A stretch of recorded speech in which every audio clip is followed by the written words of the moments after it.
payment methods. I-scan ang QR code para makapag-top up ng MLBB sa pinakaabot kayang presyo. Richman Shop, ang #1 mong partner. Tara, top up na! Your home's gotta have the PLDT Home Fiber Unli All. Get supercharged with Unli Calls, Unli Fiber, Unli Signal for just 1,399 pesos. Apply now.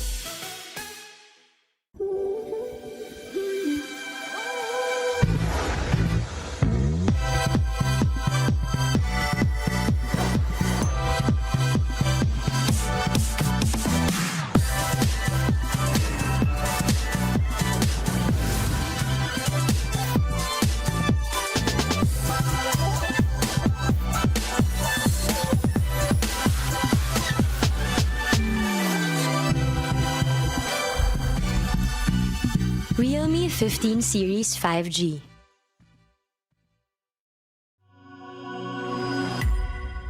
Nandito na ang richmanshop.com para sa pinakamura at pinaka-safe na diamonds ng Mobile Legends Bang Bang. Ang kanilang mga diamonds na siguradong presyong abot kaya at swak sa budget mo. Madali, mabilis at secured ang pagbayad gamit ang iyong mga local payment methods. Kaya ano pang iniintay mo? Tara, top up na sa Richman Shop, ang #1 mong top up partner. Di abot ang data! Defeat. GG bro! Don't worry! Be Unli with Smart Power All 99. Hindi bitin with 10 gig data to power your games plus Unli Facebook or Unli TikTok. Load now! Labanan na! Sumali na ang Richman Shop sa Athena Cup. Pinakamura na, pinakamabilis pa, at siguradong safe ang top up mo. Sobrang baba ng presyo ng mga diamonds na swak sa budget mo. Madali lang magbayad gamit ang iyong mga local payment methods. I-scan ang QR code para makapag-top up ng MLBB sa pinakaabot kayang presyo. Richman Shop, ang #1 mong partner. Tara, top up na!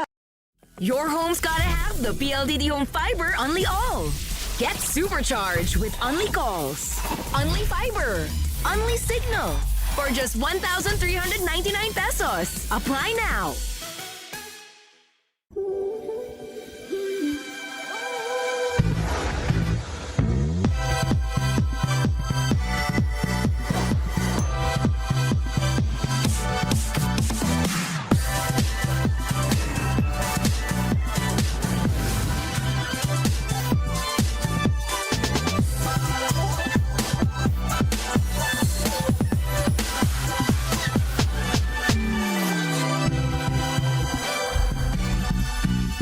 Realme 15 Series 5G.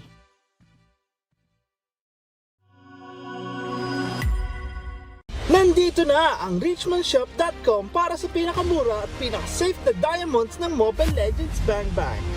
Ang kanilang mga diamonds na siguradong presyong abot kaya at swak sa budget mo. Madali, mabilis at secured ang pagbayad gamit ang iyong mga local payment methods. Kaya ano pang iniintay mo? Tara, top up na sa Richman Shop, ang #1 mong top up partner. Di abot ang data! Defeat. GG bro! Don't worry! Be Unli with Smart Power All 99. Hindi bitin with 10 gig data to power your games plus Unli Facebook or Unli TikTok. Load now! Labanan na! Sumali na ang Richman Shop sa Athena Cup. Pinakamura na, pinakamabilis pa, at siguradong safe ang top up mo. Sobrang baba ng presyo ng mga diamonds na swak sa budget mo. Madali lang magbayad gamit ang iyong mga local payment methods. I-scan ang QR code para makapag-top up ng MLBB sa pinakaabot kayang presyo. Richman Shop, ang #1 mong partner. Tara, top up na! Your home's gotta have the PLDT Home Fiber Unli All. Get supercharged with Unli Calls, Unli Fiber, Unli Signal for just 1,399 pesos. Apply now.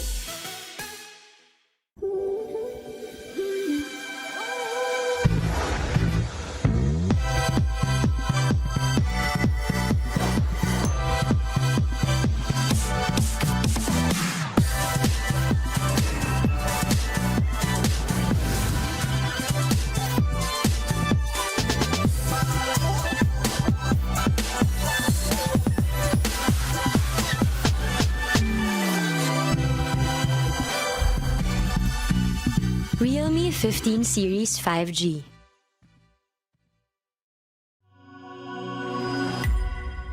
Nandito na ang richmanshop.com para sa pinakamura at pinaka-safe na diamonds ng Mobile Legends Bang Bang. Ang kanilang mga diamonds na siguradong presyong abot kaya at swak sa budget mo. Madali, mabilis at secure ang pagbayad gamit ang iyong mga local payment methods. Kaya ano pang hinihintay mo? Tara, top up na sa Richman Shop, ang number 1 mong top up partner. Di abot ang data! GG bro! Don't worry! Be only with Smart Power All 99. Hindi bitin with 10 gig data to power your games plus only Facebook or only TikTok. Load now! Labanan na! Sumali na ang Richman Shop sa Athena Cup. Pinakamura na, pinakamabilis pa, at siguradong safe ang top up mo. Sobrang baba ng presyo ng mga diamonds na swak sa budget mo. Madali lang magbayad gamit ang iyong mga local payment methods. I-scan ang QR code para makapag-top up ng MLBB sa pinakaabot kayang presyo. Richman Shop, ang number 1 mong partner. Tara, top up na! Your home's gotta have the PLDT Home Fiber Unli All. Get supercharged with Unli Calls, Unli Fiber, Unli Signal for just 1,399 pesos. Apply now.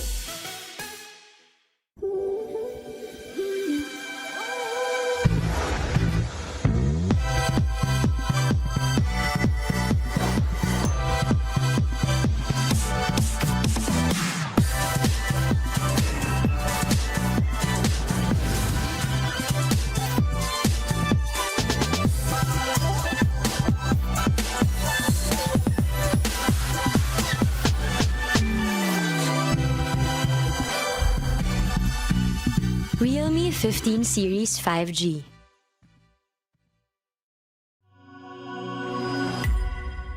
Nandito na ang richmanshop.com para sa pinakamura at pinaka-safe na diamonds ng Mobile Legends Bang Bang. Ang kanilang mga diamonds na siguradong presyong abot kaya at swak sa budget mo. Madali, mabilis at secure ang pagbayad gamit ang iyong mga local payment methods. Kaya ano pang hinihintay mo? Tara, top up na sa Richman Shop, ang number 1 mong top up partner. Di abot ang data! GG bro! Don't worry! Be only with Smart Power All 99. Hindi bitin with 10 gig data to power your games plus only Facebook or only TikTok. Load now! Labanan na! Sumali na ang Richman Shop sa Athena Cup. Pinakamura na, pinakamabilis pa, at siguradong safe ang top up mo. Sobrang baba ng presyo ng mga diamonds na swak sa budget mo. Madali lang magbayad gamit ang iyong mga local payment methods. I-scan ang QR code para makapag-top up ng MLBB sa pinakaabot kayang presyo. Richman Shop, ang number 1 mong partner. Tara, top up na! Your home's gotta have the PLDT Home Fiber Unli All. Get supercharged with Unli Calls, Unli Fiber, Unli Signal for just 1,399 pesos. Apply now.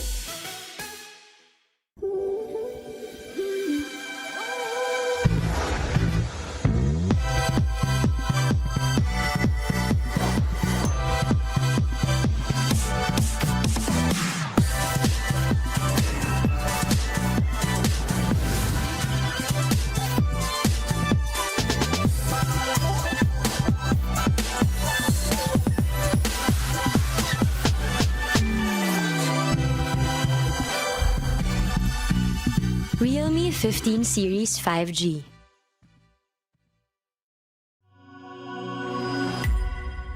Nandito na ang richmanshop.com para sa pinakamura at pinaka-safe na diamonds ng Mobile Legends Bang Bang. Ang kanilang mga diamonds na siguradong presyong abot kaya at swak sa budget mo. Madali, mabilis at secure ang pagbayad gamit ang iyong mga local payment methods. Kaya ano pang hinihintay mo? Tara, top up na sa Richman Shop, ang number 1 mong top up partner. Di abot ang data! GG bro! Don't worry! Be only with Smart Power All 99. Hindi bitin with 10 gig data to power your games plus only Facebook or only TikTok. Load now! Labanan na! Sumali na ang Richman Shop sa Athena Cup. Pinakamura na, pinakamabilis pa, at siguradong safe ang top up mo. Sobrang baba ng presyo ng mga diamonds na swak sa budget mo. Madali lang magbayad gamit ang iyong mga local payment methods. I-scan ang QR code para makapag-top up ng MLBB sa pinakaabot kayang presyo. Richman Shop, ang number 1 mong partner. Tara, top up na! Your home's gotta have the PLDT Home Fiber Unli All. Get supercharged with Unli Calls, Unli Fiber, Unli Signal for just 1,399 pesos. Apply now.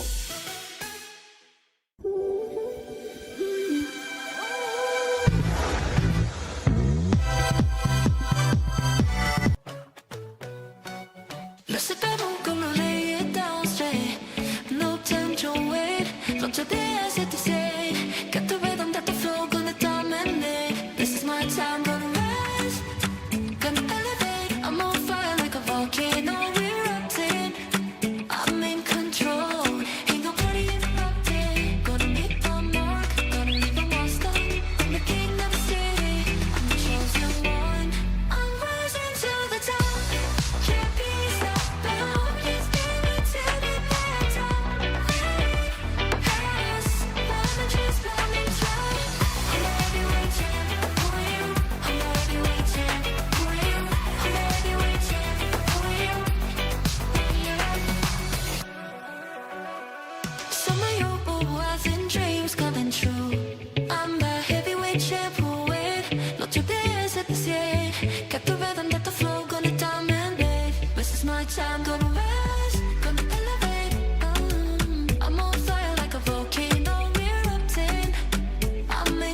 Not till the end, set to say.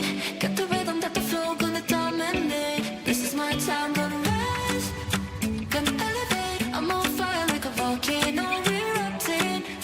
I'm in control, ain't nobody interrupting. Gonna make my mark, gonna leave a monster. I'm the king of the city, I'm the chosen one. I'm rising to the top, can't be stopped. Let's give it till the end. Pass, boundaries, blowing dry. I'm the heavyweight champ, who are you? I'm the heavyweight champ, who are you? I'm the heavyweight champ, who are you? Some of your boys dreams coming true. I'm the heavyweight champ who win. Not too bad, set the stage. Got the rhythm, got the flow, gonna dominate. This is my time, gonna rise, gonna elevate. I'm on fire like a volcano erupting. I'm in control, ain't nobody interrupting. Gonna make my mark, gonna leave a monster. I'm the king of the city, I'm the chosen one.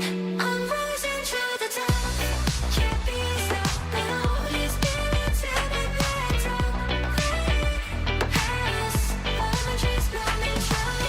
I'm the heavyweight champ, who are you? I'm the heavyweight champ, who are you? I'm the heavyweight champ, who are you? I'm rising to the top, can't be stopped now. Let's give it till the end. Pass, boundaries, blowing dry. I'm the heavyweight champ, who are you? I'm the heavyweight champ, who are you? I'm the heavyweight champ, who are you?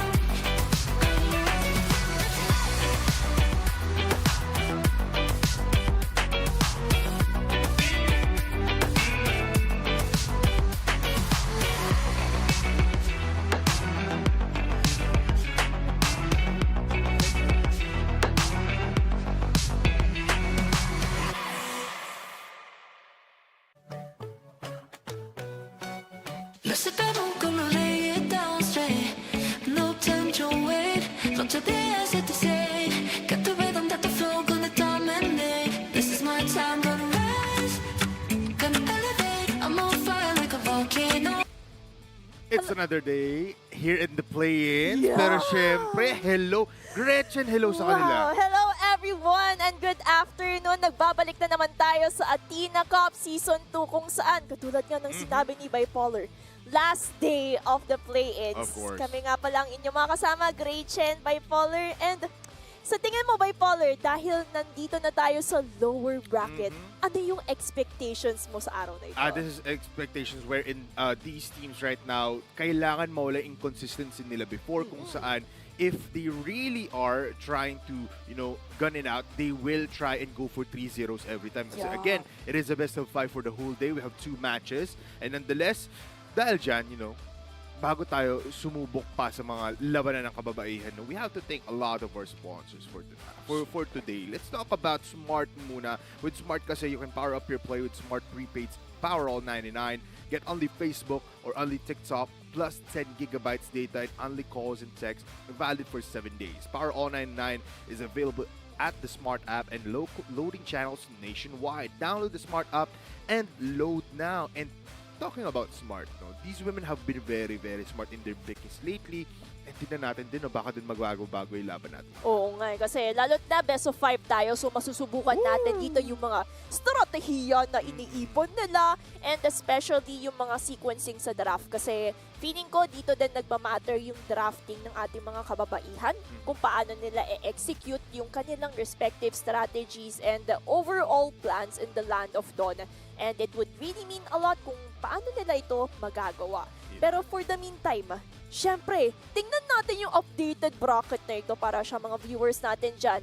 Updated din kayo kung ano nga ba ang nangyayari sa ating Athena Cup. Ayun na nga, if you guys aren't aware, we are on the lower bracket, pero onting throwback lang. Coming from the upper bracket, nag-dominate ang Navi PH up against UBEX.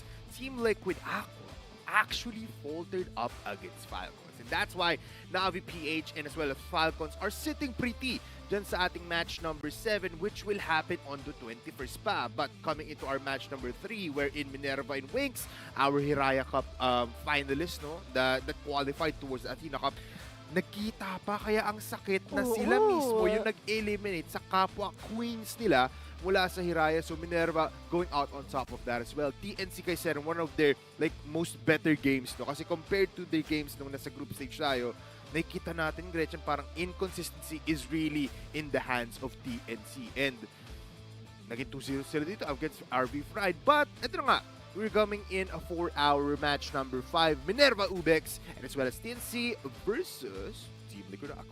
At tingnan na lang natin kung paano ba mag-adjust yung ating mga kupunan dito kasi given that they have already saw kung paano yung performances ng makakalaban nila na yun, not only in the group stage but also in the play-ins yesterday. Oh yeah. Let's see, dalot na best of 5 tayo kung paano nila susubukan yung isa't isa, paano din nila mauutakan yung isa't isa.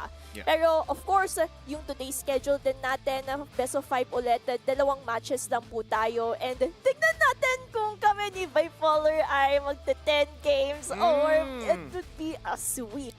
Pero just like what we've mentioned and highlighted, ito yung mga lower bracket matches natin. First of all, we have Minerva Empress, who is the grand finals of Hiraya Cup versus UBEX Esports na nanggaling sa Open Qualifiers. And of course, lastly, we have TNC Kaiserin na galing din naman sa Open Qualifiers. At ang makakalaban nila dito is Team Liquid Aqua, which is an invited team. Yeah, very interesting talaga yung lineup natin ngayon, no? Na you have a mix of brains and bronze and as well as royalties and as well as triers once again. Kasi yun yung naging storyline natin for TNC even more, no? Na since last season nandito na sila, they've been trying to break the gap na nasa middle ground lang sila in terms of standings, no? Kung ipagpapatong-patong mo kasi Team Liquid Aqua tas Navi nandun sa taas, you have the rest of the teams and TNC is right somewhat in the middle. So they want to break that now, lalo na tandito sila na qualifying for the playoffs. But right now, may kita na natin ating team lineup. Sino nga ba ang may kita natin dyan? At unahin muna natin ang unang contender which is Minerva Empress na alam naman natin at kakasabi lang namin ni Bipolar na galing sila sa Hiraya Cup. Now entering in this technically all or die match sa Cairo, Munets, Tuyu, Rose Meow, and Azazel. And all I can say for this team is pagkatapos sila lumaban from yesterday's match, nakita ko since sila naka-live sa TikTok kaya shoutout sa patuloy din sa practice nila at hindi nag-give up. Pero sino nga ba ang mga kalaban nila? And of course, it's yan ang UBEX Esports coming from Mitsui, Ishii, Mirai, and as well as Mai and Maddox JWU or si Just Woke Up. This is a team that can easily break their standards, no? Parang there's a come and go sequence kung saan Mai on the gold lane and as well as si Ishii on the junglers will be a priority pagdating dito sa paglaban natin kasi they've been turning the tides around kapag nasa Land of Dawn na tayo. So up against Minerva Empress, titignan natin kung can they really be the ones on top. Yes, and dito natin masusubukan kung kaya ba nila i-continue yung momentum because as we're seeing right now sa screen or the crown clash that we have, these numbers between Minerva Empress and UBEX Esports are really close-knitted. Kasi kita mo naman KDA, objectives, and yung big difference lang dito is the tower kills. But overall, they're pretty much a close matchup to each other. Yeah, win rate pa lang, di ba? Kung isipin mo, isa lang halos or less than 1.00 in terms of percentage yung lamang dito ng ating UBEX Esports. But yeah, similar in a sense but difference in playstyle. Yan ang may kita natin mamaya after this crown clash. But yeah, you know, these tower kills, it's been prevalent sa mundo ng MLBB that objective is the name of the game, especially here in the Philippines. So if hindi makapag-adjust dito agad yung ating mga players na, kailangan natin ito unahin, well, they might have a pretty tough time. And coming from Minerva and as well as UBEX, minsan doon talaga tayo nagkakita ng struggles. Oo nga Tsaka lalo't-lalo na ang daming pinagdaanan ng dalawang teams na ito. Oh yeah. So if we're going to talk about Minerva Empress itself, ang dami nilang pinagdaanan kasi meron din group stages dito sa Hiraya Cup. Ang dami din nilang na-witness or nakalaban ng mga teams like Arcane Unicorn sa Hiraya Cup kung saan nandoon yung mga previous MWI contenders, si Bene, Taro. And of course, for the side of UBEX Esports, dahil galing nga sila sa Open Qualifiers, ang dami din female teams na palong-palo, if we would say. And sila yung 6 survivors, if I could describe it that way, na nakapag-advance towards this part of the game. You're absolutely correct, no? Basically, when easy say na there's a lot at stake. Every time, the battle will get harder. Pero, talking about palong-palo, pwede rin kayo maging palong-palo at maging paldo sa ating mga codes na mapapakita mamaya. Kasi we do have skin codes up for grabs. Ano nga ba yung pwede masahan dyan ng mga viewers? Oo nga eh. Baka kung makakuha kayo ng codes dyan, malay nyo, ito yung mga dream skins na inaabangan nyo. So make sure sa mga viewers natin dyan, dapat alerto kayo kung saan lalabas kasi hindi namin tuturo ni Bipolar kung nasa taas ba, baba, left or right ang lalabas. Pero eto na ang lumabas dahil random map draw tayo for the 5 games that we have. At ang unang mapa natin is none other than Flying Clouds. Yun ang ano, Flying Clouds is a map wherein rotations will be very fast, recovery will be very good as well as long as you stay alive in the lane. So these teams actually, coming in from our statistics, hindi masyado nalalaro ang Flying Clouds from the group stage and even, the entirety of their prioritization. Mostly broken walls, mostly expanding rivers yung nakikita natin just because they prioritize these river objectives nga. So objectives is the name of the game. And the Flying Clouds, not really that way. Talagang fights on fights yung asahan natin dito. So it's a great starter for the day, Gretchen. Oo nga, kasi apart from having an additional cloud in the base, wala naman masyadong pinagbago sa mapa na we're used to ever since the previous seasons.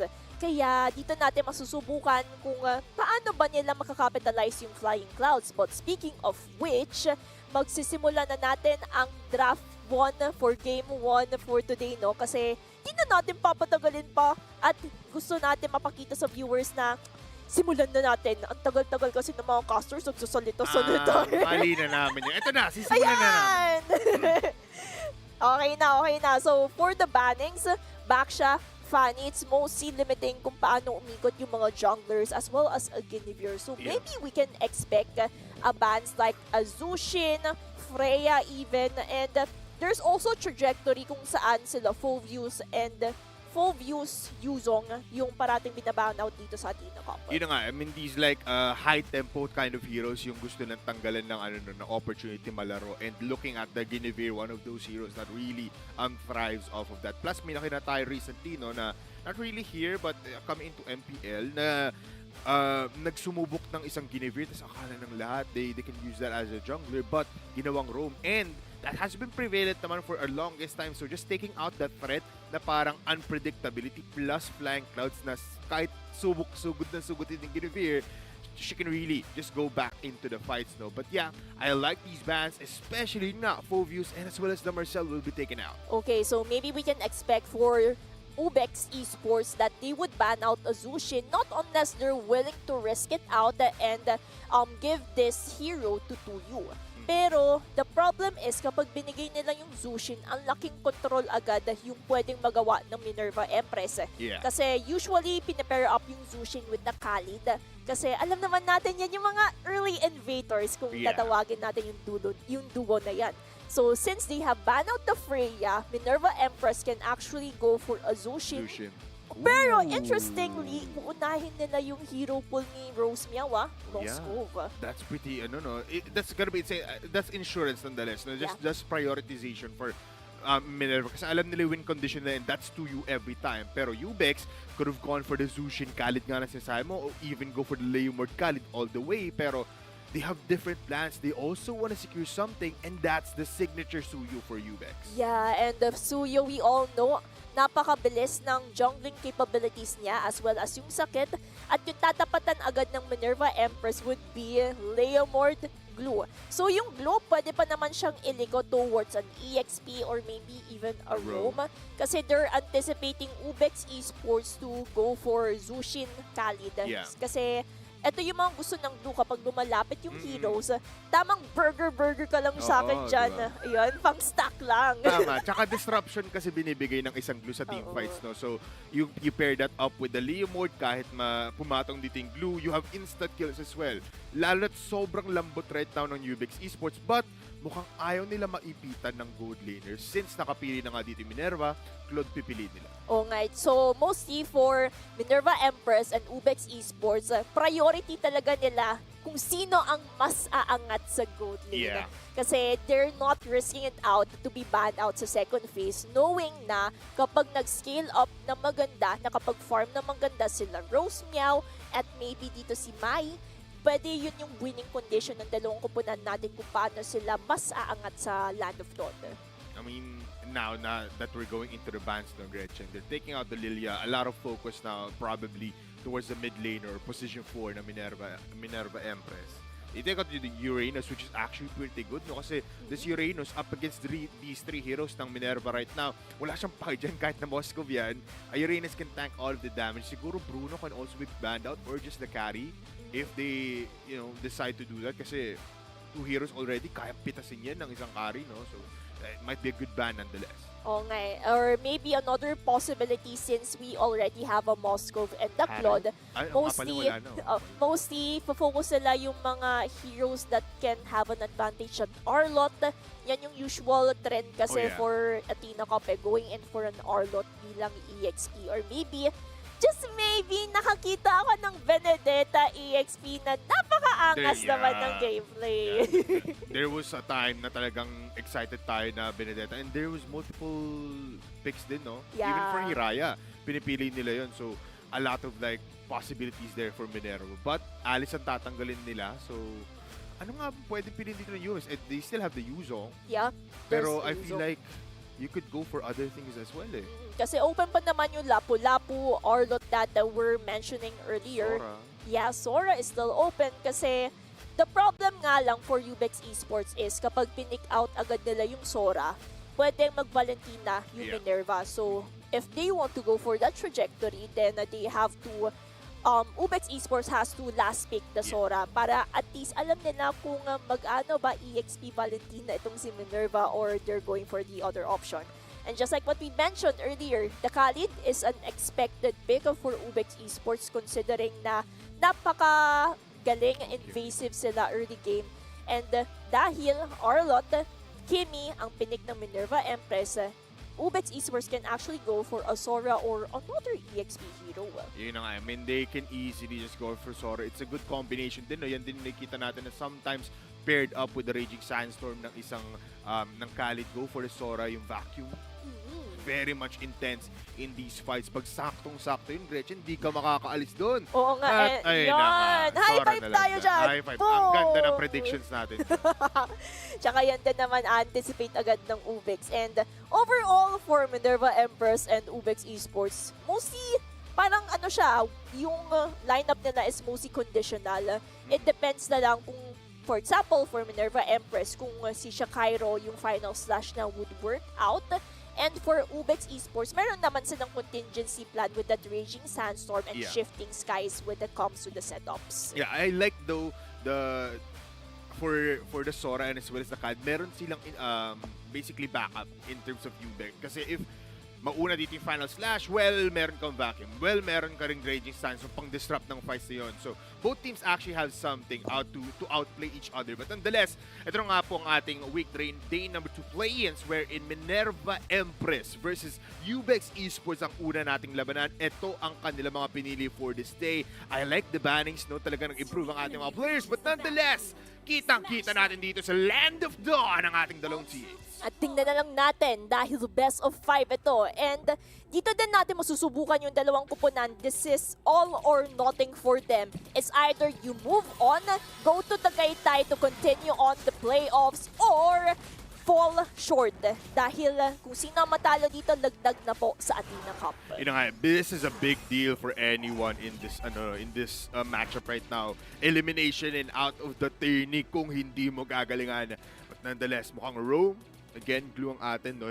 They could have gone for Arlot. Minsan pwede naman yun, pero this time, makita rin natin ang ating ball resort. This is a very rare sight, no? 50-50 ang ating labanan. At yan naman yung maganda kasi kita naman natin, viewers pa lang, alam nilang close-knitted din yung magiging team fight just because not only it proves via statistics, but also in the drafting, dikit na dikit talaga yung magiging labanan.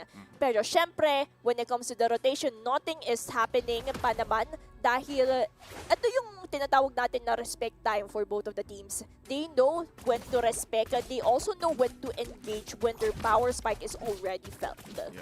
This top lane, kailangan mag-ingat dito ng dating dalawang gold laners kasi if they always try to go for these kills, rotations will definitely move towards their side. Pero 30 seconds will be the first turtle of the game dito sa may bottom side, Gretchen. Oo nga, tsaka bottom side naman yung rotation ng Minerva Empress. But speaking of which, bottom din, sa mga viewers natin dyan, type manually in-game to claim this CD key. Paunahan po ito, so make sure mabibilis din ang inyong mga kamay just like kung gaano din kabilis yung mga kamay ng ating mga players in terms of securing their respective positions sa turtle. Turtle spawning sa bottom side, but mid lane aggression for both of these teams. And this is the power ng isang Zushin, no? Pwede mo talagang ikutin yung laban. Half HP na Turtle. Big fight incoming. Oh, big vacuum in the backline, but they claim up the Turtle. Pero may first blood na nga dito for Madix. Ginamit ang Phantom Steed. Crimson Queen on the backlash. Mirai makakaisa. At dediretso pa sila sa may jungle dito ng Minerva Empress. At mamamatay si Mai sa top lane. Grabe 1v1 ng mga gold laners. Pero if we're going to look back on what happened earlier in the turtle, although nakakuha ng Minerva Empress yung kanilang respective positioning, the problem is post-turtle punish naman ang finokusan ng UBEX Esports considering their lineup. Mirai, Madix just woke up. Mitsui is also there to the rescue when it comes to equalizing what happened. Kaya yung economic gap hindi naman definite pa at pantay-pantay lang din naman. Yeah, pantay pa rin naman. Nothing really of a threat. A threat is Marionettes, no? Oh, to you. Pause down pero may trade off onto Mitsui. So, something's happening outside of the maps. Kahit na yung junglers natin are really being active. Bottom lane, gold secured na for Shachiro. And wala, sitting pretty lang dito Art. I feel like she will always just join the fights kapag may turtle or may lord. Kasi yung rotation din ni Mitsui is to contribute agad-agad sa mga team fights. Yes. Kaya si Shakairo is only there in the EXP focusing on gaining enough itemization para when the time comes during the mid-game, mas maramdaman na natin yung kanyang damage. Pero if we're going to notice something new, Nets, Phantom Steed will go up in the skies. Pero papasok naman dito sa Mitsui turret. Dediretso nga ba? No. Possible engagements. Never mind. Actually, Shachiro goes in and goes for the kill. Mapatungan dito yung isa pero they will go back. There's Raging Stance from just to get away. Ishii, delikadong buhay but Mai is still right there. Meron pa naman tayo ditong Blazing Duet so it's still a threat. Pero may ipit dito ngayon. Blazing Duet will be popped and just a lot of utils, no? As well as yung mga skills ginamit lang dito para makapag-back off ang UBEX Esports. a lot of resources are being used before the turtle even spawns para hindi pa sila tapos. Oh, big stun. Vacuum not yet there. Phantom Steed offline again. Crimson sa may backlines pero tatama dito SOD. They claim up the turtle already but it's a back off. Yun talaga yung plano, no? Pagamitin ng ang ultimates dito ang ating UBEX Esports to claim the turtle. And yun din naman agad-agad yung plano ng Minerva Empress kasi they're also distracting UBEX Esports na hindi sila basta-basta makakalapit. That's why Munets nakafocus na lang sa turtle at sa pag-focus naman ni Azazel dito natin makikita kung gaanong kakulit ang isang Blue in the Roam. Tamang burger lang dito si Patrick. Maramdaman agad ng UBEX Esports yung damage output, yung kailangan niyang gawin para mapaatras yung UBEX. Yeah, this is the power ng isang Blue, no? Talagang annoyance yung ibibigay niya. You cannot be still. You cannot go for happy-go-lucky rotation but nonetheless flicker will be used. Blazing Duet sa may backlash pa, tamang traction pulse, low HP! At mamamatay lang doon si Madix. Pero nandito ang buong kalbaryo ng UBEX Esports but they don't have a roamer. Wala si Madix doon. So back off na lang ulit. Wala. And that's the safety net that UBEX Esports is actually doing. because they know Maddox just woke up, is already down. Why would they engage in the first place? They have to focus on what they can control, considering Minerva Empress is continuously getting on that momentum. Pero speaking of 1v1, Ishi Munets is already there at the top lane to go for one another. Oh, mataman dito na stun. Final slash on Swap connects, pero is the Zushin enough? Is the beacon there for the save? Yes, it is. But Maddox, low on HP, everyone low. UBEX Esports always garnering these aggressions sa jungle side nila. Oo nga eh, tsaka hindi pa tumitigil dito yung Minerva Empress ha. They're still distracting UBEX Esports when it comes to win. Oh, singular vacuum. Raging Sandstorm connects. Makapag-flicker out isa, pero Evil Quiver, tatama. No, Mirai will kill off Bayonets. At dahil dyan, may iwan dito si Azazel. Pulls him back, or pulls her back. Pero ang tigas kasi split-split combination. Flicker out para di makabalik. Retraction Pulse connects. Double stun, final slash onto 2. No one dying. Matigas pa rin ang mukha dito ngayon ni Mitsui. So makakapag-flicker out. UBEX Esports really cannot breathe. Pero sa may bottom lane natin, dalawa na core, kalaban ng isa. Rose Meow still able to dodge out, but it's not enough. Binuguhan ng apoy dito ngayon ni Ishi. Simultaneous gangs from the top lane and the bottom lane. Sabay-sabay ang nangyayari. Kung meron sa top lane, meron din naman sa bottom lane. At yan naman yung pressure na dinadala dito ng Minerva Empress just because based on their composition, they have to capitalize on it. Yes, UBEX Esports can actually go for it, then actually have a say when it comes to what Minerva Empress is bringing. But the problem is, every time UBEX Esports is trying to engage, nalilimitahan yung movement nila just because of Azazel. Si Azazel talaga yung Patrick na yan na napakakulit at nakikita na naman natin dyan. Look at the lockdown. Traction Pulse connects as well. Pero makakaalis pa ba si Mirai? Vacuum on to 2. But nothing happening yet. Azazel actual low on HP. Makakapit nga ba sila? Raging Sandstorm just to secure the kill. And that's a killing spree now for Mirai. Pero ito yung problema na naasahan natin from the statistics, no, Gretchen? The objectives mas pinapriority dito ng Minerva. Yan din naman kasi yung way nila kung paano kumuha ng control. Minerva Empress, we also saw sa Crown Clash na sila din yung may kalamangan when it comes to the turret takes. And it also reflects on what is happening on Game 1 just because look at the turrets. Kompleto pa ng Minerva Empress yung torre nila, pero speaking of what is happening here... Dito tama yung vacuum. SOD yung pitatama ngayon at dahil dyan, papasok sila to you. Kills off Mitsui. Masyado kumaangat, sir! Traction Pulse connects onto 1. Mapaw Cyclone pa nga pabalik, pero Raging Sandstorm will not connect. Another Sky versus Trap para sa isa. Pero Crimson, magagamit na nga ngayon. Pulls her back. Might be a possible kill, pero nandito na si Maya next with the shutdown. Wow! Shutdown units is already there. Being a Leomord in this game, pero while everything is happening, si Ishi, sabi niya, hindi na ako makaka-contribute sa teamfight, kaya mag-contribute na lang ako sa pagkuha ng mga tore. And yan din naman yung big difference between both of the junglers because itemization-wise, ang laki na ng kalamanan ni units dito at sila yung merong advantage when it comes to the Lord fight. So UBEX Esports, if they want to turn the tables around, they have to actually capitalize on Mitsui. Maddox just woke up crowd control initiations para mapaikot yung laro. Yeah, tsaka they only use their ultimates for one person, no, Vacuum Raging Stats, just to connect onto 1. So that just means hindi mauubos dito yung rest of the players for Minerva Empress. Lord now low on HP, will claim it. Backlash, Phantom Steed will be used. Dediretso dito ang bomb. UBEX Esports towards their base. Pero mahila pabalik. Mitsui mamamatay. Kaso nga, Attraction Pulse connects on to 2. Crimson makakamit kayo. Pero dediretso pa naman ang ating place mula sa Minerva Empress. Mamamatay. Pero Madix, nag-asim na nga dito ang buong Minerva Empress. It's a mega kill streak for multiple players. Pero angat pa din dito ang Minerva Empress. We all know now kung bakit prioritize si Moscow out of all of the open heroes because look at Rose Meow shining in this game. Ramdam na ramdam natin ang isang Moscow sa tagapag-push sa mga teamfight initiations and right now, UBEX Esports is cornered with what is happening.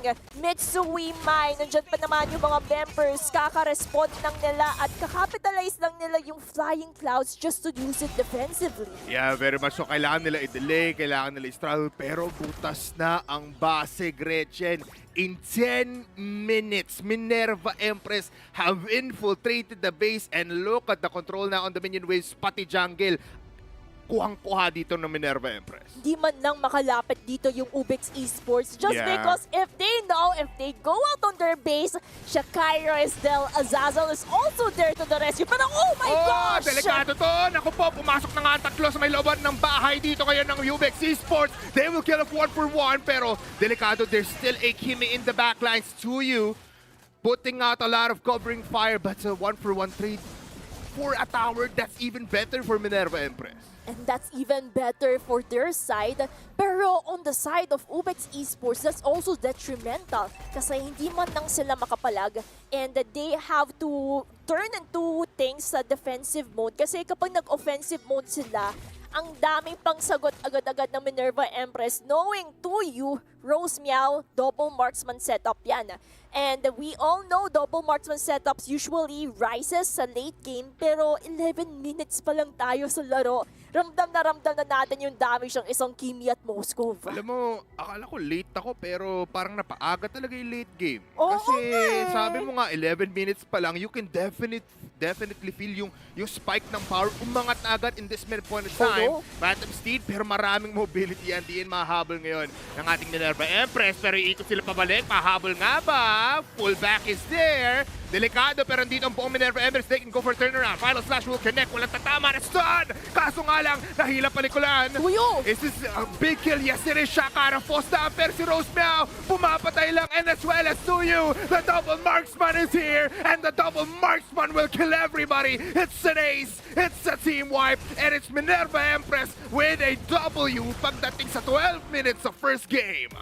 Fast game for the Empresses in this best of 5 series. What a dominant game! And we all expected na close-knitted yung magiging labanan just because of the drafting. But the way Minerva Empress slowly controls the game one step at a time, doon natin naramdaman yung sakit na dinala nila sa laro. Oh, Gretchen, that was not close at all. My goodness. Unang turtle pa lang, nakita mo naman yung engagements natin dito. The name of the game was let them use everything first, saka tayo pumalag. Kasi that is an opening na hindi nila masara kung kayo yung UBEX Esports. Oh no, this is pretty intense. Parang handa ang Minerva Empress. 11 pa lang kanina ng umaga. Oo nga eh. Tsaka na yun, 1:41 PM time check. Pero ganito nakabilis yung best of 5 series natin. So, what we're expecting for the next few games is Minerva Empress will continue on that momentum. Pero on the other side, UBEX Esports, they need nilang malutasan kung ano man yung problema na dinala sa kanila ng Minerva Empress just because drafting-wise, yes, it's there. Pero when it comes to execution, they have to really build on that. Yeah, it's pretty insane din, no? Na most of the meta heroes right now para sa UBEX Esports was claimed. May Sora ka, may Khalid ka, may Zushin ka. Nandun na yung combination sa tatlong heroes pa lang. You even have the Claude. Pero the difference is, 3 of those heroes are very item dependent. And since hindi nila makakuha yung jungle, di sila makapakuha ng mga towers, well, di sila makakuha ng items. Right now, may kita na natin at ating statistics, no, pagdating dito sa ating game number 1. At ano nga ba may kita natin dyan, Gretchen? Unahin natin yung emblem kasi dito din natin malulutasan kung bakit ang sakit-sakit. Highlighting Munets here, hindi siya naka-usual marksman emblem for a Leomord, but instead, they went in for a killing spree assassin emblem. So, dito din natin matitingnan kung ano ba talaga yung goal ng bawat players. Oh yeah. Si Munets, focus niya is sa mga kills, initiations, objective taking. Kaya, yan yung mga pinili niyang emblem. Pero, if we're also going to highlight something, si Timio, naka-ano siya, hindi siya yung burn na emblem, mostly going in for a marksman at isang item na lang pala. Oh. Si Tuyo, makukumpleto niya na naka-Sky Piercer pa with 7 kills. Kaya every time na pumapasok dito si Tuyo, yung mga members ng UBEX napapa-atras na lang kasi wala silang magawa. Hindi nila maabot dahil si Mitsui, Madix just woke up na gamit na yung mga skills and si Tuyo free hit na lang sa likod. Yeah, tsaka kung isipin mo, aga niyang nag-garner yung Skypiercer stacks, no? So, these 7 kills, pwede natin immediately say na 50 stacks agad siya in 12 minutes. But nonetheless, again, what a game number 1 at dahil dyan, it was not easy. But it was easy for a rich man shop. Big 4 at may kita natin dyan, no? Rose Meow on 2 of those pedestals and as well as Azazel. They are really just the rich mans o pagdating dito sa ating game number 1. Kahit ginugulo ng UBEX Esports yung gold lane earlier on ni Rose Meow, kita naman natin na binigyan naman siya ng espasyo ng Minerva Empress considering na nakuha niya yung technically awards of being a rich guy, the carry of the game. At yung double marksman strategy ng Minerva Empress, it really worked out on their end despite it being mid-game pa lang na natapos sila yung laro kasi sa pag-choke nila sa mga members ng UBEX. Pero, Bipolar, sino kaya ang MVP of the game natin? Tignan natin ngayon, no, Gretchen. It's none other than the one and only Rose Meow on the Moscow 5-1-7 and an impressive GPM of 819. Kaya pala ganyan kalaming item niya. Actually, full slated na siya almost na talagang kulang na lang siya ng isang item dito. Oo, isang item na lang ang kailangan ng isang Moscow na ito in 12 minutes. If we could highlight something, 12 minutes pa lang ito. Pero ganyan na kataba ang Moscow sa larong ito. Kaya for the highlights, dito na natin mapapansin kung paano nga ba nakuha ng Minerva Empress yung control. Kasi early game pa lang, we already saw how UBEX Esports is continuously backing off sa mga initiations sa ginagawa ng Minerva Empress just because, first of all, kulang pa sila ng items. Second, napakataba agad ng mga gold laners ng Minerva Empress kaya napapa-atras na lang sila. Hindi pa enough yung defensive items ng UBEX Esports. That's why, tingnan mo, na-choke sila sa mga ganyan na situations. Yeah, they cannot go in. They cannot go for those counter plays kumbaga kapag nakikita nila si Tuyo, kapag nandiyan na si Rose Meow. And I feel like kahit na Brusco naman, kahit onti DJ Khalid and as well as yung Sora for the side ng UBEX Esports, it's really, really difficult because they're not those like centered tanks kumbaga kahit na Roman XP lane yan. And I would like to give a little bit of a fun fact. I did my research a little bit. This is almost the same as the draft ng kalaban nila yung Navi PH. Para sa UBEX Esports, they actually got defeated there as well. Pero ang kaiban lang nun, hindi Sora. Binan-out kasi dito ng ating players mula sa Minerva, yung Alice. So, wala eh. I feel like the Alice would have been better doon compared to the Sora since it was banned. Well, what can you do, no, Gretchen? But nonetheless, game number 1, done. Parang mas mabilis pa yun kaysa pagkain ko kanina ng lunch. Oo nga, ilang minutes ba yung pagkain mo? 2 minutes. Wow! Ang bilis, no? Hindi ko yun kaya mo. Hindi. Wag mo gagawin yun, wag mo gagawin yun. Oh, not advisable. No. Kabilis. Legends lang nakagawa. Yun, kasi legend na to eh, legend. Ay, grabe ka naman. Grabe. Legend lang ba ako? Grabe naman. Mythical Immortal. Yan, dali. Ay, nako, Gretchen. What are your thoughts, no? I mean, we're going into game number 2, Gretchen. Ano nga bang kailangan ditong adjustments for our players pagdating sa UBEX? Kasi drafting, it's already there. Just like what we have mentioned earlier on, it was close-knitted. But the problem is how they took control ng early game. So for the side of UBEX Esports, they have to be mindful of the early game aggressions that the Minerva Empress is throwing to them. And with that, bago natin simulan ang labanan ulit, syempre pasalamatan muna natin ang ating sponsor na Richman Shop, the official top-up platform partner of the Athena Cup. Top up your MLBB Diamonds quickly, safely, and hassle-free. Redeem limited time discounts when you choose our code RMSX. Athena 3%. Ayan yung nasa baba nyo. And don't forget, visit them at www.richmondshop.com or scan the QR code down below. Ngayon ang Gretchen, going back to your thought after we rightfully said Richmond Shop here, nakita nga natin na adjustments were needed to be made. Even for the draft din ba, don't you agree? Kailangan dito pa ng may angas pero kulang ng mid-game dito ang players natin mula sa UBEX. Feeling ko naman kasi mid-game na makakapalagsa na sila. But yung items talaga, kulang sila, dun sila kinulang. And the way they initiated kasi, you mentioned earlier on, ginagamit nila yung Raging Sandstorm, Shifting Skies in just one hero. Yeah, just one. It's not the multi-targeted that we're expecting it to. Kaya dun sila nadehado sa mga initiations. And kung katulad nga na binanggit mo earlier, kung ito yung same draft na ginamit ng UBEX Esports in the previous games, then I'm pretty sure Minerva Empress already watched it and nag-review din sila para ma-decode kung paano balutasan ito. I mean, tignan natin, no? Ngayon, may kita natin ang ating map para sa ating game number 2. It's none other than Broken Walls. One of the most picks, and for these two teams na maglalaro dito for game number 2, well, ito yung most picked din nila na mapa, which really would change the playing field pagdating dito sa ating teams. The possibility of Rock wouldn't be that surprising now. You know, baka magkaiba rin tayo dito. Hilda actually still can be played pagdating dito sa mapa. So I feel like rotations-wise, early game, kailangan agad dito. Kailangan gamitin ang players mula sa UBEX Esports yung mapa, that map advantage of Broken Walls, just to easily claim up a second, their first point dito sa ating best of 5. Oo nga favorite map na nila ito eh. Totoo. So why not flourish within it?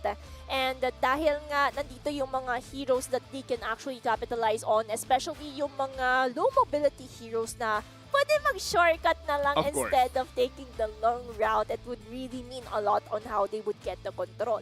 Pero bipolar, yung nakakatakot lang here is that Minerva Empress already got the momentum ng game 1. They Yun na nga. already set the tempo that they need towards this best of 5 series.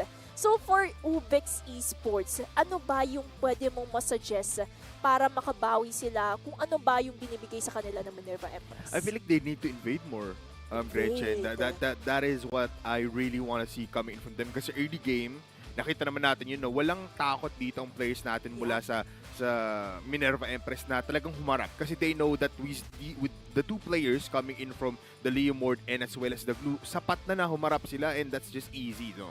I just want that more factor, kumbaga, no? Kailangan pa ng onting puwersa mula sa UBEX, and they might do it right now. Pagdating dito kasi sa draft, Gretchen, first pick sila, they're on the blue side. And malaking advantage din kasi kung nasa blue side na to get the priority hero to set a tempo naman sa drafting. Yeah. Pero yung iba lang dito sa draft, sa van, Moscow first van ng UBEX. Respeto kay Rose Meow na nakakatakot mag-Moscow. Isang SOD lang, pwede na magbago ang lahat. And yan din naman kasi yung kailangan gawin ng UBEX Esports considering na yan yung prioritize sa Minerva Empress earlier on. I mean, yeah, first pick pa lang, no? They know the power now of Rose Meow, so they just respectfully ban it. Still the same bans for Minerva, no? You mean they can easily ban out the Alice again for the third pick kasi ang daming maging open nonetheless. Yeah. Feeling ko rin kahit ibigay nila yung Zushin, which it shouldn't really do, it wouldn't be a problem kasi alam nila yung tempo. Again, momentum is already on their hands. But UBEX, ano ba pwedeng i-ban dito? They can easily ban out the Lily as well or something else. Pwede rin naman dito yung Khalid if they want. But Leomord could also be a ban here for UBEX if gusto lang talaga nila banan dito yung mga last picks nila last. Oo nga eh. Or another option is, earlier kasi binan out ang Phobius sa blue side. So, tingnan natin kung fa-follow din ito ng trajectory for UBEX Esports if they would go for it. But since they're taking up time, feeling ko magkakaroon tayo ng iba. One of which, Yun na nga, glue. Respeto naman kay Azazel utilizing the glue earlier on. So for Minerva Empress, Zushin pa din. Open ang Freya if UBEX Esports would go for it. Not unless pa-prioritize sila yung mga ibang hero like Phobius is open. Or kaya yung mga heroes like a Harit. Pero Phobius yung pipiliin ng UBEX. Yeah, Phobius na lang so, para ma-counteract agad dito yung mga big mobility heroes natin for Minerva Empress. They can easily just go for an Eve Khalid, no? Pwede rin naman opening in kasi kaso hindi masyado carry na lang since it's carry. open, no? Yeah, carry. And parang they're expecting UBEX to go for a Claude then kasi so mostly, Minerva Empress already having countermeasures agad-agad sa first two picks nila. And yung sinabi mo nga, Eve, to have that control with that real-world manipulation. But for UBEX, they can still go for a Suyo since actually it's still effective naman eh. Yeah, totoo. Oh, effective naman siya. Pero kailangan nila ng pang-protekta sa jungling capabilities dito ni Ishi kung gusto nila malutasan yung problem earlier on. Ang dami pa rin open, no? Yeah, a lot is open. Harley! We forgot. Yeah, we forgot. Even nung game number 1, no? Parang open, pero since Leomord Suyo nga sila, it just became very linear, no? UBEX Esports, I feel like they have to just go for the roam here agad. Kailangan nila lamang agaw dito. I mean, they don't really care about the gold that much. Yun na nga, they pick up the Khalid para lang din ma-counteract or hindi makuha dito yung Khalid Khalid as well as Eve combination. Pero, ikaw ba, sa tingin mo, it's Leomord na lang. Leomord, Wag na daw Oo nga, X na agad kasi sasagutin naman tayo agad-agad ng Minerva Empress. And yan din naman kasi yung comfort ni Munets when it comes to junglers. Now, for Minerva Empress, they have to limit options kung sino yung makakapalag sa isang carry. So, if they want to be safe, they can still ban out Freya kasi Freya Gold is still viable. Freya XP din. No? Yeah, Freya XP, no? Para at least malutasan. Pero Claude din, pero Lilia naman daw. So, mostly having ways kung paano ba makaluwag yung mid-duo ng bawat isa. Lilia kasi ang kulit eh. Yeah, sobra. Looks niya, nakakainis lumapit kapag ganun. Tsaka Leomord kasi gamit dito ng Minerva, no? So just taking that out. Plus, ito yung nangyayari din even for rank matches. You have the Harley as well as Lilia.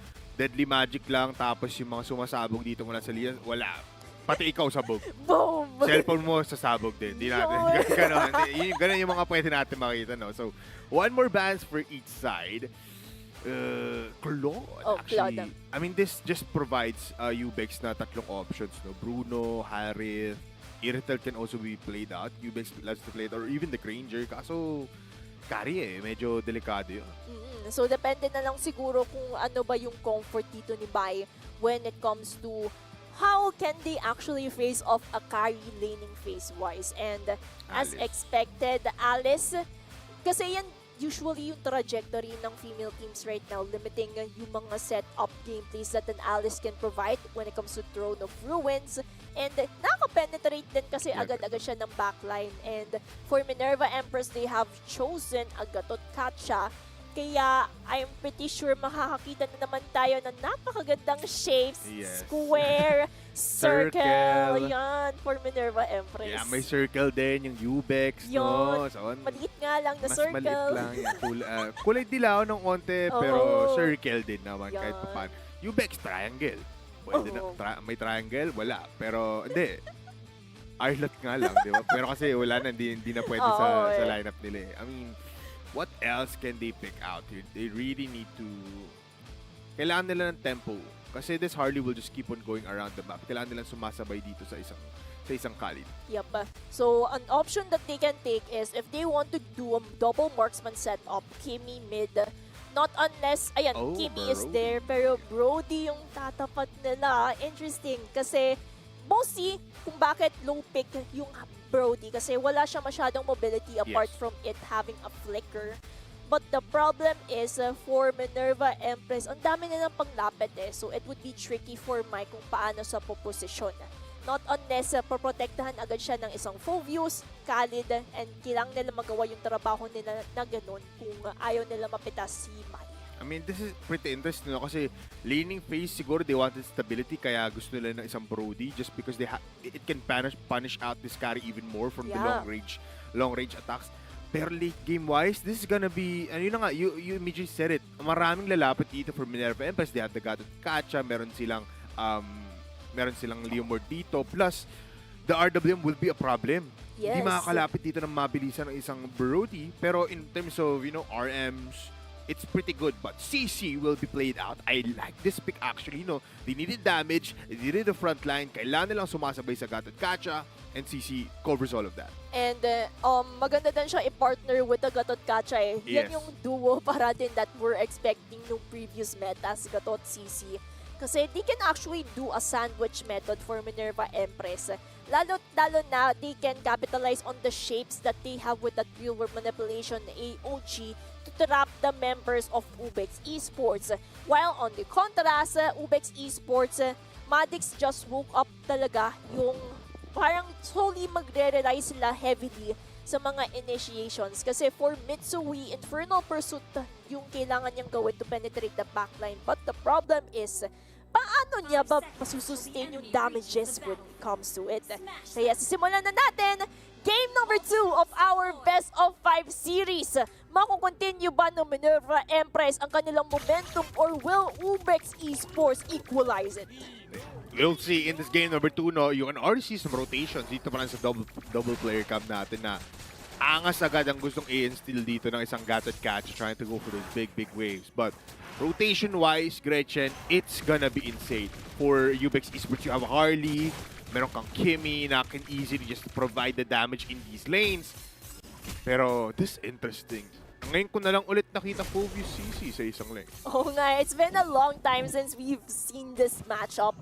Pero kita naman natin laning phase-wise, UBEX Esports for the gold lane, si Mai yung nagka-capitalize on it right now just because of the passive that Brody has when it comes to stacking up against her enemy. On the contrast, kapag tiningnan naman natin ng EXP, continuous poking lang ang ginagawa ni Shakairo sa kanyang CC kaya umaatras ng bahagya dito si Mitsui sa kanyang mga crabs. Yeah, this is what I expected sa gold lane. Just bangasan lang ng dalawang gold laners and then look for somewhat of a kill. Pero prioritization by bottom lane, big stun, Revatas magagamit ngayon. Can she get alive? Well, nandun yung slow, pero makakapag-heal up pa nga ba? No, that's the first blood coming in towards Ishi and Azazel falls down. Minerva Empress, ito yung nihanap natin mula sa UBEX Esports and they're already doing it sa first minute. Maganda din kasi na nakuha agad ni Ishii dito yung deadly magic niya. Kaya kita naman natin na ginawa niya agad poke invade para hindi makalamang ang Minerva Empress sa turtle contestion. Pero oops, si Azazel kamuntikan na naman makuha dito sa mid lane na. Yeah, this is talaga dito, hindi nila kailangan magpakamatay kasi this is what happened to UBEX nung isinimulan dito ng Minerva Empress yung pinakaunang turtle of the game. But UBEX Esports looking to get the first engagement dito sa may Riverside. And they have a lot of levels once again. Minerva Empress can fight this out pero look at the rotations sa pwedeng sumama dito sa fight yung carry. Oo nga pababa na dito si Rose Meow pero oops, dito si Mitsui nakasanya na yung Infernal Pursuit. Oh, RWM. Point turtle ngayon coming from Mayonets. They do have one more fight first to fall down. Dito sa may backlines, AOG tatama. Pero siya pa ata mapipitas. Never mind. Naipit sa gitna si Mitsui sa apat. And Minerva Empress claim at the objective and a kill. And si Mai, wala siyang pake sa turtle kasi focus lang sa pag-push.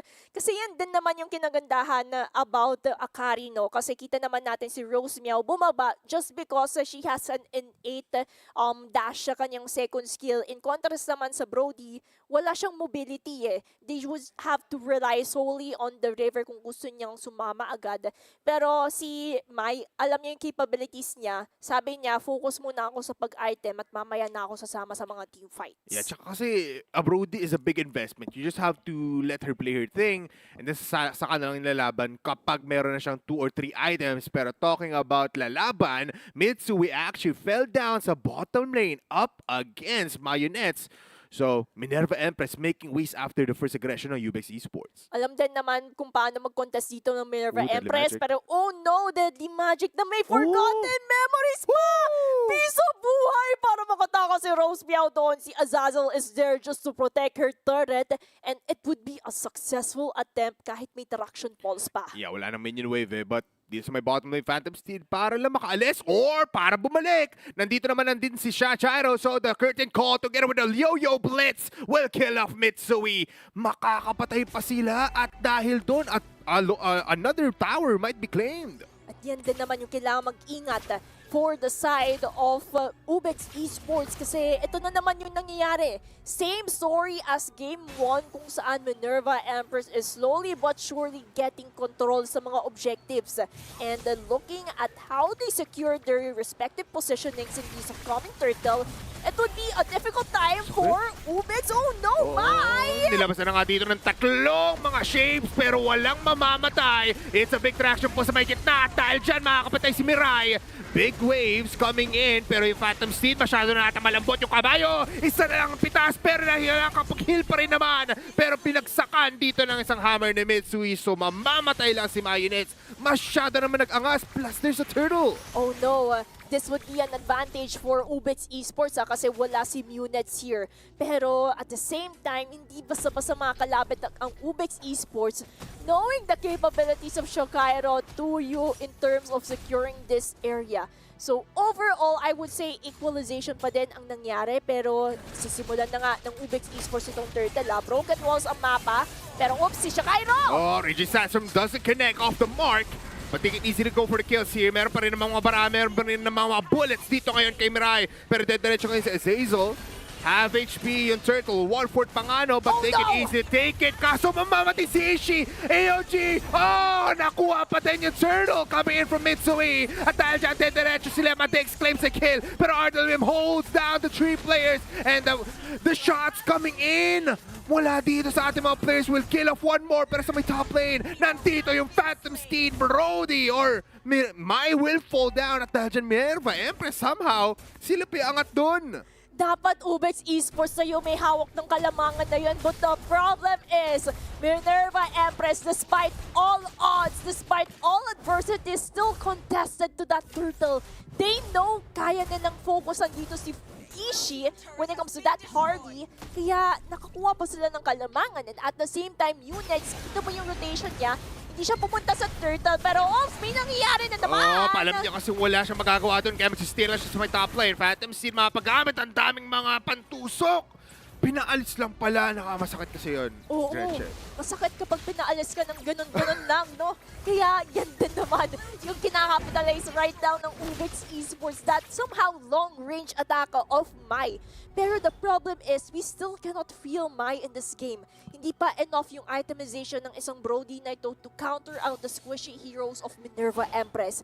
That's why UBEX Esports invests on a lot of time because this may be the same story that we have read for Minerva Empress nung Game 1. Yeah, they have to make something happen. AOG Flicker will be burned mula dito kay Mai. So Azazel, alam nila yan, doesn't have a flicker for Mai pagdating dito sa last third of the game. Oo nga yan. Tsaka yan naman yung somehow fina-force out ng Minerva Empress sa UBEX Esports. Kasi if they know walang flicker itong si Mai, they can actually contest to the upcoming turtle. And at the same time, pwede nilang targeting si Mai knowing na wala siyang pagtakas sa mga tricky situations. 7 minutes. Turtle now spawning sa may top lane. Nandito naman si Rosemia. Everyone actually except wala dito kay Shokairo ay nandito ngayon sa may turtle pit. So ibibigay na lang ng ating players mula sa UBEX Esports. It looks like ayaw nila labanan. Oo nga fast turtle lang for Minerva Empress. And also kudos to Shokairo, hindi niya binatawan yung EXP kasi Madix just woke up, was supposed to go for a trade, pero nandito na naman yung mga members of Minerva Empress slowly getting the resources of UBEX Esports here. Yeah, everything claimed by Minerva Empress. Pero may palag ditong UBEX Esports. All they needed is good set coming in from the Raging Sands. So Phantom Steed na pakita na nga. Pero dito na naman dito si Rose Meow trying to go for the big plays. AOG doesn't connect. Pero nasa backline na. And with the RWM and Raging Sandstorm, everyone falling down low. Pero Madix and as well Spitz mawawala na. Look at Mirai gunning it for Azazel and one more with the Sky Piercer Kiss of Mayonnaise. At diretso na din Shokairo sa may likuran. Yo-Yo Blitz, Curse and Call lahat ibinigay. Vengeance not enough. So keep her alive. Minerva Empress nakakuha nga ng tore pero madaming binigay na buhay. At yan naman yung equalization na hinahanap dito ng UBEX Esports. We already know what is happening just because Kemi and Brody here would actually be felt in this part of the game. Pero speaking of being felt, baba lang ang tingin sa mga viewers natin dyan dahil malay nyo, lumabas lang dyan ang skin code na inaabangan nyo.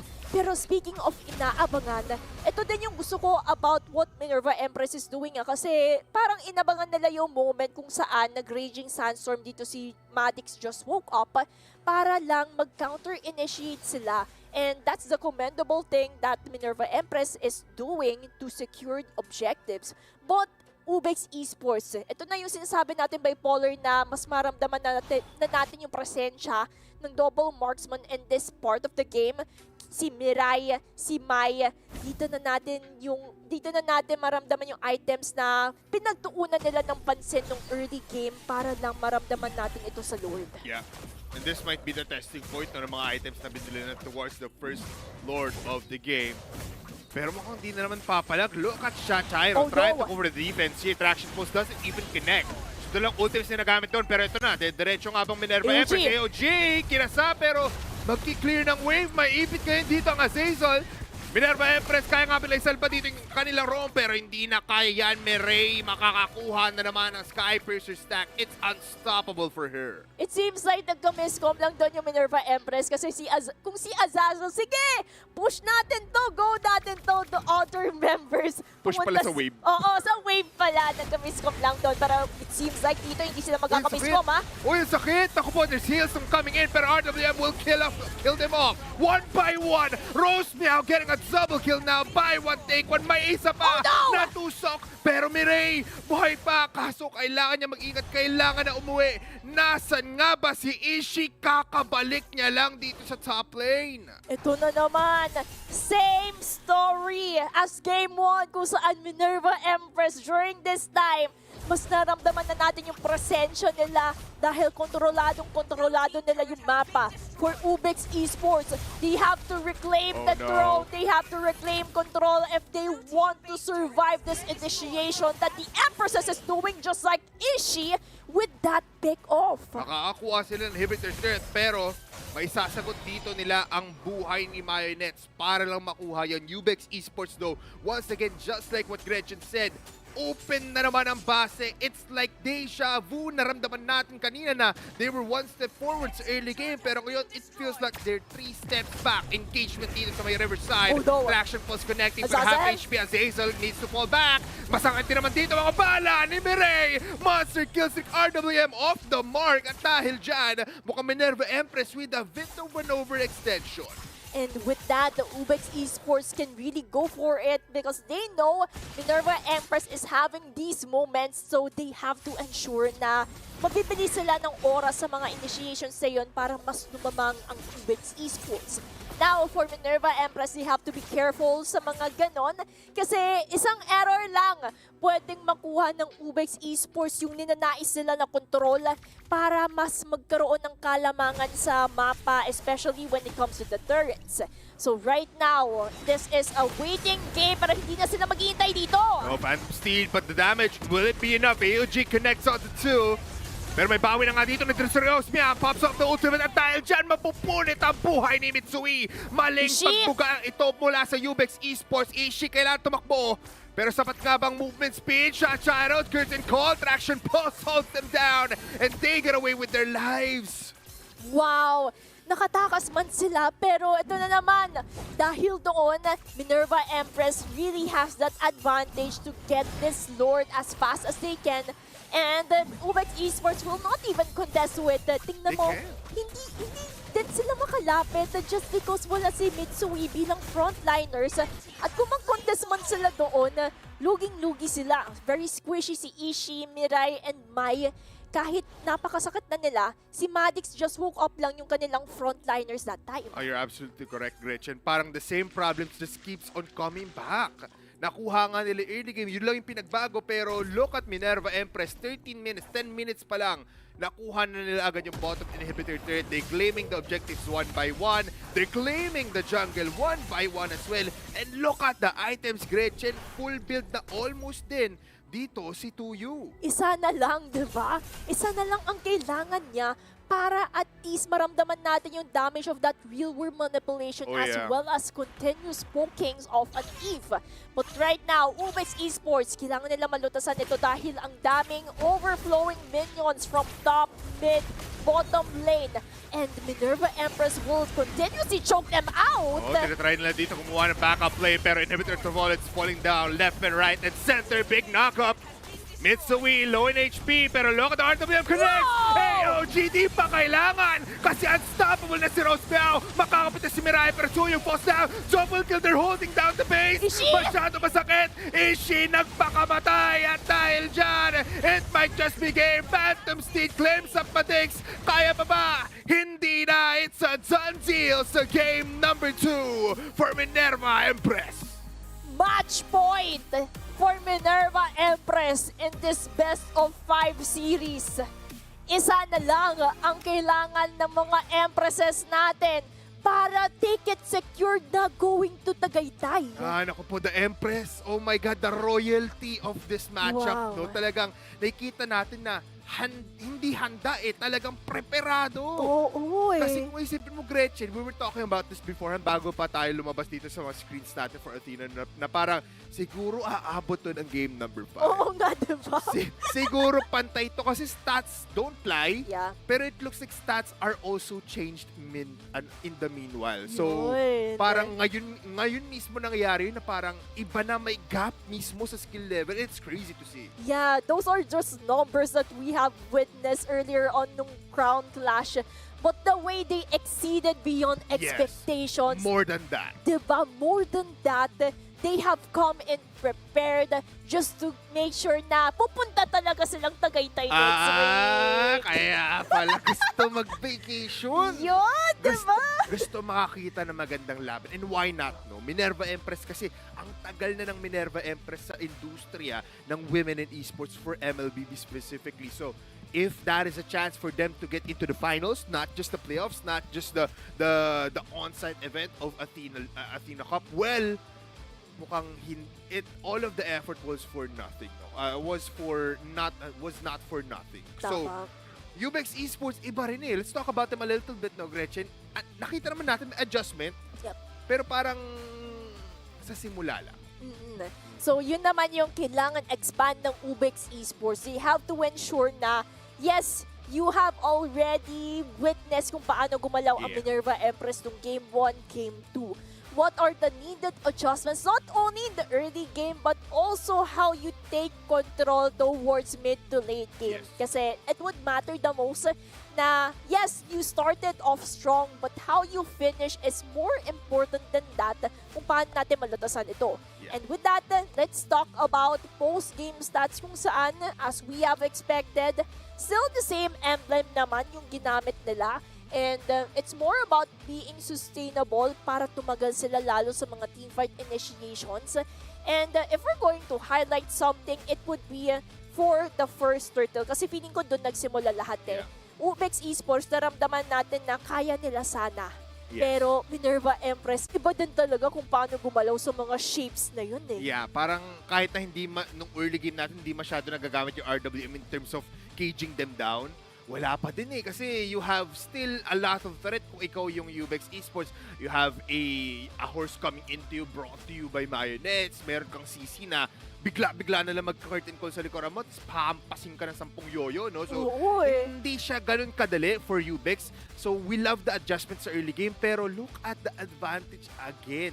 Tignan mo naman, kahit roamer dito ng players natin sa Minerva Empress, well, 2 or at least 1.5 na lang yung kulang niya, and that's just 14 minutes. And 30 kills yung eksakto natin dito no, for the entire game. It's been action-packed, it's been a lot of aggression, but Minerva thrives in chaos somehow. Yeah, iba talaga gumalaw yung Minerva Empress. Lalo't-lalo na, tingnan mo yung item si Azazel in contrast to Ishi. Halos pantay lang sila ng itemization, and that also translate on how Minerva Empress got the control that they need to get enough itemization para mas maramdaman yung offense and defense.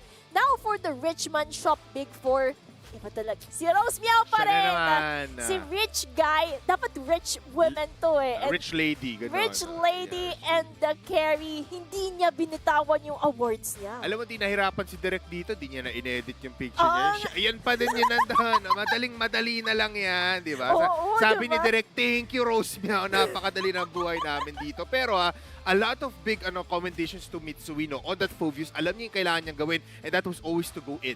And trust in the teammates na susunod na lang. Kasi gano'n naman talaga yung Fovius. But, what can you do?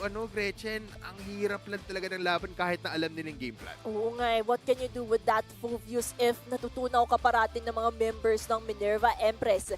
And with this, alamin natin kung sino ba ang MVP for game number 2.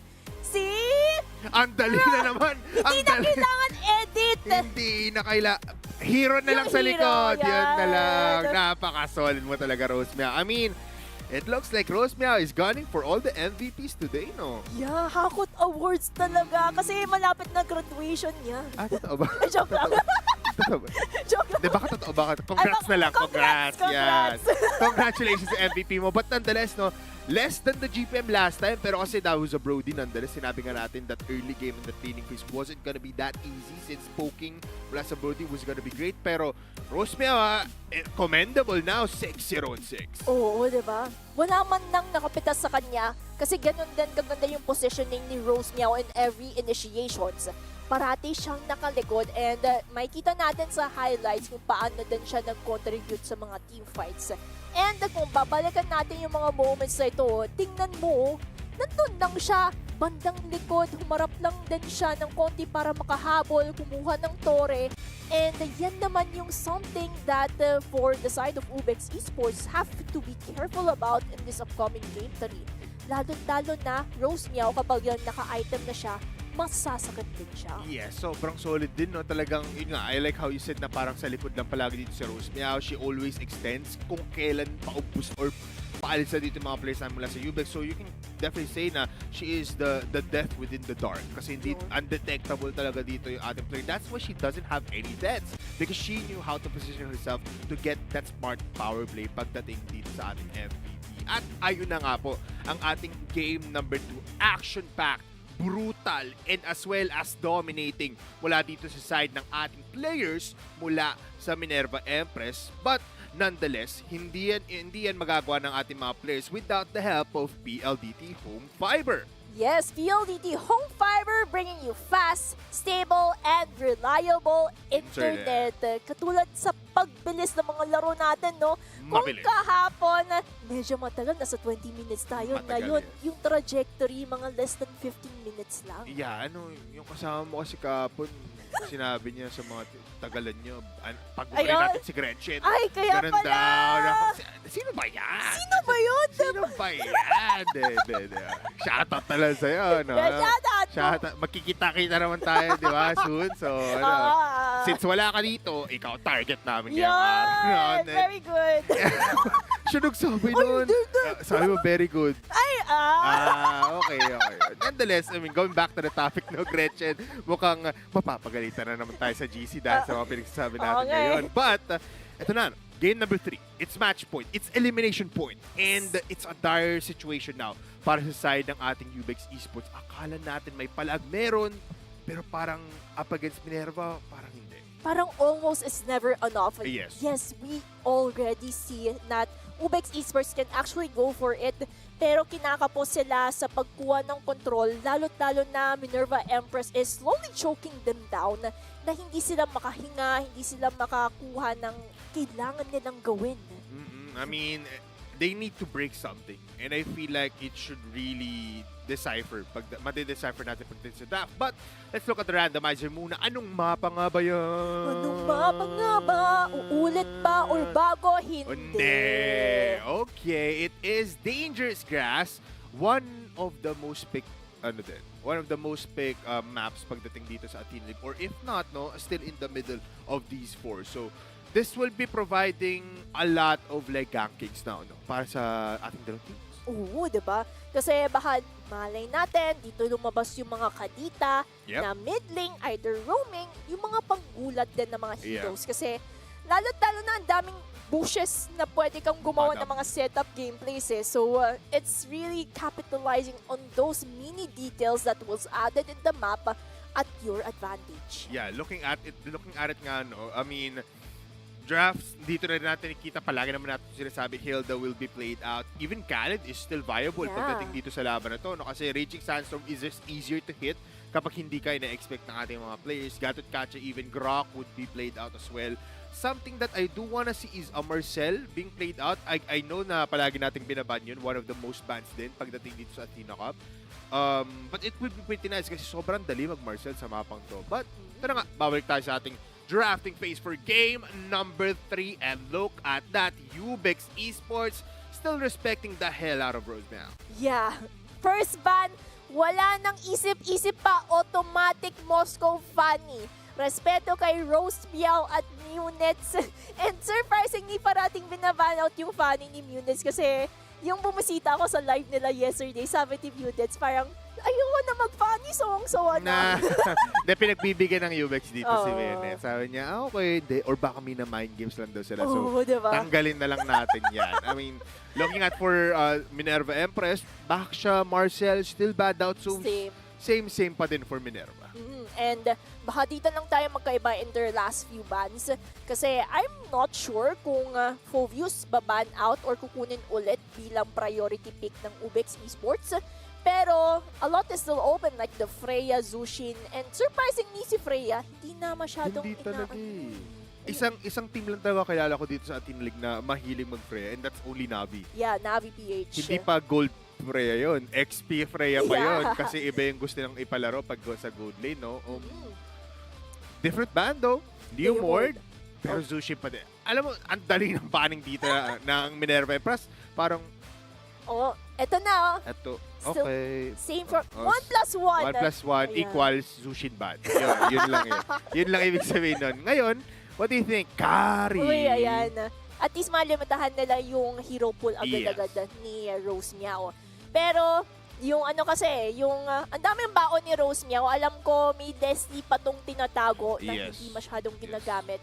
So for Minerva Empress, since wala ng Leomord, they can either go for a Suyo or a Harley. Feeling ko either of those two yung par-prioritize kasi if not, unting-unti mauubusan ng hero pool dito si Munets. Ladot na si UBEX Esports parating chine-choke out dito. And yun, aagawan na ng Suyo and a Fovius. Yeah, Fovius, no, just take it out. Usually see it in the blue side, no, but mukhang sabi dito Minerva Empress, open na lang yan. I feel like you can easily put Inherit din naman, no, for Rose Meow, no, for Minerva Empress. So I feel like they still have some options. They just want a stability muna. Parang ganun din kasi nakikita minsan natin for Minerva Empress in terms of nating stability first, then you go for the comfort pick. So they do have that instead.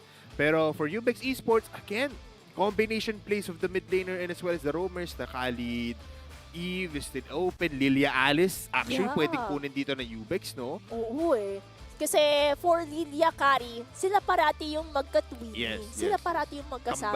Kambal. Yan, di ba?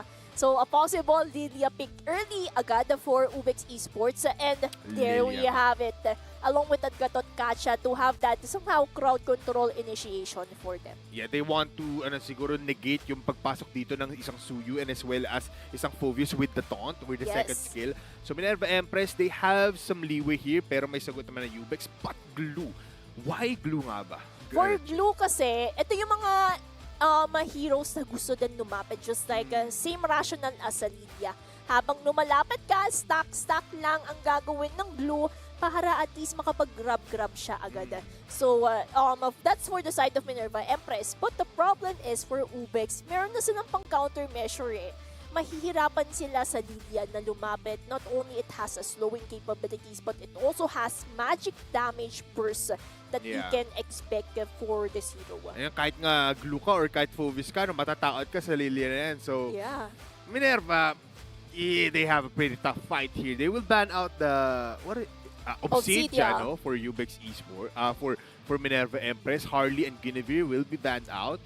So UBEX actually, no, since sila nagban ng isang Leomord here, naiipit din sila sa jungle side. Kumbaga, kung sa kanila, earlier on, nasa kanila yung advantage sa pagkuha ng jungler. Pero sila pa yung naipit just because prioritize agad ng Minerva Empress itong Suyo. Yeah. So, a lot of options are being limited down for UBEX kung ano ba yung pipiliin nila. So, maybe we can expect an assassin hero on their side like a Lancelot. Pero the problem is, may contingency plan na agad ang Minerva eh. Focus agad. Yeah, yun na. Ang dami talagang natatanggalan dito ng options for UBEX so just because they have the Phobius here. I mean, I wouldn't be surprised if they go other ways here. Kailangan lang nila ng, siguro sa pagdating sa XP laner nila, damage dealer S. Pero Leslie, yun na nga, tinanggal. Mukhang narinig ka nga nila talaga ng todo. And they will pick out the Farsa as well. Yun, Forza. Para at least labanan ng long range. Yes. So, hindi man sila makalapit sa isang Lilia, sa isang carry. Out-range mo sila with that long. Pero Akay, okay, Akay jungler ang ating ma-expect for as well as CC. Okay. Kasi yan din naman yung tinapat sa kanila earlier on, Phobius versus CC. Nagkaiba lang ng role. Agawin na lang daw nila. No? I mean, itong inahanap natin for the XP, no? Kailangan nila ng damage, kailangan nila ng laner na solid. CC gives you that. And kailangan nilang pa-disrupt ng fights, kailangan nila ng haharap pa para dito sa Karen as well as the Lilia. Akai gives you that as well. So I did like this. Siguro mas gusto ko sana Fred rin. Kasi he doesn't really care about the Phobius or the Farsa a little bit. But Akai makes sense, you know. Papasok tong tatlo, pushback mo gamit yung heavy spin. So, it is gonna be a good pick. Pero Minerva, ang dami pa ng open pero the hero pool dito makikosyon for those now. Yes, and Munafetch Granger na lang daw ang itatapat. So, at least nandun pa rin yung mobility para makatakas sa heavy spin nila Akai, AOG ng Gatot Gacha.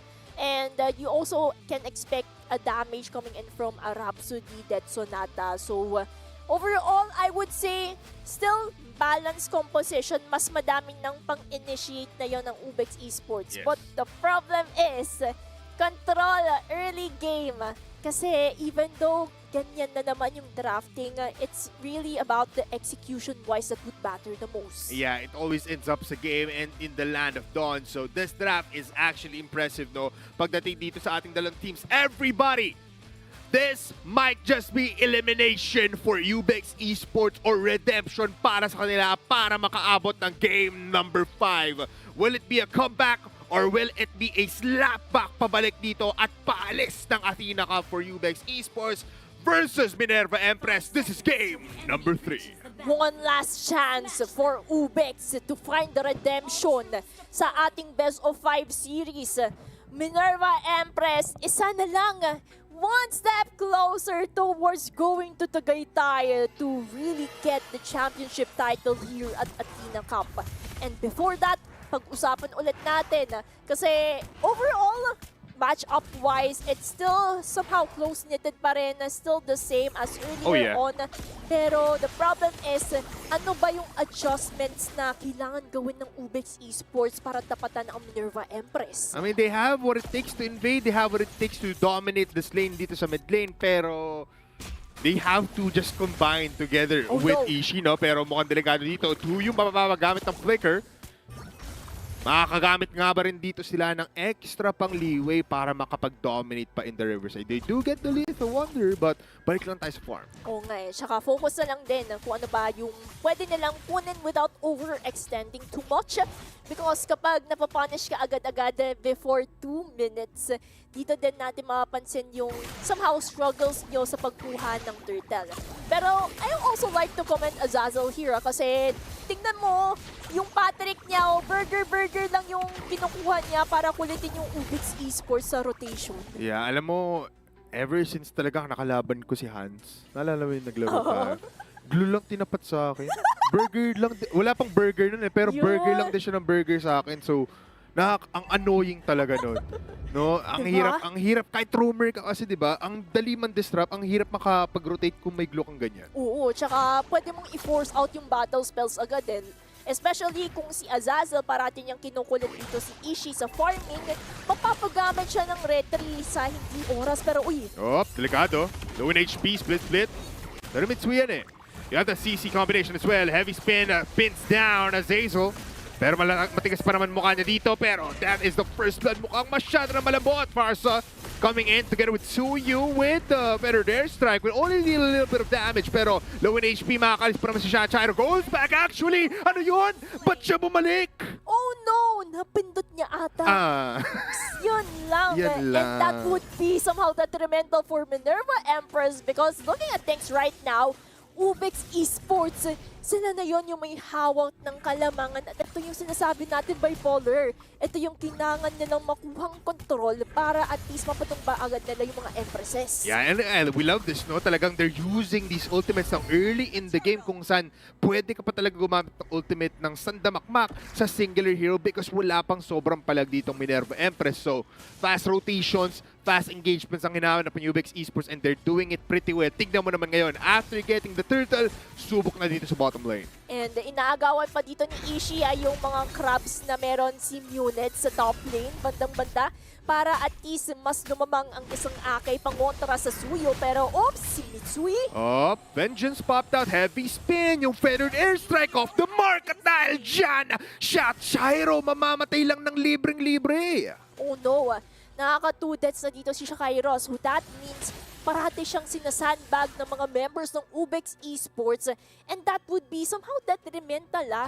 Meron nga namang Dreadnought armor na dito si Shakairo pangontra sa mga heavies na meron si Mitsui and Mai, but the problem is kapag unting-unti na nag-widen ang gap between a CC and a Phoveus, then it would really mean a lot in this upcoming turtle. Yeah, I feel like Mitsui, as long as she just stays in the lane, gets more farm, she doesn't care kahit na mag-defensive agad dito si Shachiro fully, no? Up until 3 items. Pero good stun onto Azazel, slows her down. Madix, ma-pull back na onte, pero yung burger talaga, naku po, delikado to, papasok, good stun onto 2, feathered airstrike, kaso nga lang, it's still off the mark, palagi lang sa dulo, at dahil dyan wala silang mapipitas. And si Tuyu medyo umaambal lang kay Madix just woke up, pero si Shakairon dito, kanontra kay Mitsui, labanan ng mga EXP laners na pang zone down ginagawa. Oh, ang sakit, naku po, the birds are just too bad, a Shachiro kills her off. At dahil dyan mapa-AOG out pa si Madix, just woke up. A turtle spawning on the top lane, pero sabi nila, wait lang, bakit may panda dito? Bakit umiikot yan? Tara, patay natin. They claim up the purple buff as well. But Ishii mapapabalik with the burger, will fall back. Trying to go towards Mirai, kaso masakit natin damage. Ishii! Bang!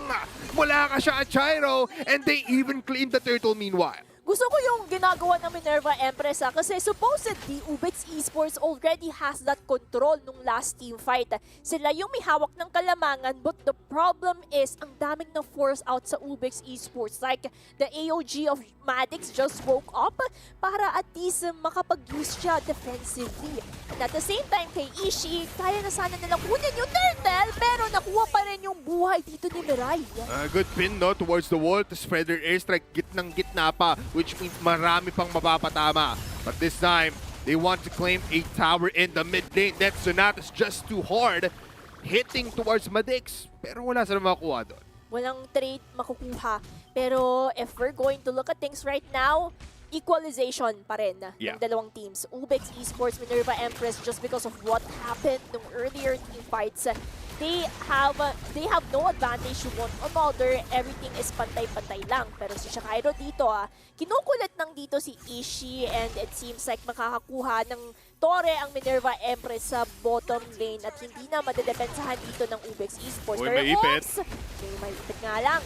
Oh, may ipit pero big stun sa may backlines pero wala pa rin tayong mangyayari doon. They only claim at Surret and they just fall back. Pero alam mo, there's something that I noticed, no? After mamatay dito ni Shachiro ng 2 beses sa top lane, sumasama na lang siya sa mga team fights. Kasi sabi niya, wala akong magagawa kung solo lang ako. Teamwork to eh. And teamwork makes the dream work for Minerva Empress to get the control back again. Kaya 6-minute mark of this game, it seems like nakukuha na ulit ng Minerva Empress yung needed rhythm nila. Yeah, Minerva Empress somehow out of the early aggression dito ng UBEX Esports are coming back at sila pa unang nakakuha ng threat. Heavy spin off the mark. Might be problematic for UBEX Esports. Total spawning. Pero the airstrike connects out to 2. No big stunts yet, pero Madix naipit dun sa may likuran. AOG sa may sarili niya, pero Mike kills off shot Chairo. Bago mamatay yung Roamer, may napapaangas ng onte. Masyado masakit ang bala dito ngayon. They roast meow and they digress. I guess, let's go to the turtle. And turtle-wise ang focus ng Minerva Empress because if they don't, makukuha ito ng UBEX Esports. Si Ishi, bandang paposisyon lang pero na-spot on agad siya ni Azazel here. Nakas naman ni Ishi yung heavy spin earlier on. At grab nga din naman ni Ishi para at least Minerva Empress will not have any hesitation to get on. Pero post-turtle-wise kita naman natin, hindi pa tinatapos ang mga members. Oh, Azazel, naipit. Ayun na nga, you pay for your consequences pero mabuhay pa nga rin ba? It looks like no. Madix will claim the kill. But the Minerva, they're not backing off. They want to claim this turret. They have enough wave, pero na-clear up. Ginamit yung retry actually. At dahil dyan siya, Chairo, mamamatay lang. Great awareness with the catapult dun sa may mid lane. UBEX Esports, nakuha nila yung silver lining in that situation para at least masulit man kung ano ang nawala sa kanila. And because of that, hindi naman masyadong prominent yung gap between both of the teams, kaya nakakakuha pa rin sila. Kaya si Mai nakakakuha din ng mga tore. And it seems like this is the moment that we're waiting for UBEX Esports. Yung moment na makuha nila yung control at hindi mas lalamang yung Minerva Empress. Tsaka ito yung moment na may sagot na sila sa lahat ng problemang binibigay sa kanila ng Minerva Empress. Hindi na sila sitting ducks. They're actually swimming now with the waves, with the sharks of Minerva Empress. Looking at the item builds, late na rin dito yung mga items ng isang shot gyro, no? Oo nga pero oops, may kinasay dito yung feather airstrike, si Madix! Madix, AOG lang, pero heavy spin, tinatry mapaback off dito. Ngayon si Azazel, low in HP, pinagbababaril at pinagbababato yung yo-yo blitz. But this time, makakapasok naman si Mayonnaise, will back off at wala, nagkabigay lang. Tamang bigayan ng walang nawala sa kanila ng napakasakit. And the focus na lang din. Supposedly, units will get on Ishi there with that purple buff. Pero, oops, Mirai! Kamuntikan na nga siya, mapapa-flicker out para makatakas nga lang. Pero si Maya, gusto ko yung ginagawa niyang macro pressure sa pag-push. Pero si units will spot her on. May ipit dito si Mai. Oy, Susanowo, masyado nakakatakot yan. Pero strike. Still not gonna be hitting the crucial players there and the Lord spawning on the top lane.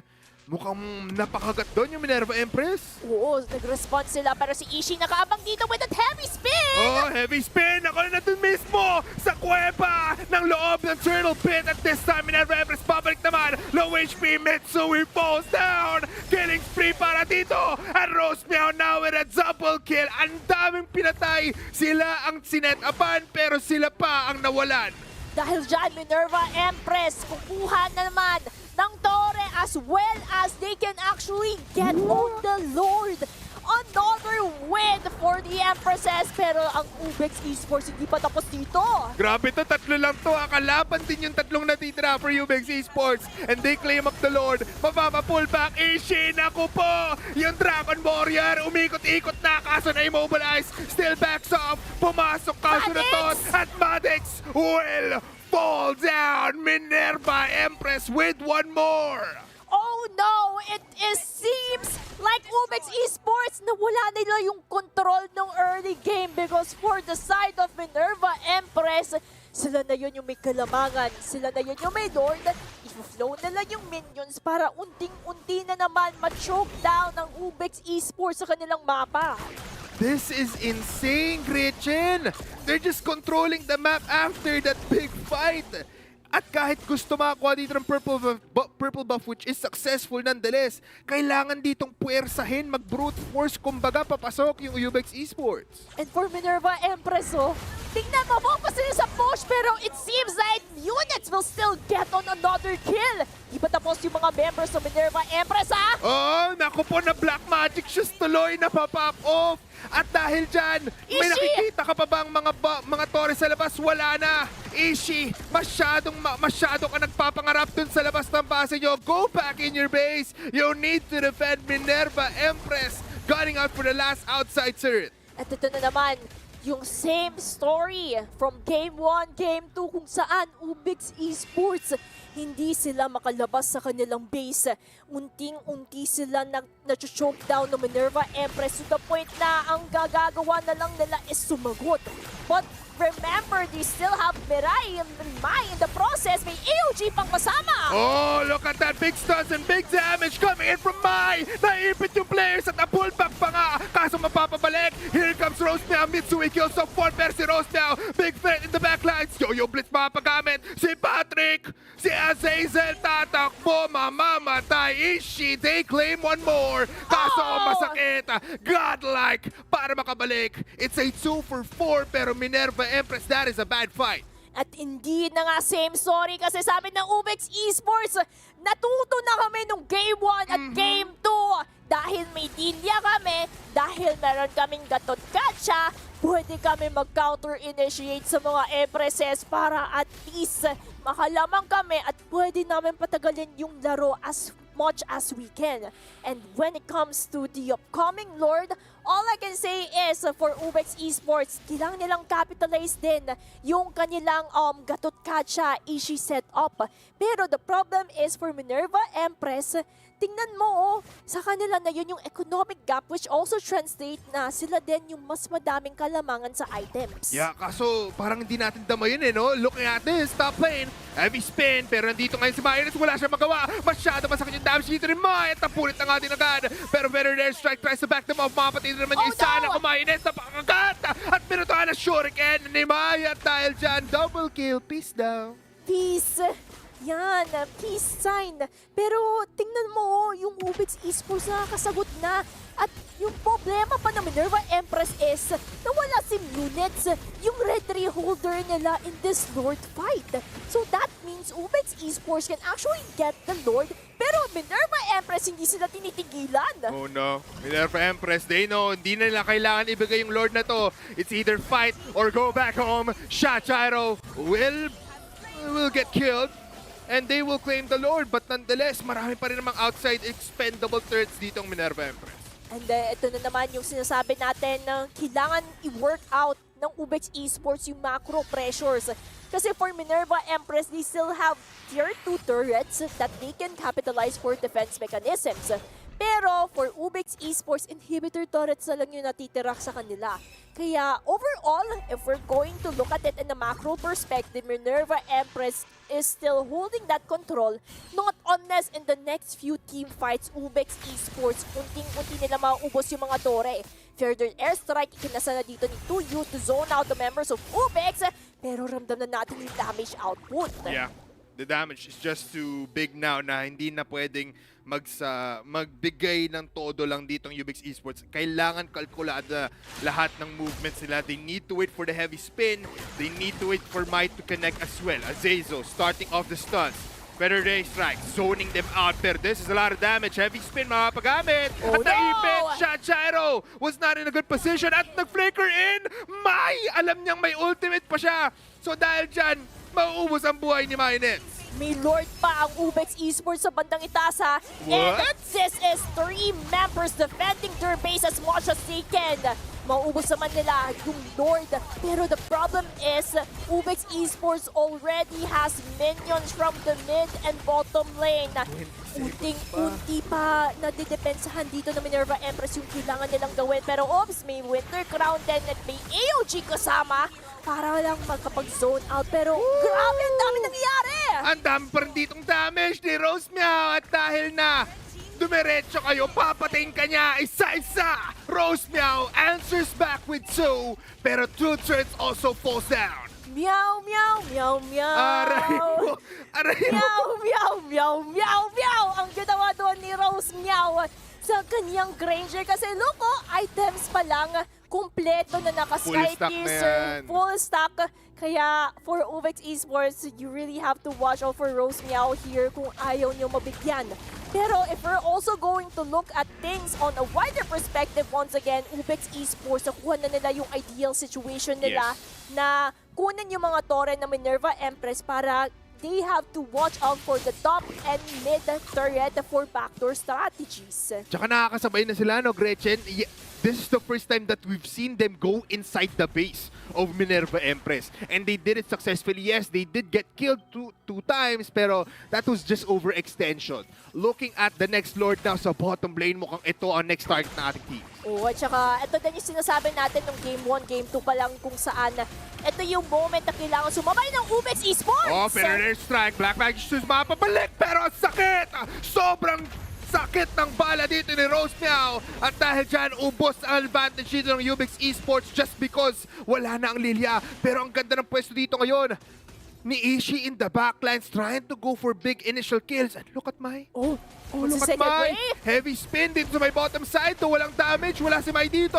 At dahil dyan, pwede bumalik. Look at the damage ngayon sa likuran ni Mayonnaise. Pero AOG doesn't connect. One more kill possibly for Rose now. It's legendary. It's one more. They claim one more and it's a double kill for Rose now. Pero mamati si Mai. Napita siya sa backlines. Oo, si Mai magpa-backdoor sana siya pero na-spot on siya ni Azazel dito at it seems like yung control na meron ng UBEX Esports sa kuha na naman ng Minerva Empress as they take out this Lord. Once again, a turn of events na naman kung saan anything can happen in Anything just can one happen. glimpse. Oh my goodness, Gretchen. Kung may BPM din tayo, namumula na, Gretchen. Oh, Eto no. na, dediretso, they do have minion waves, but the curtain call falling them back. UBEX Esports live to see another day. It's almost a tie game na nga, 17-17, even the gold mark magkapantay. Oo nga kasi during this time of the game, it's like the game equilibrium kung saan it doesn't matter kung ikaw yung may kalamangan nung early to mid game. Yes. Because everything is equalized at this point and it seems like switch of items na lang yung mawitness natin in the later parts of the game. Pero the problem is the next few minutes, next few seconds kung saan team fight, kung sino ang manalo doon, siya na yun yung may kalamangan kasi death timers natin. Pwede ka pang manood ng isang real video dyan sa sobrang tagal na. Ayun na nga, pwede ka manood ng buong video ni Bentings. Yun! Diba? Lahat pwede mo na panoorin, Oo. diba? Pwede mo panoorin yung TikTok na ginawa natin. Oo diba? nga, Pwede or rin kaya yan. pwede ka pa mag-top up sa Rich Man Shop sa sobrang tagal. Dali mo yan. At dahil dyan, mukhang datalian na lang dito ngayon na UBEX Esports. Nahanap si Mayonnaise. And this is now an opening. Oo nga pero nandito yung door na nasa top lane. Kaya ba? May mga minions papadating pa lang. Pwede pa tong depensahan ng UBEX Esports. Pero ang tanong si Ishi nandoon lang sa gilid. Pwede siya mag-heavy spin at the right moment. Pero naramdaman ito ng Minerva Empress at hindi na i-risk. Knowing na wala silang Torres sa mid and top lane. So delikado sa situation nila. Yeah, all they wanted was a inhibitor third kill of their own. And they were successful.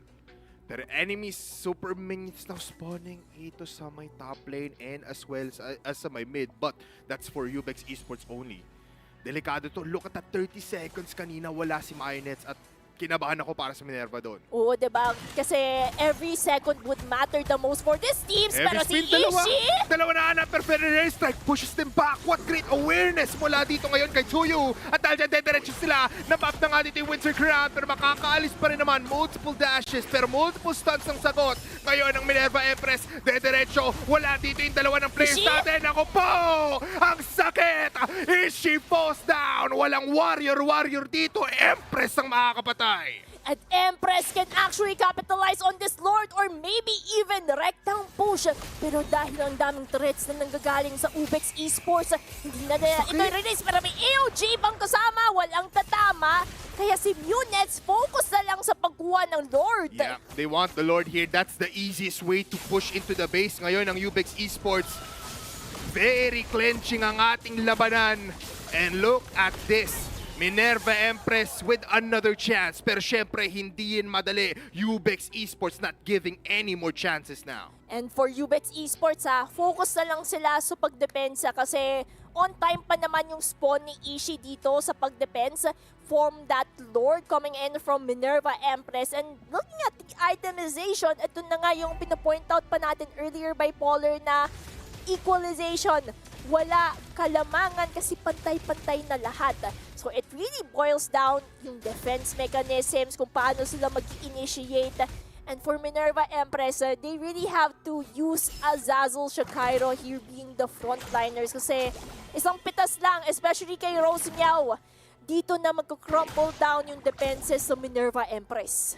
Minerva Empress waiting for the Lord to push in top lane. Multiple waves pushing from mid and bottom as well. They have the damage. They don't have that much, tankiness since mas malakas nga dito ang pagpitas nila dahil nga nandito si Mai sa UBEX Esports. Feathered Airstrike pushes them back.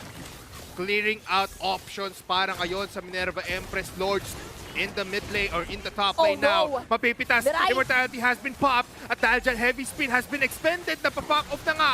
Pero look at the damage. Masyadong maangas dito ngayon ang isang player natin. Rosemary cleans the turret but it is an immortality pop as well. Masyado masakit. The Lord is still alive. Feathered Airstrike pushes them back. Is this a possibility of a push? Walang namamatay, Gretchen. Walang namamatay. May mga minion flow pa naman yung Minerva Empress. But the problem is, napakasakit na defenses ng UBEX. Pull back, Immortality once again. Last Immortality has been popped pero inubos na. Walang pake. Ayaw nyo mamatay. Papatayin na lang namin ang inyong base. At dahil dyan, congratulations. Diretso sa playoffs ang Minerva Empress. Pupunta sa Tagaytay ang Minerva Empress to continue their journey here at Athena Cup. And that's what a great way to end the series, no? Kasi that's a sweep for the Empresses and for the side of UBEX Esports. Nakita natin na ang laking adjustment yung ginawa nila from Game 1 to Game 2. That's why sobrang tagal ng Game 3 natin. Alam mo, akalain mo na malaki yung bakbakan sa pinakadulo. Nagkabigay lang ng Immortality. Parang 6 ata yung nag-pop off dun. Pero kahit na anticlimactic ending, well, that's what happens when you know how to win. And that's objectives coming in from Minerva Empress. A comfortable 3-0. I feel like handa sila para sa mismong possibilities sa Tagaytay. Oo, diba? Parang yun yung source of inspiration nila na Of course. isang step na lang, magtatagaytay tayo. Yun na yun. 3-0 yung kinailangan para makuha yun. Oo, yun. So, I'm pretty sure yung mga coaches behind the scenes, yung mga analysts tuwang-tuwa din. Kasi ang laki ng improvement ng Minerva Empress ever since they came here at Athena Cup. Yeah. Kasi from how they perform at Hiraya Cup, yun kasi yung naging qualifier sila going here in this league. All I can say is nakaka-proud at tingnan na ganun pala yung improvements ng kababaihan nating players. Tsaka I believe last season hindi naman nakatodong gawa ng run ng isang Hiraya qualified team natin, no? So for them to actually qualify just from after this game, well, that's an amazing achievement again, no? So congratulations para sa Minerva Empress for this dominating kind of full best of 5 series. Pero nice try pa rin naman sa ating players mula sa UBEX Esports. May kita natin ang kanilang stats dito sa game number 3, the round ender and the round killer para dito sa UBEX Esports. Sobrang naging matagal yung laban natin for Game 3 just because of UBEX Esports. Hindi sila papayag na napaka-iksi ng laban in just less than 15 minutes just because of the pick of Alilia carry. Yun kasi yung nagdala for UBEX Esports. Kaya ang laking tulong ng dalawang heroes na ito that every time Ishi and Madix just woke up in setups, yun yung follow-up damages na kinikilangan nila. At kita mo naman, si Mai, interestingly, nag-dominance eye siya dito pang-montra sa mga members ng Minerva Empress. Kasi ramdam na yung damage output na nanggagaling sa kupunan nila. Yeah, tsaka meron kang glue, meron kang Phobius that needed something else. I mean, di naman yan para lang pantanggal na attack speed, no? Kasi wala namang nagbe-benefit doon. It really just was a brink of itemization na kailangan niya just to fight all throughout. And you know what? Grabe dito si Mai. Talagang intense carry action, no? She always knew where to go. Alam niya yung limits of the hero. Plus, kahit kalaban niya dito si Rose Miao na, again, undefeated na naman she really did play well. 18-19 ang ating scoreline. So a total of what? 37 kills in the 38 kills in the 37 kills. Tama. Kailangan ko ito ng calculator. Kaya tayo, caster. Dahil si Rose Miao, nasa 2 na naman yan. Kaya nating bilangin yan. Oo, hindi na ulit papalitan ni Direk ko. Nandiyan pa rin siya. Sa sobrang ganda ng performance, si Rose Miel being the rich lady and the carry sa ating Richmond Shop Big Four. Siya parati yung nagdadala ng laban at wala na namang makalapit sa kanyang earlier on. Alam mo, yan kasi yung ibig sabihin ng posing niya. It's tumahimik na lang kayo Ay, ganun ba? kasi ako yung nandito. Yun, ganun pala yun. No need to talk, guys. I got it. Sabi dito ni Rose Miao. But big ups towards kay Ishi pati kay Azazel. In-expect natin na mag-utility jungler ng onte, pero hindi natin expect yung Akai. Plus, it did pay well naman, no? Ang ganda ng pick-offs. Actually, sayang lang yung double heavy spin pin niya sa may top lane, sa may bush. Kasi nandun agad si Tuyo, hindi niya pinagbigyan na makapitas din yung si Mai, pati si Ishi. But, yeah, what can you do? Rosemel is just too good, and the rest of this Richmond Shop Big Four. Sino nga bang ating MVP, Gretchen? I feel like we already know. Oo nga, hindi na naman papalitan, diba? Kasi si Rose Miao pa rin ang MVP. 3 consecutive games, hero lang ang napalitan just because of her amazing and great performance, positioning na wala man lang makapitas sa kanya. Yeah, shut up and watch the glory. That is what Rose Miao wants to deliver to you. May kita natin dito ang ating highlights mula dito kay Rose Miao and her team on how impressive that is in 10 minutes into the game, 9 minutes pa lang, nakita natin the Sky Precious stacks is already just too insane para hindi dito makalapit ang UBEX Esports. And this is the smart power play now, looking at the highlights. Oo nga, kasi tingnan mo naman, no, every time na umaatake dito, Rhapsody, Death Sonata lang dito si Rose Miao, nakakapitas siya just because of that stack sa Sky Piercer. Kahit no matter how squishy you are, no matter how tanky you are for UBEX Esports, all Rose Miao can do is pangtunaw lang talaga. Nice initiations from UBEX Esports, especially highlighting Ishi here, but the problem is, nandyan na din to the rescue ang mga members ng Minerva Empress. I like their map awareness, hindi sila nadulutasan, hindi din sila naarangkadahan masyado despite the game being really tight to one another. Hindi natin alam kung ano mangyayari. And all I can say is, anything can happen in this game actually. It really boiled down to the decision-making of Minerva Empress that paved them the way to this 3-0. Impressive nonetheless kasi after 2 games, iba yung inangat dito ng UBEX Esports pero hindi umalis sa pinakatuktok ng laban ang ating mga Minerva Empress players. At who would have known? Akalain namin talaga game number 5 on how the statistics went, how the standings look like pagdating dito sa ating group stage, plus on how they perform as well. They have inconsistencies but mukhang wala naman inconsistencies dito. Up next, Gretchen, is gonna be TNCK rin and as well as Team Liquid Aqua. But after this short break, magbabalik po ang ating Athena Cup for even more action, Gretchen. So again, Bipolar and Gretchen on the action a little bit. Pero syempre, wait lang, mukhang meron pa tayong oras para mag-usap-usap. Oo nga, kasi really interesting yung naging labanan ng unang serye natin. And sa mga viewers natin nakakapasok, isang series na lang na best of 5 ang matutunghayan natin. Katulad ng sinabi ni Bipolar, TNCK rin, Team Liquid Aqua naman yung abangan natin sa susunod. And baka dito tayo makakita ng Game 5 or sweep ba ulit? Yeah, baka baliktad pala na yung iniisip natin. Baka iba palang paghanda dito ng dalawang teams ng Team Liquid Aqua and TNCK Seran. Ayun na nga, everybody, when we come back, Athena Cup will introduce to you a matchup for the ages. Team Liquid Aqua versus TNCK Seren after this short break. Di abutan dito! Defeat. GG, bro! Don't worry! The Only with Smart Power All 99. Hindi bitin with 10 gig data to power your games plus only Facebook or only TikTok. Load now! Labanan na! Sumali na ang Richmond Shop sa Athena Cup. Pinakamura na, pinakamabilis pa, at siguradong safe ang top-up mo. Sobrang baba ng presyo ng mga diamonds na swak sa budget mo. Madali lang magbayad gamit ang iyong mga local payment methods. I-scan ang QR code para makapag-top up ng MLBB sa pinakaabot kayang presyo. Richmond Shop, ang #1 mong partner. Tara, top up na! Your home's gotta have the PLDT Home Fiber Unli All. Get supercharged with Unli Calls, Unli Fiber, Unli Signal for just 1,399 pesos. Apply now.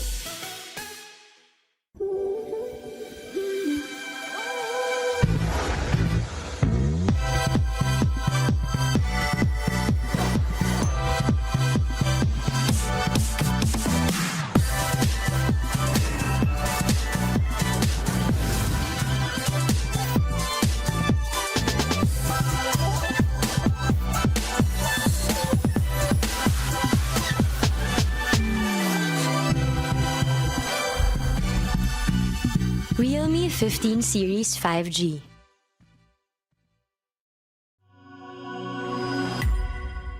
Nandito na ang richmanshop.com para sa pinakamura at pinaka-safe na diamonds ng Mobile Legends Bang Bang. Ang kanilang mga diamonds na siguradong presyong abot kaya at swak sa budget mo. Madali, mabilis at secured ang pagbayad gamit ang iyong mga local payment methods. Kaya ano pang hinihintay mo? Tara, top up na sa Richman Shop, ang #1 mong top-up partner. Di abutan dito! GG bro! Don't worry! The Only with Smart Power All 99. Hindi bitin with 10 gig data to power your games plus only Facebook or only TikTok. Load now! Labanan na! Sumali na ang Richman Shop sa Athena Cup.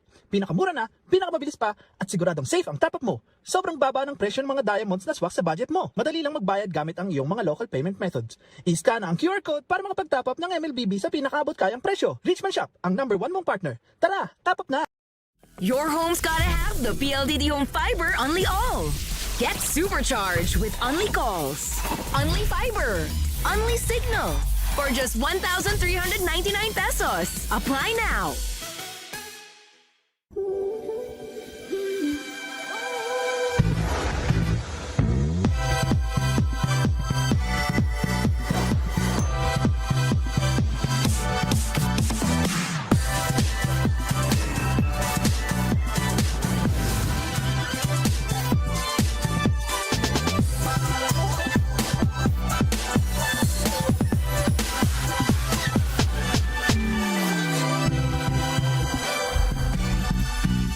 Realme 15 Series 5G.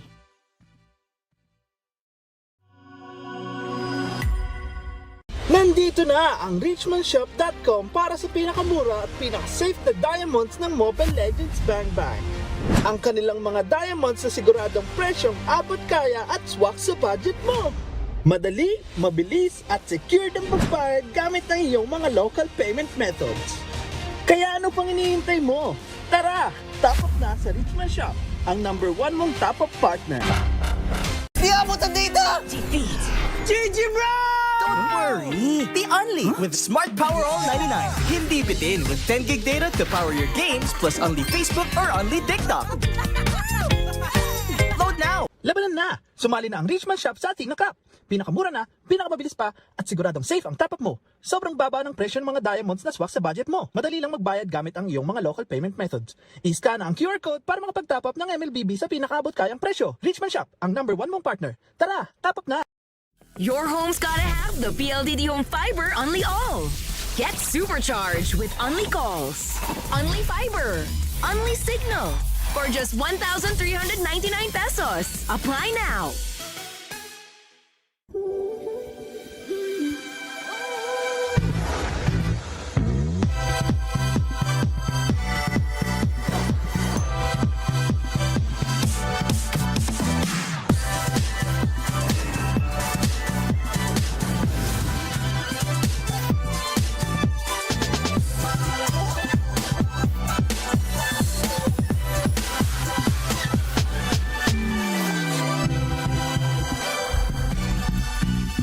Realme 15 Series 5G.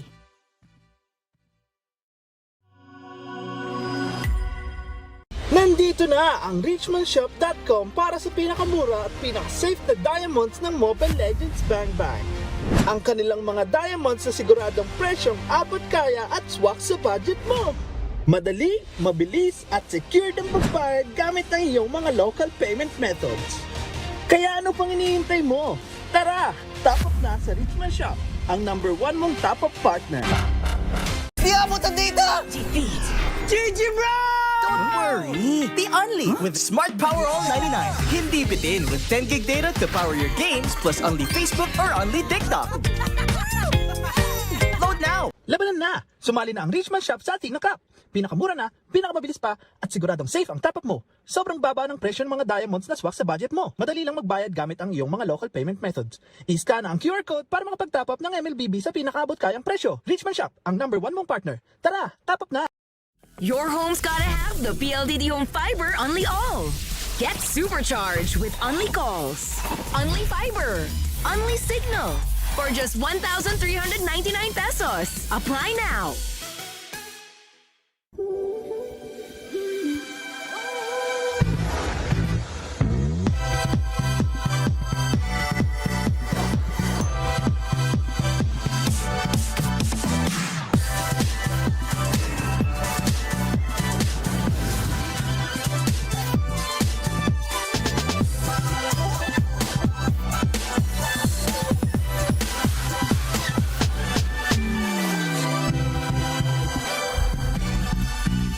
Realme 15 Series 5G.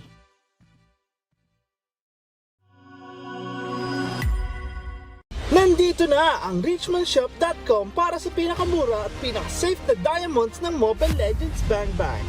Ang kanilang mga diamonds na siguradong presyong abot kaya at swak sa budget mo. Madali, mabilis at secure ang pagbayad gamit ang iyong mga local payment methods. Kaya ano pang hinihintay mo? Tara, top up na sa Richman Shop, ang #1 mong top up partner. Di abutan dito! GG bro! Don't worry! The Only with Smart Power All 99. Hindi bitin with 10 gig data to power your games plus only Facebook or only TikTok. Load now! Labanan na! Sumali na ang Richman Shop sa Athena Cup.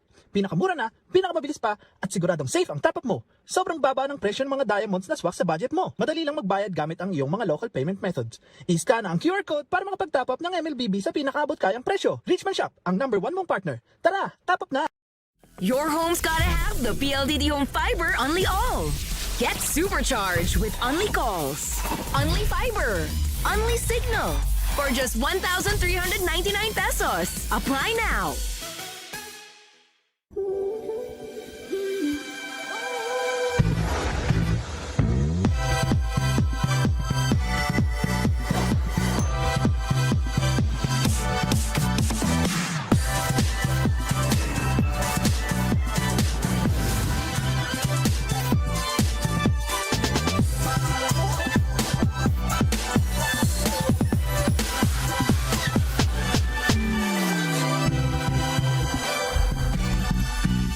Realme 15 Series 5G.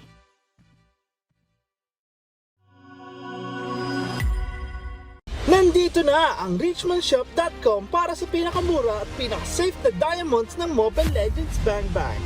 Ang kanilang mga diamonds na siguradong presyong abot kaya at swak sa budget mo. Madali, mabilis at secure ang pagbayad gamit ang iyong mga local payment methods.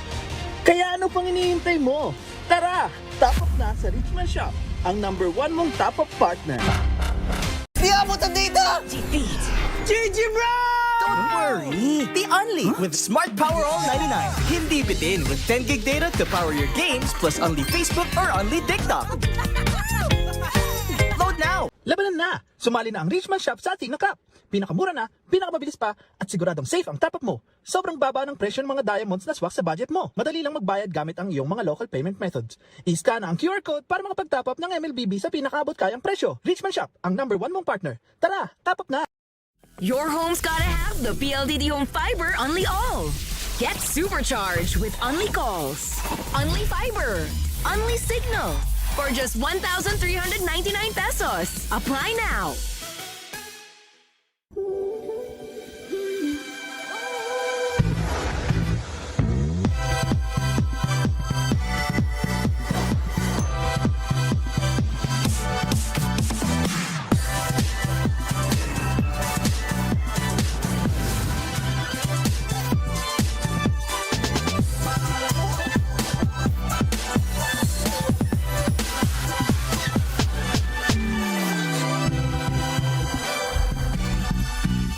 Realme 15 Series 5G.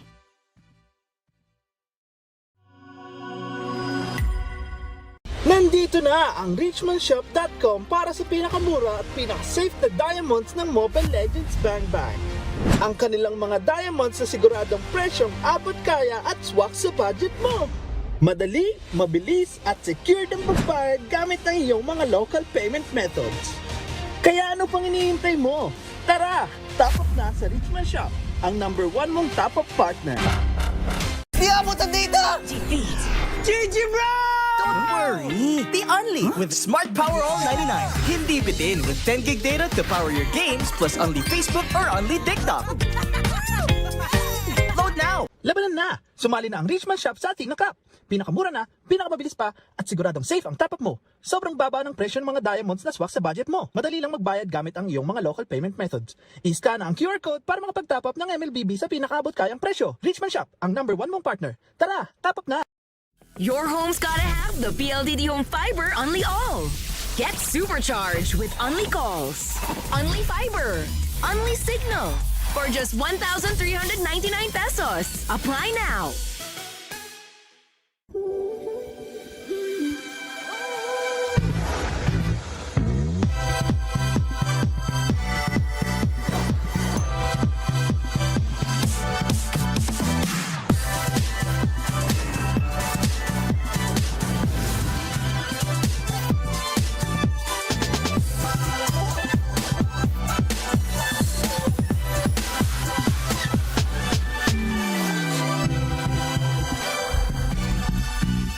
Realme 15 Series 5G.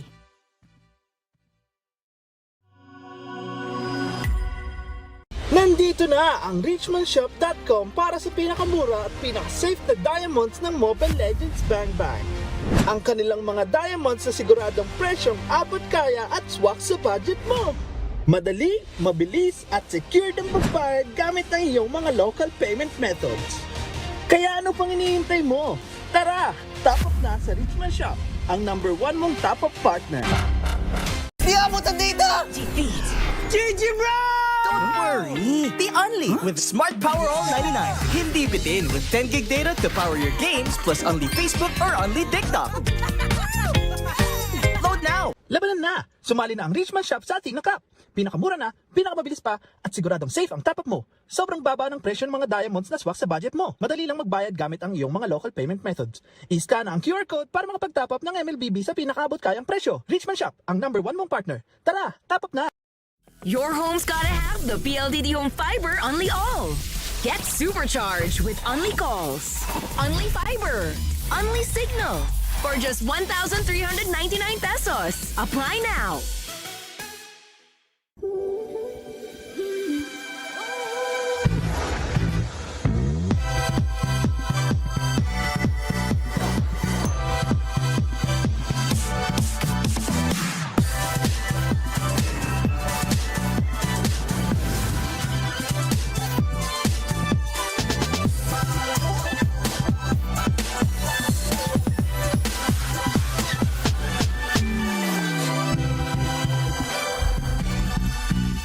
Realme 15 Series 5G.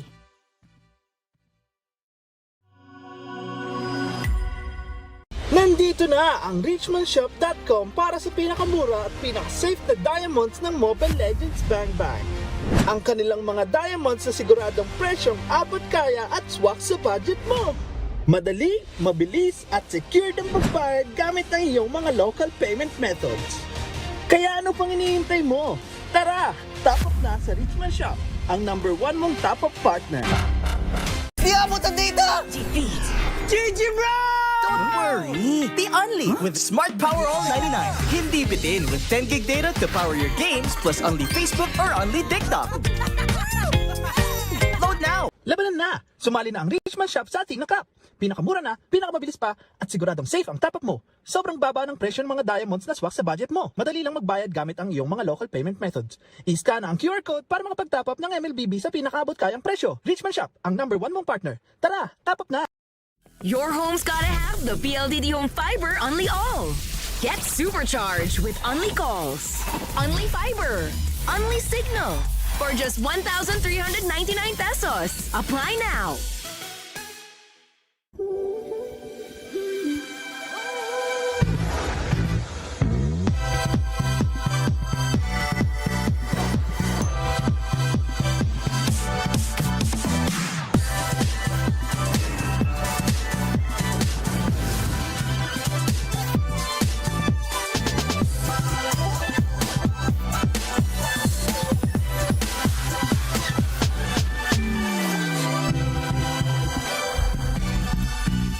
Realme 15 Series 5G.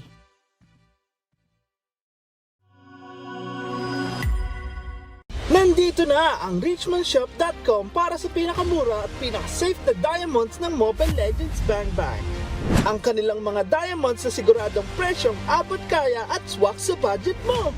Madali, mabilis at secure ang pagbayad gamit ang iyong mga local payment methods. Kaya ano pang iniintay mo? Tara, top up na sa Richmond Shop, ang number 1 mong top up partner. Di abot ang data! Defeat. GG bro! Don't worry! The Only with Smart Power All 99. Hindi bitin with 10 gig data to power your games plus only Facebook or only TikTok. Load now! Labanan na! Sumali na ang Richmond Shop sa Athena Cup. Pinakamura na, pinakamabilis pa, at siguradong safe ang top-up mo. Sobrang baba ng presyo ng mga diamonds na swak sa budget mo. Madali lang magbayad gamit ang iyong mga local payment methods. I-scan ang QR code para makapag-top up ng MLBB sa pinakaabot kayang presyo. Richmond Shop, ang number 1 mong partner. Tara, top up na! Your home's gotta have the PLDT Home Fiber Unli All. Get supercharged with Unli Calls, Unli Fiber, Unli Signal for just 1,399 pesos. Apply now.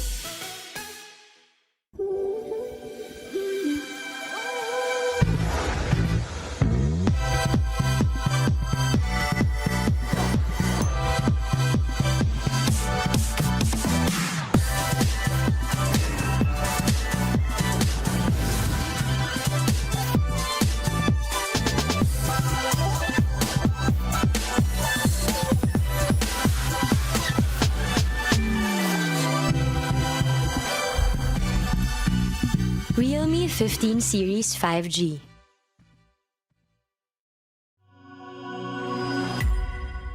Nandito na ang richmondshop.com para sa pinakamura at pinaka-safe na diamonds ng Mobile Legends Bang Bang. Ang kanilang mga diamonds sa siguradong presyong abot kaya at swak sa budget mo.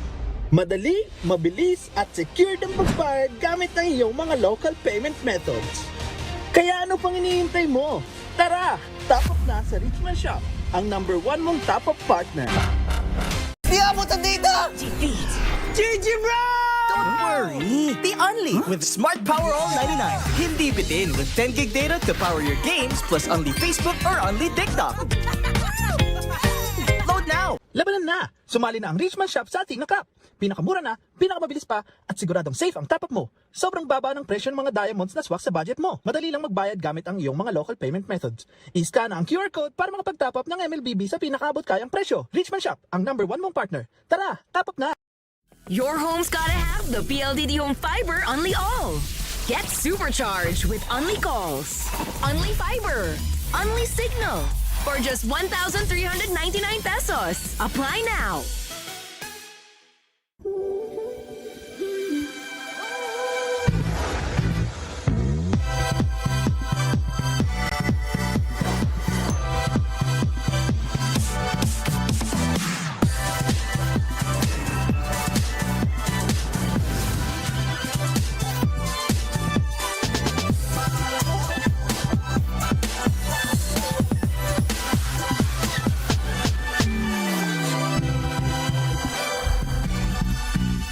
Realme 15 Series 5G.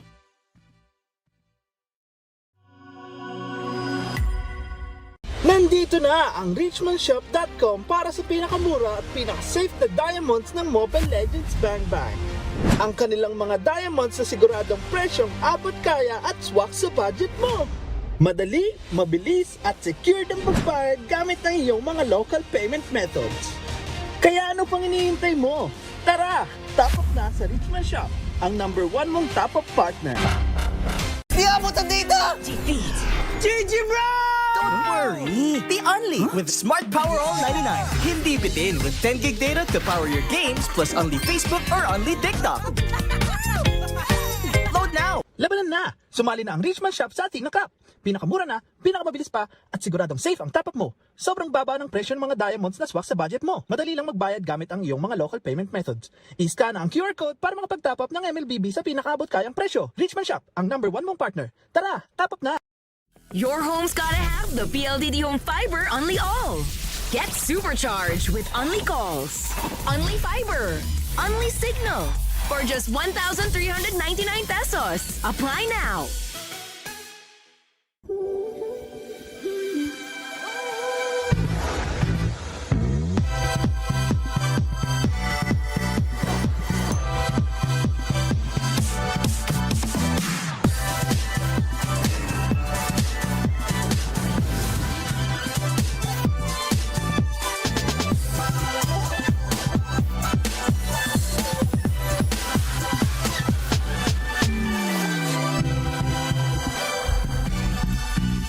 Realme 15 Series 5G.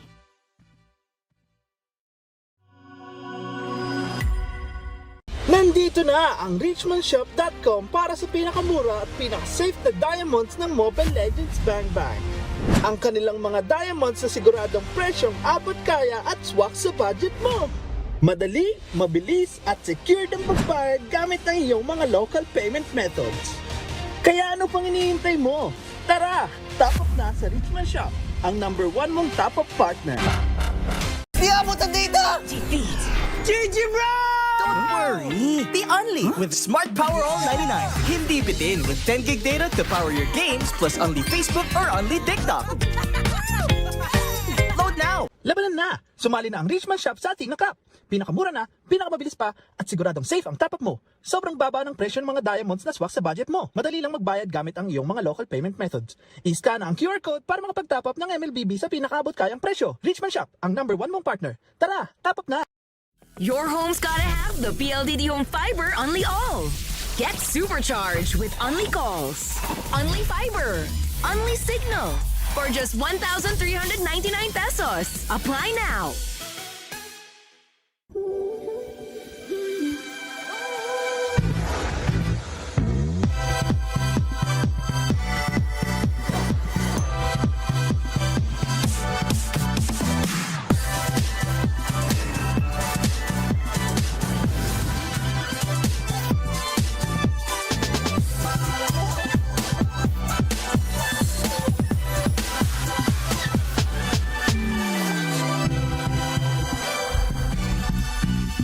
Realme 15 Series 5G.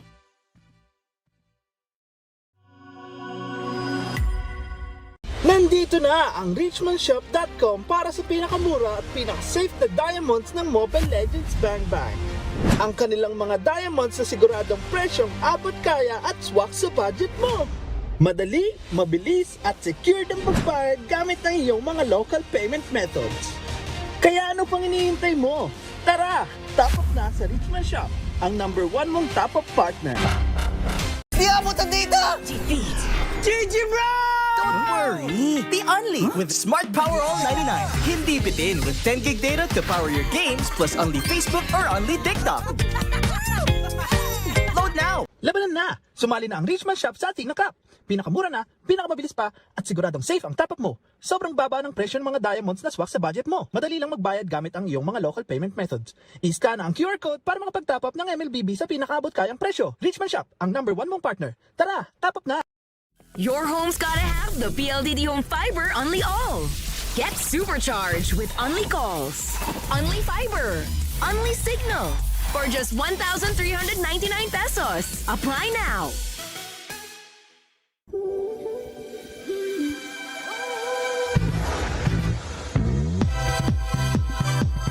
We're updated. I'm in control.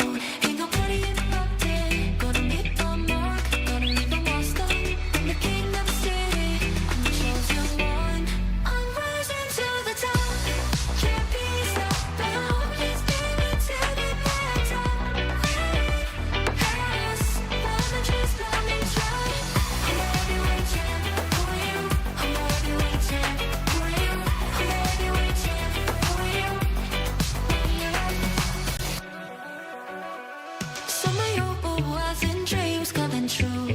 I'm the heavyweight champ who win. No te dejes at the cien. Got the rhythm, got the flow, gonna dominate. This is my time, gonna rise, gonna elevate. I'm on fire like a volcano, erupting. I'm in control. Ain't nobody interrupting. Gonna make my mark, gonna leave them all stuck. I'm the king of the city. I'm the chosen one. I'm rising to the top. Can't be stopped. Nobody's been to the top. Pass. Wanna just let me try. I'm the heavyweight champ. Who are you?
Recitamos gonna lay it down straight. No time to wait. Don't you dare hesitate. Get the rhythm that the flow gonna dominate. This is my time, gonna rise, gonna elevate. I'm on fire like a volcano erupting. I'm in control.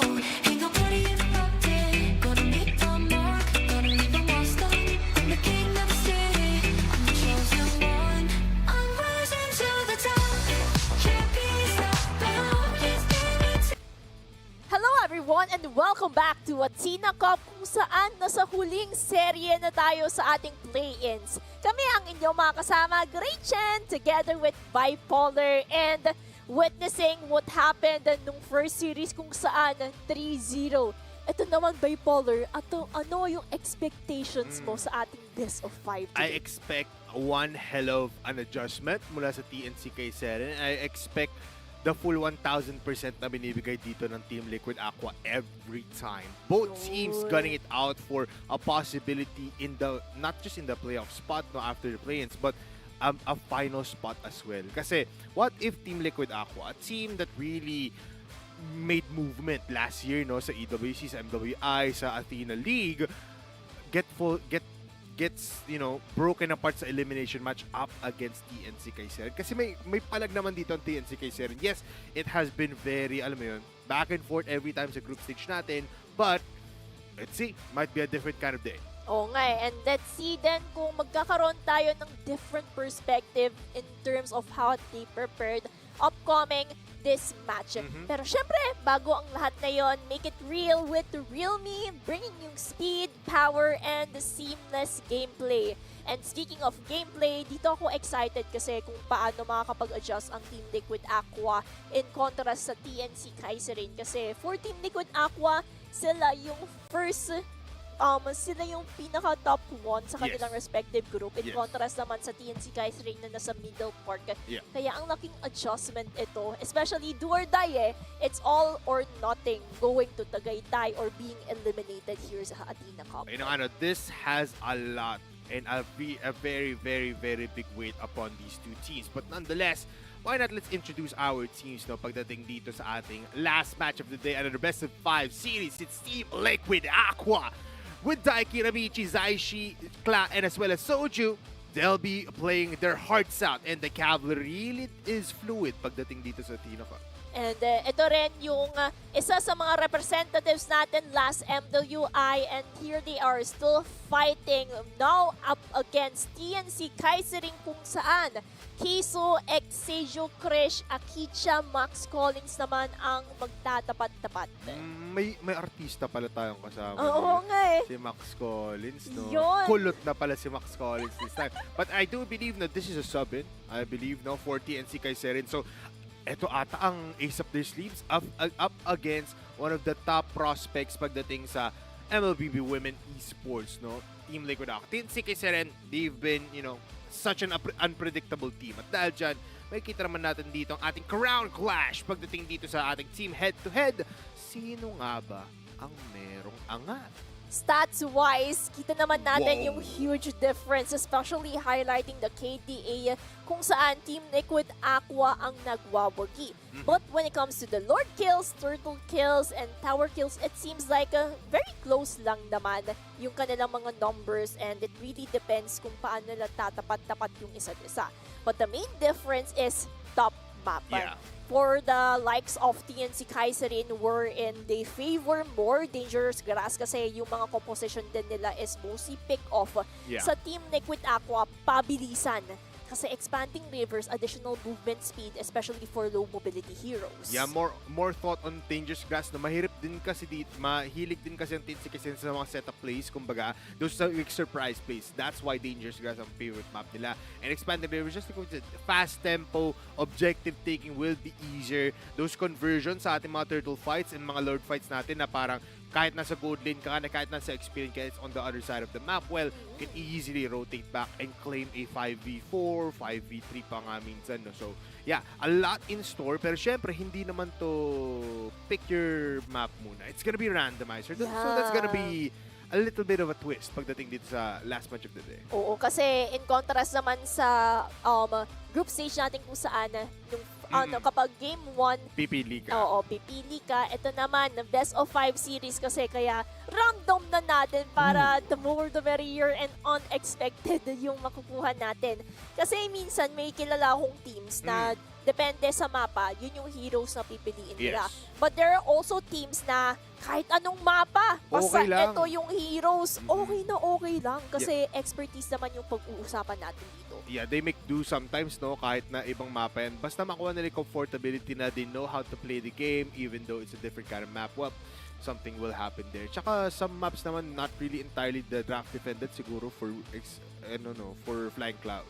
Yun. No. Pwede rin yun doon. Oo nga eh. Pero speaking of mapa, nandito naman, anong mapa kaya ang mapipili natin?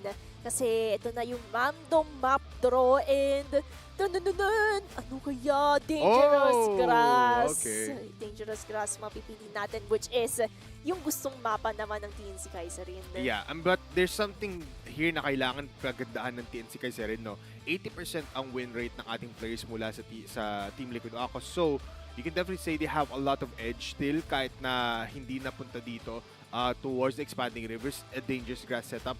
All eyes on Soju as well, no, pagdating dito sa Team Liquid Aqua on how she'll be playing up against a threat like TNCK Kaiserin na very upfront kumbaga kapag naglaban-laban. Oo nga, and speaking of labanan, ito din kasi yung, I would say, strength ng Team Liquid Aqua. Kasi hindi naman sila yung magiging top 1 of their respective group kung hindi sa kalamangan nila sa objective taking, sa mga teamfight initiations, and etc. Yeah. So, for Team Liquid Aqua, they already have an advantage sa overall macro and micro. So, I'm pretty excited to see kung paano ba lulutasan ito ng TNCK Kaiserin, knowing that they're fighting a strong contender moving forward. Yeah, it's gonna be tough. That's all we gotta say, no? But toughness, that's where the true power begins for TNCK Kaiserin. So, let's see kung ano nga bang pwede lang ibigay dito. Looking at drafts din, ano nga bang pwede natin ma-expect dyan, Kirch? Hindi natin makikita Marcel. Yan. Totoo. Totoo. Kasi nung first series, parating binaban out ng Marcel. And in the case na ma-open man, it's either being prioritized or being stolen. So yun lang naman kasi yung situation. Kasi ang ganda ng newly buff na Marcel. I would say rework siya sa kanyang Golden Orb. Kasi pwede nang makagalaw yung kakampi mo as long as may platinum snap yung kakampi mo. So yun yung tricky naman about it. It's you have to really be coordinated well kapag meron kang Marcel. So if a team like Team Liquid Aqua knows how to really utilize that into their own kind of gameplay, well, TNC, you have to really band that out. And feeling ko mapupunta din dito sa blue side ng TNC kasi I believe. So, they have priority here. For TNC though, it's unpredictability rin kasi yun talaga inaasahan natin mula sa kanila. So, nothing can really be said mula sa draft. They're very reactionary pagdating dito sa draft natin because they always try to counter that with their second pick here kahit na blue or second blue side or red side sila. Doon natin makikita yung mga adjustments pagdating dito sa draft. But yeah, talk about standings even more. It hasn't been the most, the best. Pwede natin sabihin dito, hindi siya surprising pero hindi rin siya shocking na parang Yeah. diba gano'n? Oo Team Liquid may ganun factor. TNC though, they held up on their own. So, let's see. Kasi I'm also excited, no? Pagdating kasi natin ng 21, may kita na natin yung semifinals sa upper bracket. That's Navi and Falcons. Tapos, kung sino mang team makakalaban nila doon, well, parang, eto na yung testing point. Team Liquid ako yung testing point for TNC. And kung mag-move forward man dito yung TNCK Kaiserin, ang laking moral boost ito para sa kanila. Kasi not only did they beat Team Liquid Aqua being strong contenders here sa Athena Cup Season 2, but natalo din nila yung MWI representative last year. Kasi if you're going to remember sa mga viewers natin dyan, Team Liquid Aqua represented the Philippines together with Navi PH that time. So, ang laking parang, uy, nagawa ko to. Andito na kami. Oh, diba? Ano pa kaya yung pwede kong magawa moving forward here sa Athena Cup? I mean, there's a lot of stories to be made, no? Especially na pag nakita natin dito yung performance ng dalawang team sa ating map number 1. Well, it will be setting a lot of tone, a lot of pressure, a lot of easiness din on whoever really just wins and loses dito, no? But ano ba yung expect mo dito, Gretchen? Will this be 8-0? Not favoring sides, Oo. in terms of maps lang, or in terms of how many games? 3, 4, 5? Ano sa tingin? Max na natin. 5? 5 games na natin 7 to. na natin yan, Gretchen. Ay, ganun. Why not? Ay, hindi pala 5. Hindi 5. Ay, 5 plus 5 na lang. 10. Ay, Charot. wag naman. Ibig sabihin, nagkagulo-gulo yung ano natin. Wag naman. Ay, wag naman. Pero expect ko talaga full series ito. Kasi, kita mo naman kung paano nag-adjust din yung TNCK rin, especially from what we have witnessed nung yesterday's match. Ang ganda ng adjustments nila. Ang ganda din kung paano sila nakakapag-adapt. So, ito yung mga titingnan natin for today's series. Kung yung adjustments na yon, kung yung mga lessons na yon are already enough to somehow decode the Team Liquid Aqua here. Yeah, I mean, talking about decode, no, one of the crucial factors dito ng Team Liquid Aqua is Cloud. We talked about her while off broadcast, no? Parang there's a lot of like heroes na kayang malaro ng ating players mula sa Team Liquid Aqua. Ang laki ng hero po nila. But specifically for Cla on the gold lane, well, you saw her last time, no? Impressive every time. Attitude is there. Amazingness in the game as well. Na parang kahit ang dami mong ibaban sa kanya, well, she always has a pocket pick. She's good at the Granger, the Harith, the Moskov, you know. Even on Bruno, I believe, Yeah. she's pretty good. So, ang dami mong kailangan sipatin, even Takari, dahil mo kailangan sipatin na parang who are you gonna prioritize? Kasi ito yung kakabahan kay kapag Team Liquid ako, you have 3 picks agad in the first phase of picking na 3 bans lang yung kailangan mong tanggalin doon or magnanakawan sila dito ng hero. So, ang crucial nun, kung nabigay na naman dito yung mga hero picks na gusto ng Team Liquid ako, which are, guess what, meta picks lang din naman, well, it's gonna be a tough time. But, you know, let's see. Tingnan natin. Hindi natin sure. Yeah, kasi kung makakapag-describe tayo for this series today, it would be unpredictability, Yes. full of surprises. Knowing a lot of versatile players are here representing either TNC Kaisering or Team Liquid Aqua. And with that, hindi na natin papatagalin Eto pa. Sisimulan na natin ang drafting ng Game 1 kung saan Glue, Zushin ang prioritize sila and maybe even yung sinasabi nga natin earlier, more so maybe open for Team Liquid Aqua. Yeah, and just to clarify, no, blue side, mapupunta dito ang Team Liquid Aqua and TNCK will go for the red side. So, colors, you know, matching the players as well. I mean, Valentina taken out, Marcel banned out actually. So, no, not tonight. So, Yes. feeling ko tuloy Team Liquid Aqua may pwede sila gusto nilang i-prioritize if dito, even the Sora, no? Something like that. Kasi Valentina taken out agad eh. Oo nga eh, kasi yun naman yung rational behind the Valentina. You're going to take this hero out kung ayaw mo makopy ang isang Sora, ang isang Lucas, or yung mga ultimates na napakaganda for Yes. a Valentina, the ideal heroes. So TNC Crisis rin mapapaisip sila, will they ban out a Sora or will they ban out a Freya here? Kasi either those two options, yung ma-open up, yun naman yung aagawin dito ng Team Liquid Aqua agad-agad. Yeah, ang daming kailangan dito for the last, but and sabi nga natin kanina, no, this first phase of banning and picking is gonna be crucial for both teams kasi we expect maraming ma-open pero kailangan mo maging smart eh, kasi if you just pick out the right hero, well, yung plano agad dito na isang team will be taken out. So they'll just be giving out a lot of heroes here. Tanggalin na lang dito Hilda, it is dangerous grass, no? So Team Liquid Aqua, ang daming pwede pipilian. Pwede agad mag-Kali just for stability. Pwede mag sino pa? Pwede Freya. mag-Freya. Yeah. Pwede rin mag-carry if they want. Harith is still open. Sora is still open. Ang dami actually pwedeng pagpilian dito ng Team Liquid. Oo nga eh. So, Guinevere is also. yeah, it's also open. Yung Harley na parating natin nakakalimutan. And depende na lang siguro sa Team Liquid Aqua kung anong hero ba yung pa-prioritize sila. Kasi kung hindi ito pipiliin ng Team Liquid Aqua, yun naman yung trade-off ng TNC Kaiser rin sa red side. So they have to be mindful of that. Pero Suyo yung kanilang pipiliin.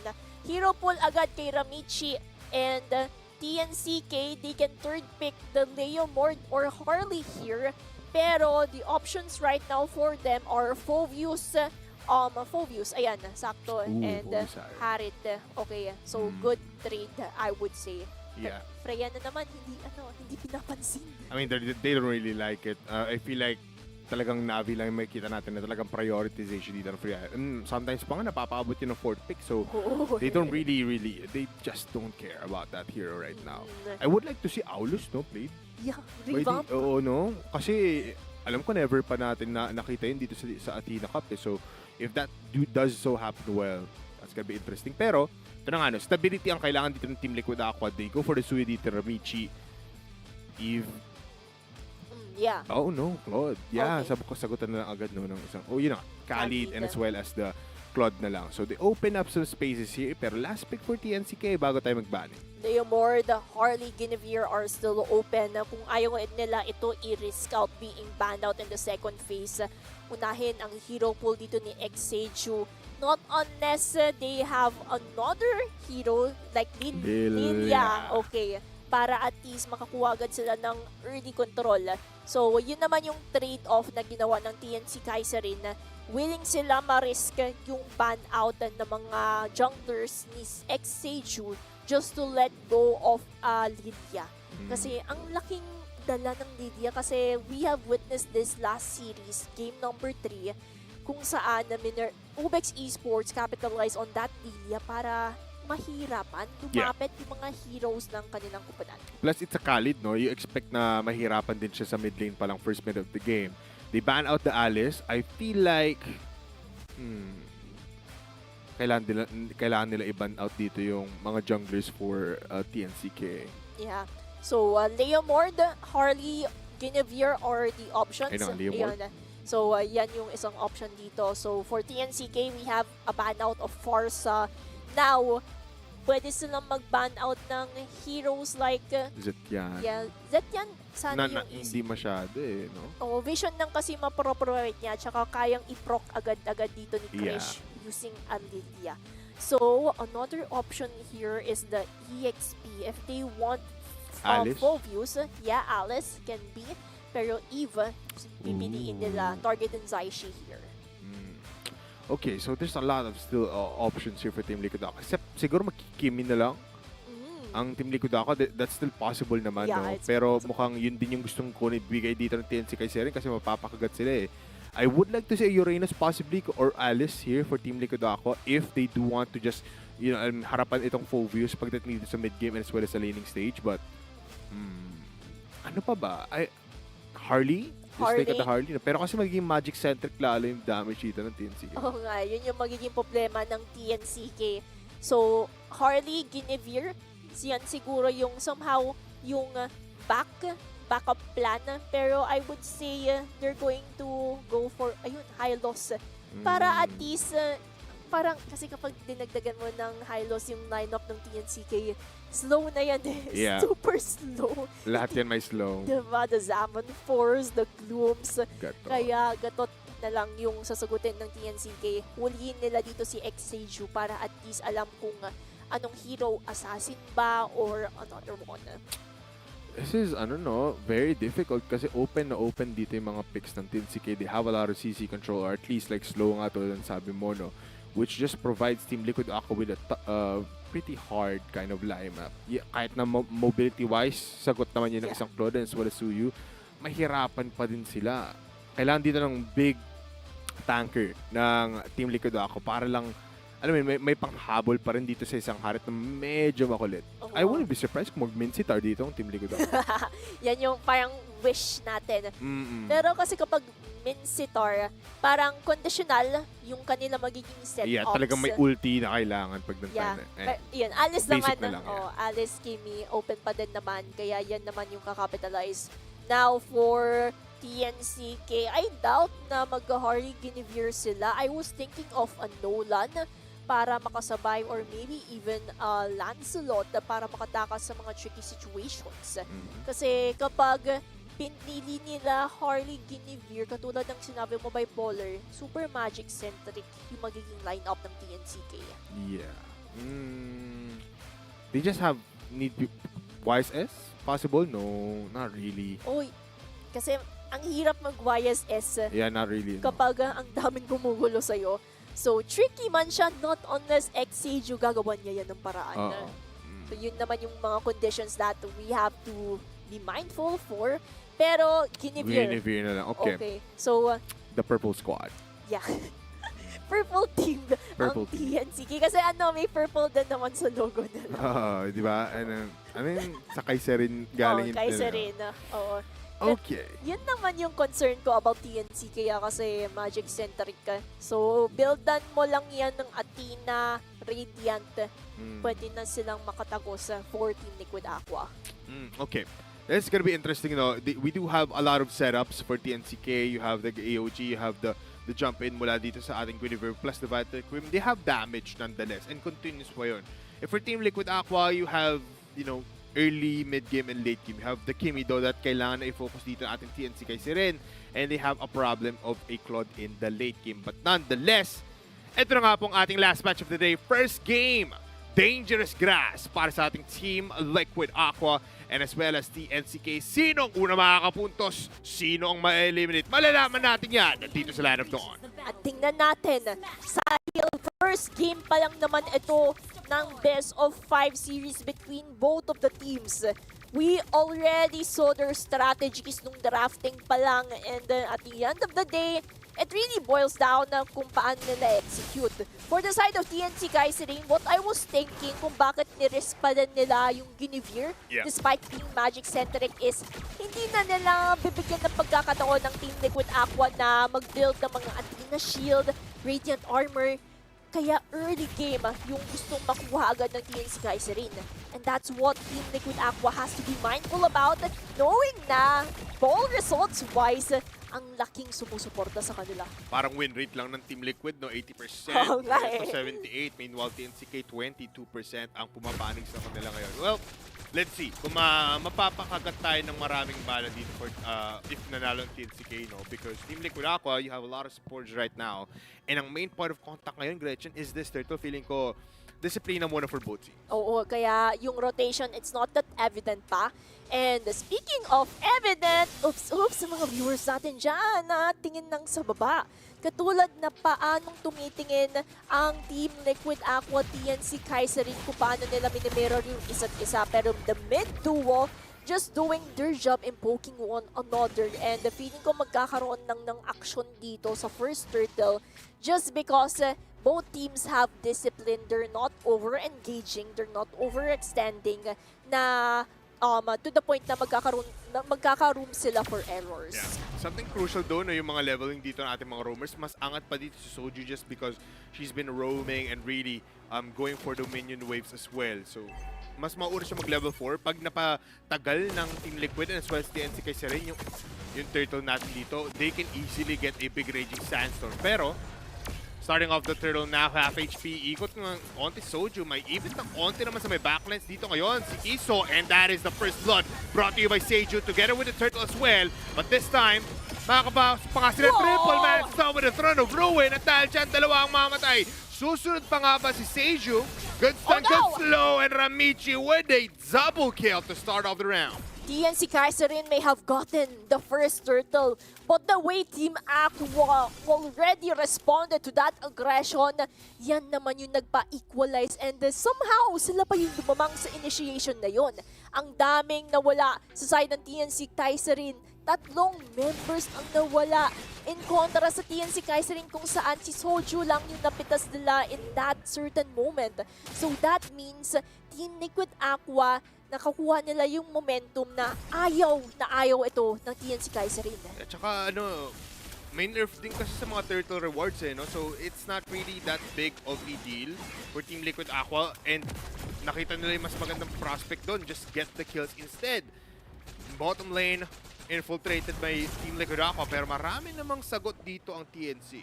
Oo nga, and speaking of sagot if we're also going to highlight something, si Akicha, it's not the usual flicker purify of a Harit, but it's vengeance to counter out Zaishi here for maybe even outplay moments.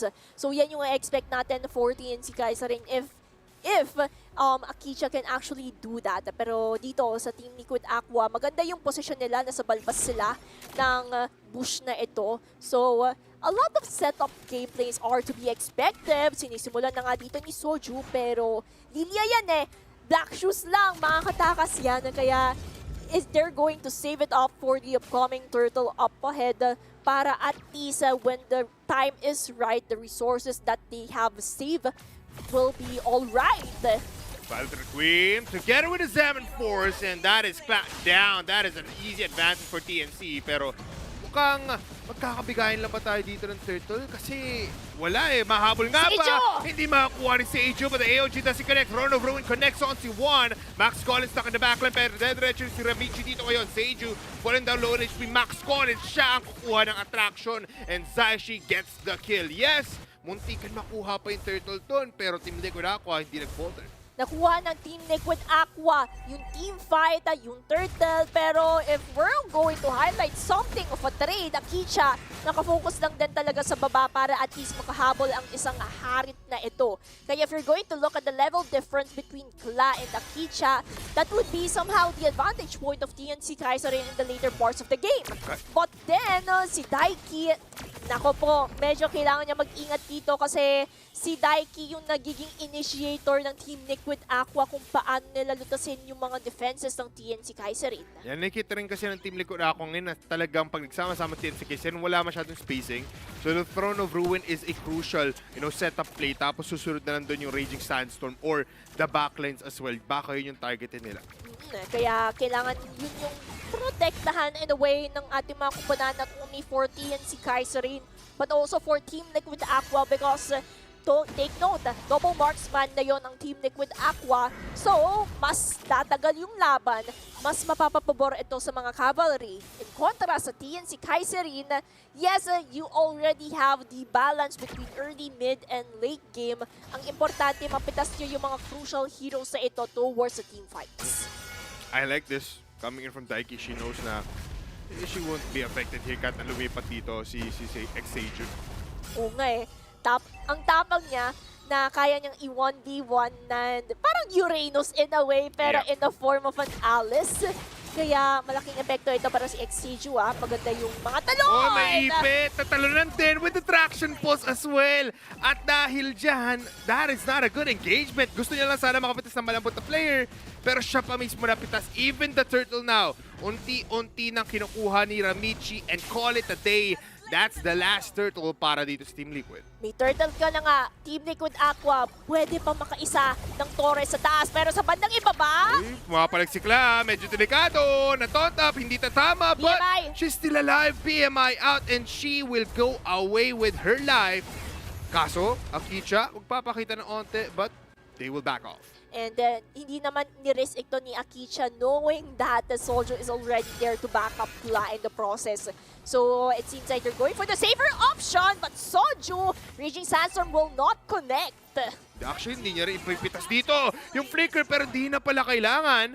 With the easy swipe of the blades, Krish falls down. Sobrang, may magic shoes pa siya doon. Oo nga eh. And parang alam ni Soju yung timing na hindi na makakatakas dito si Krish. So they went for it, and that's another +1 for Team Liquid Aqua. Now, they're still waiting for that moment kung saan TNC Kaiserin flourish. Kasi ito na yung sinasabi natin bipolar earlier on. Punting-punti na nakaka-build ang Team Liquid Aqua ng Radiant, ng Athena, pero pumasok dito si Max Collins! Oh, they don't really care. AOG was off the mark. Salmon Force just to defend the turret, pero masyado masakit. Daiki, Throne of Ruin, ikakasa at ibubuga kay Max Collins. Falling down now, pero Valkyrie Queen airborne, and you are dead, Soju. They claim 2 kills, and they defend the base, pero look at her. Alam niya yung focus, dumiretso lang dito sa may top lane. Focus lang sa goal dito si Kla. Knowing na, yes, DHS pa lang yung meron dito si Kla, no? Kaya alam niya, hindi pa siya makakapag-contribute ng Blazing Duet, yung sakit na hinahanap natin sa isang Claude. So, mostly macro pressure, pero kamundi ka na doon si Kla. Isang ganon na lang sa gilid para mapitas siya dito ni Exigio. Pero I like how Kla also positioned during that time para at least safe siya sa moment na yun. Yeah, very, very scary. If namatay dun si Kla, makukuha pa yung top tower, top tier 1 turret, no? Lord being taken now half HP. No, Valkyrie is all light traction pulse. Throne of Ruin will be popped up, pero OG, wala matatamaan yung flicker out. Load the blazing doon sa may kanan natin, pero Turtle still alive, or the Lord. Salmon Force sa backlines, wala pa rin namamatay except Daiki. Mare-retry yung Lord, and this time, sabi ng Team Liquid Aqua, iwan nyo ko, mag-push na lang kayo sa iba. Ang importante nakuha ng Lord for the side of Team Liquid Aqua, pero TNCK rin kukuha din naman ng Torek kapalit na pinanalo nila yung teamfight initiation na yun. So, overall, equalize na naman. Not only in KDA, but also in economic perspective. Soju, tinambahan ng dito si Exejo para at least makamove forward din naman yung Lord. Pero the problem is, Soju is only a roamer. You have the members of TNC Kaiserin surrounding the area. And nandun na naman ang mga back-up. Pero, enough ba? Triple man stands together with a triple kill para sa Team Liquid Aqua. Never mind, Max Collins makakapag-out po with the AOG. Pero Kiso, next on the chopping board, can they find her? Can they slow her down? They can, pero they cannot convert the kill. The Lord, nakaabot pa sa inhibitor threat. Pero wala din dahil na-pop out agad-agad. Pero this is something detrimental for TNC Kaiserin na sumusunod yung mga members ng Team Liquid Aqua from all directions across the map. You have the top lane.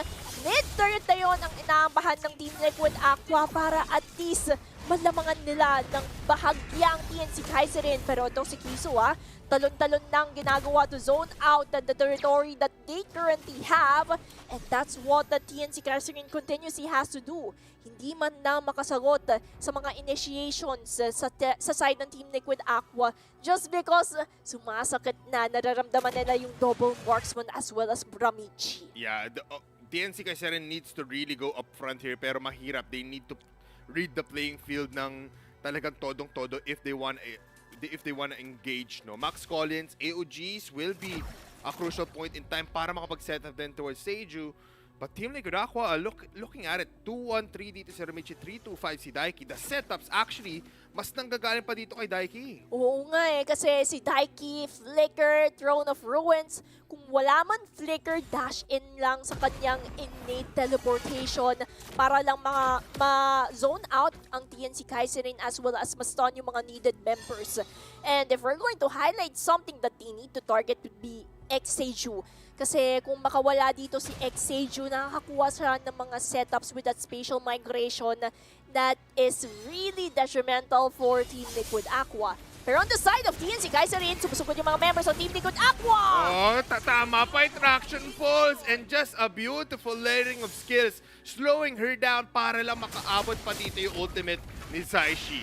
And the Lord, funnily enough, Gretchen, magsuspon saktong-sakto after mamatay ni Max Collins. It seems like planadong-planado ito ng Team Liquid Aqua na kahit isa sa TNC Kaiserin na mapitas nila, okay lang.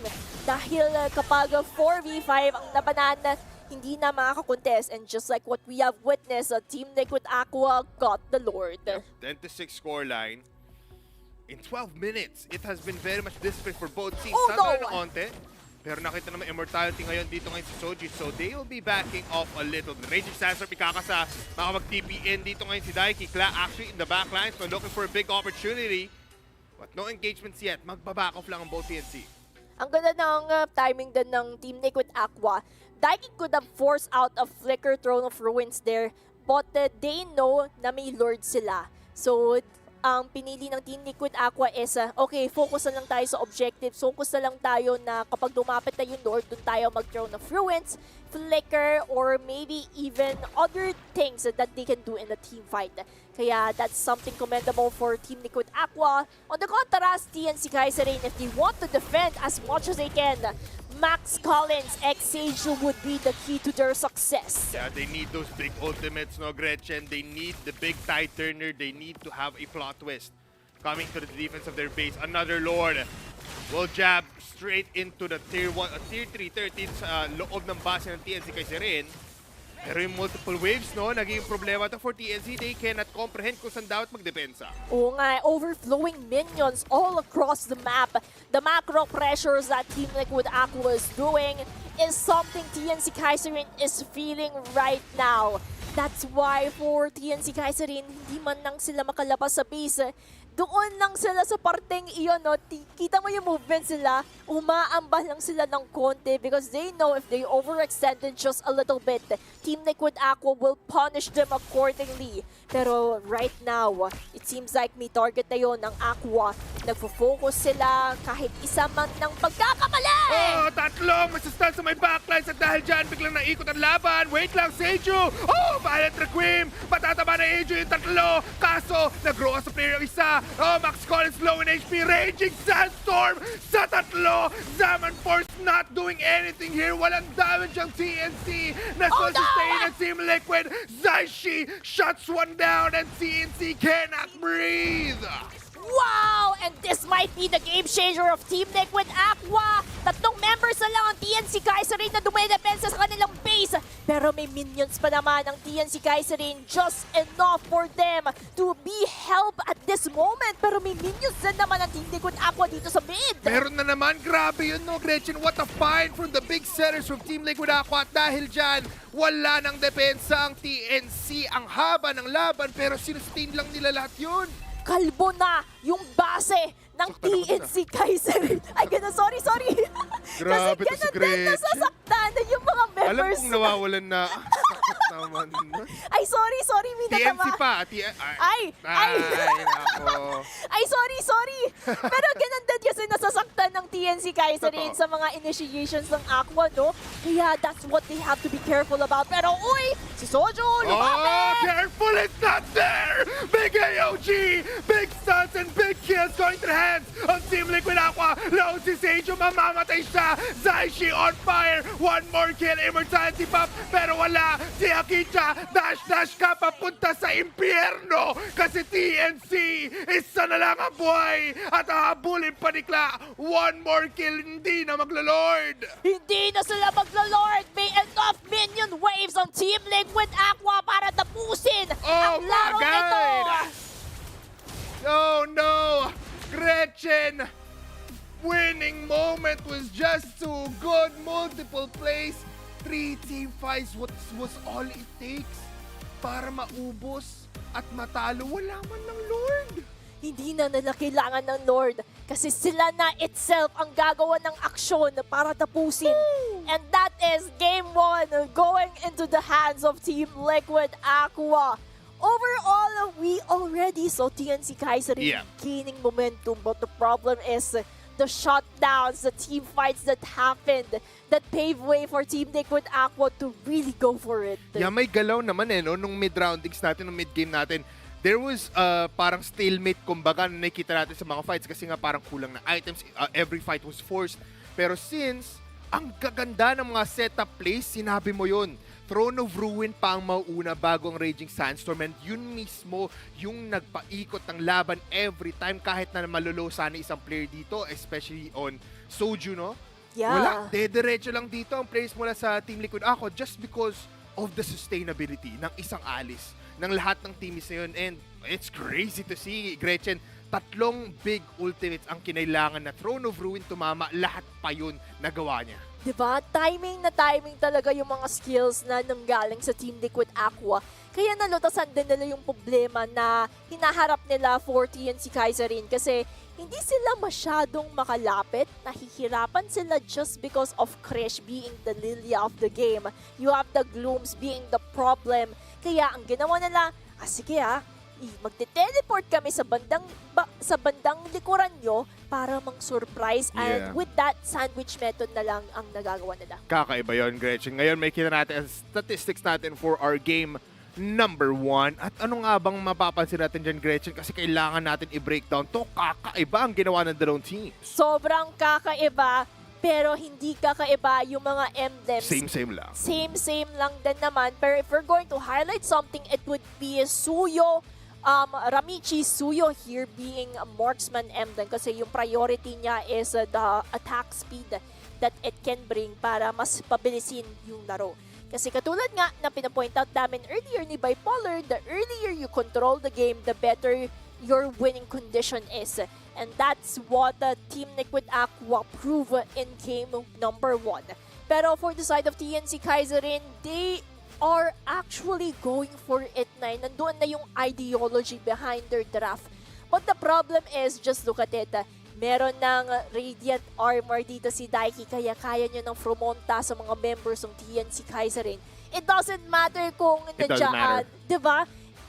Daiki's just soaking up the damage from Krish, Akicha, Exeju, and maybe even Kizo in the process. Pero at the end of the day, Daiki played a crucial role to penetrate the backline. Kaya sila Kla, Zaishi, Ramichi ang ginawa na lang, sige, nandito na kami mag-deal ng damage. Grabe no, yung weight na binubuhat dito ni Daiki made it easier for Kla and as well as si Zaishi na maglaro lang, na tumutok lang ng baril tapos easy shot na lang, kumbaga parang may target practice tas nilapit lang dito sa dalawang marksman natin for Team Liquid Aqua. Amazing din talaga no, rotations coming in from Ramichi. It was just too insane. At ngayon may kita natin ating rich man shop, Big 4, and just look at that. Zaishi being the rich lady and the carry of the game. And that proves kung paano din siya nag-contribute sa mga team fights kasi tingnan mo, 94% na team participation. So every time Team Liquid Aqua is initiating a team fight, Zaishi is always there to the rescue when it comes to providing that damage output. At yan naman din yung kinagandahan about the double marksman strategy that they have. Kasi si Kla, habang nagpo-push, si Zaishi nandoon sa team fights. Now, let's look at the MVP, the most valuable setter. Hindi, letter P kasi yan eh. Pero parang ganun na rin kasing ginawa niya dito sa mapang ito. Never mind, it's actually Zaishi on the MVP. And Tensa, I would like to give it to her. 807 is an amazing feat. Hindi man nang napitas sa laro, hindi man nang nakaabot sa kanya. And that's how Zaishi played, being a crucial player of the game. And biruin mo, naka-Skypiercer pa siya, kaya wala talagang magagawa ang TNCK rin kundi umatras. Not unless may umabot sa kanya dapat. Pero mababalikan natin yung highlights ito kung paano nga ba pumosisyon dito si Zaishi, no? Kasi yes, ang daming capabilities of TNCK rin to actually go for Zaishi, but the problem is, look at that. Wow. Nandoon siya sa part kung saan hindi siya maaabot, kaya ang ginagawa na ng TNCK rin, umatras. Yeah, talagang follow-up lang ginagawa dito ni ng ating Kimi, no, na si Zaishi coming in from Team Liquid Aqua, na sige, mauna kayo, kahit na mauna rin si Kla kasi kailangan niya mag-blazing do it, I will be the one to finish them off clearly. Kasi nasa akin yung Skypiercer, nasa akin yung stacks, nasa akin yung damage output na kinakailangan natin para ma-finish off yung mga titigas, yung mga bruskong heroes dito mula sa TNCK. And ito pa, last fight, look at the positioning of Zaishi here. Di mo makita, di ba? Ang dami kasing nagkakapatungan kasi. Patunan ng mga skills. Pero si Exeju, nakita ko yung ano niya, di ba? She tried to go for Zaishi, but the problem is, wala eh. ang kulit Na-focus eh. Na-focus. Masyadong Ayun lang. Yan lang. Alam mo, Gretchen, ano bang pwede nating ma-take out dun sa ating game number 1? Anong mga pwedeng adjust dito ng ating players mula sa TNC? I would say it's a matter of positioning. Kasi the idea is already there. Nakakapalag na sila, kaya hindi naman tayo abot sa 16 minutes kung hindi gano'n. Yung positioning talaga, yun yung kailangan ayusin ng ating mga kupanan. Okay. At dahil dyan, no, you know what? Feeling ko mayroon din silang ginagamit dito para talagang mas mapaganda ang laro nila coming in from TC Racing. Yes, kasi TC Racing is the official gaming share partner of the Athena Cup, bringing comfort and performance to every match. Alam mo, TT Racing is such a great share na kung saan sana bigyan nyo din kami niya. Yan! Diba, dali? Yan lang! Nasa Tagaytay naman kami lahat para isa-isa na lang, diba? no? Habang pa uwi kami, dadalhin na lang namin. Sa kotse, sa bus. Yun. Yun yung upuan ko. Hindi naman. No? But yeah, you know what? Talking about greatness, just like TT Racing, these women coming from Team Liquid Aqua, talagang, Gretchen, there was a stalemate pero nahanap nila mismo yung, yung pintuan para masaraduhan dito yung players ng TNC to getting that matchup. Oo nga eh. Kumbaga, yung susi na unlock na nila yung pintuan that they need to proceed moving forward. And with that, hindi na natin papatagalin pa. Simulan na natin sa random map draw na naman. At kung Game 1 is Dangerous Grass, Game 2 is Flying Clouds naman ang Okay. pipiliin natin. Ito ng Flying Clouds is a map wherein, again, sirang plaka na tayo dun, but again, it is gonna be providing you a lot of like sustainability pagdating sa lane. Early in the game, you can just recall back and then go back into your lane immediately. Just clear out the wave, no, para rin makapag-rotate dito ating mga roamers. So, a lot of like risky heroes can be played out. Tulad nga ng Hilda is such a fun hero pag dito sa mapa. Hindi lang naman sa dangerous grass na gagamit yan. Even the Grok, even the glue can be used here pretty much. But ikaw ba, Gretchen, nasagot dito ng ating Team Liquid Aqua, yung parang kahit hindi nila favorite map yan, mapapagana nila. Ito bang Flying Clouds mapapagana nila? I'm pretty sure mapapagana yan kasi no matter what your map is, at the end of the day, it's all about how you execute your strategies despite the odds. So, for me, both teams, walang mapa-mapa yan. Ang importante, just go for it. Yeah, just go for it. Alam mo, comfortability is still the name of the game. Plus, this is one of the most default maps, no, kumbaga. Yeah. Kasi Flying Clouds doesn't really, negate a lot of, or change a lot of things. But big shoutouts to the MPLPH Talent Academy, no? They're actually watching right now. And Ay, watching ayun! it. So, Grabe. thank you Shoutout! very, very much to you guys. And sa lahat ng nanonood right now, no? Big shoutouts to you guys. Ngayon, shoutout na natin dito ang ating mga bans for these two. Team TNC on the blue side, Marcel!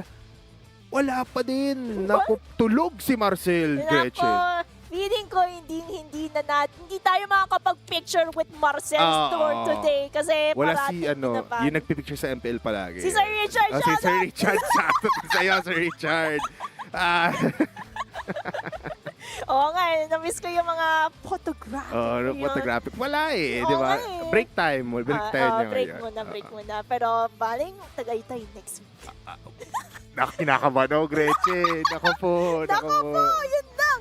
Pero feeling ko kinakabahan din yung ating mga kupunan kasi tingnan mo yung banning. Medyo nagka-change ng tempo kung saan mas mabagal sila sa pag-iisip. Totoo. Kasi kung kanina, nung pa lang mga 27 seconds, may ban na sila. Pero right now, it takes them a lot of thinking time to actually ban out a hero. Yeah, kasi kailangan mo talaga dito i-decipher kung ano nga ba. Again first 3 picks palagi sa Team Liquid Aqua, it's either surprising or stability. And most of that, yun yung nakikita natin sa kanila. Kailangan mo talaga dito tanggalan ng mga heroes si Team Liquid Aqua ng tempo changers o tempo makers in the early game. And 2 of those heroes taken out already. Talking about the Hilda, talking about the Marcel.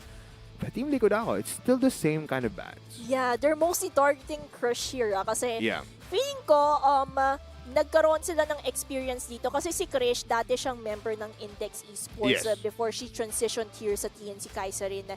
And her phenomenal mid-lane heroes are what caught the attention of Team Liquid Aqua. Kaya Zushin, Valentina, X na tanggalin yan. natin yan. Tanggalin na natin agad-agad yan. One more to take out or tanggalin dito ng TNC is the Khalid. Yun na nga, it wasn't the biggest factor. Alice talaga yung biggest factor. Pero follow-ups talagang sipat na sipat with the Raging Sandstorm Baaksha is still banned mula din sa Team Liquid Aqua. So same still. But for TNCK, ano nga bang open dito? For TNCK, Freya na hindi pinapansin ulit. Yeah. Or maybe even Suyo. Kasi kung Game 1, prioritize ito ng Team Liquid Aqua, baka na-anticipate na ng TNC Kaiserin na magsusuyong ulit si Ramichi. Not unless steal ang gagawin. Pero, ayun, Suyo. Okay. Agawan for Ramichi agad dito. So, for Team Liquid Aqua, pwede silang third pick na Leomord. Ang unang pwede nilang prioritize here, Lilia. Kasi open pa yun. Or Eve. Yeah, Eve. Yung Claude. mga heroes I feel like that. they can easily just pick out a Claude, no? Kasi wala naman masyadong magagawa dito ang TNCK because it's holding that hero. Pero Kari Lilia is also good, no? Oh, another option for them. Not unless gusto nila ng tanky Phoveus heroes is open. Yeah, Phoveus pala is still open that they can take into consideration. Pero, ano kaya? Claude. Diba, Claude? Okay. Claude, Phoveus. Narinig tayo. Ayun. Iba talaga tayo dito, Gretchen. Okay. So, same kind of heroes pa din naman, but with a little bit of a twist. TNCK, since wala kasing Khalid, Gatot, Eve? Yeah. So, pwede din. Para at least may area control sila. Kasi doon sila nahihirapan nung Game 1 Wala silang control masyado sa pag-abot sa backline. Kaya kailangan nila ng mga heroes that is capable of that. Pero Harit glue. Uy, ang lagkit nito for TNC Kaiserin na. Kasi yung burger yun. Burger. Totoo Oo naman. Diba? Oily, tapos may slope pa mula dito sa Zaman Ayun. Force. So, it is gonna be capitalizing on that team fight and as well as damage. Kasi yun yung binibigay nito. Plus, ma-activate lalo yung Suyu with the combination of these two heroes na iguguluhin yung laban lalo. So, they have a lot of leeway kahit na makulit din ditong lineup ng Team Liquid Aqua. One more pick bago tayo pupunta sa banning. Siguro, Leomord na, no? Oo, kasi not unless gusto nila ng bagong hero for Ramichi here. Kasi kapag hindi nila pinili ang Diamond, automatic ibaban out agad ito ng TNC Kaiserin. So, pero uy, ang early ng Vexana.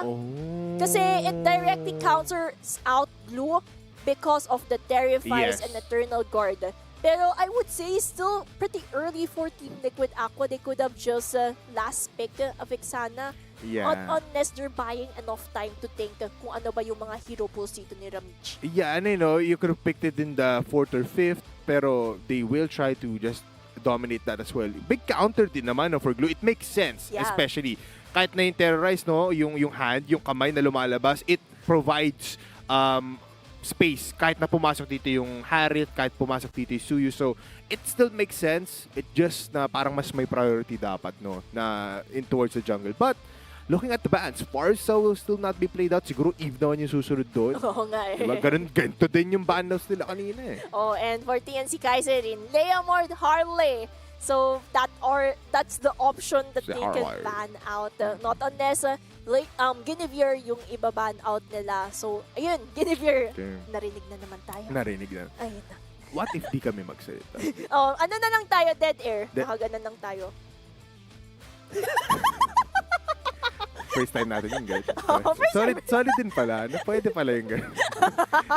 Pero yun ang is that Eve can be banned out.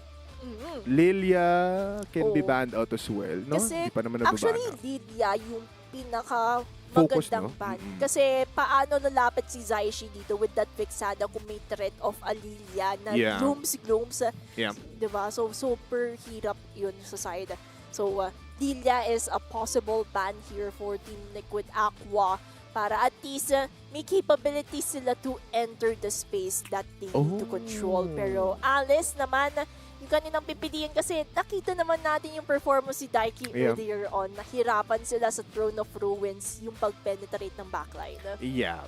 Siguro ayaw din talaga makuha dito ng Team Liquid ako yung same kind of situation. Ayaw nila matikman yung ginawa nila towards TNCK kanina.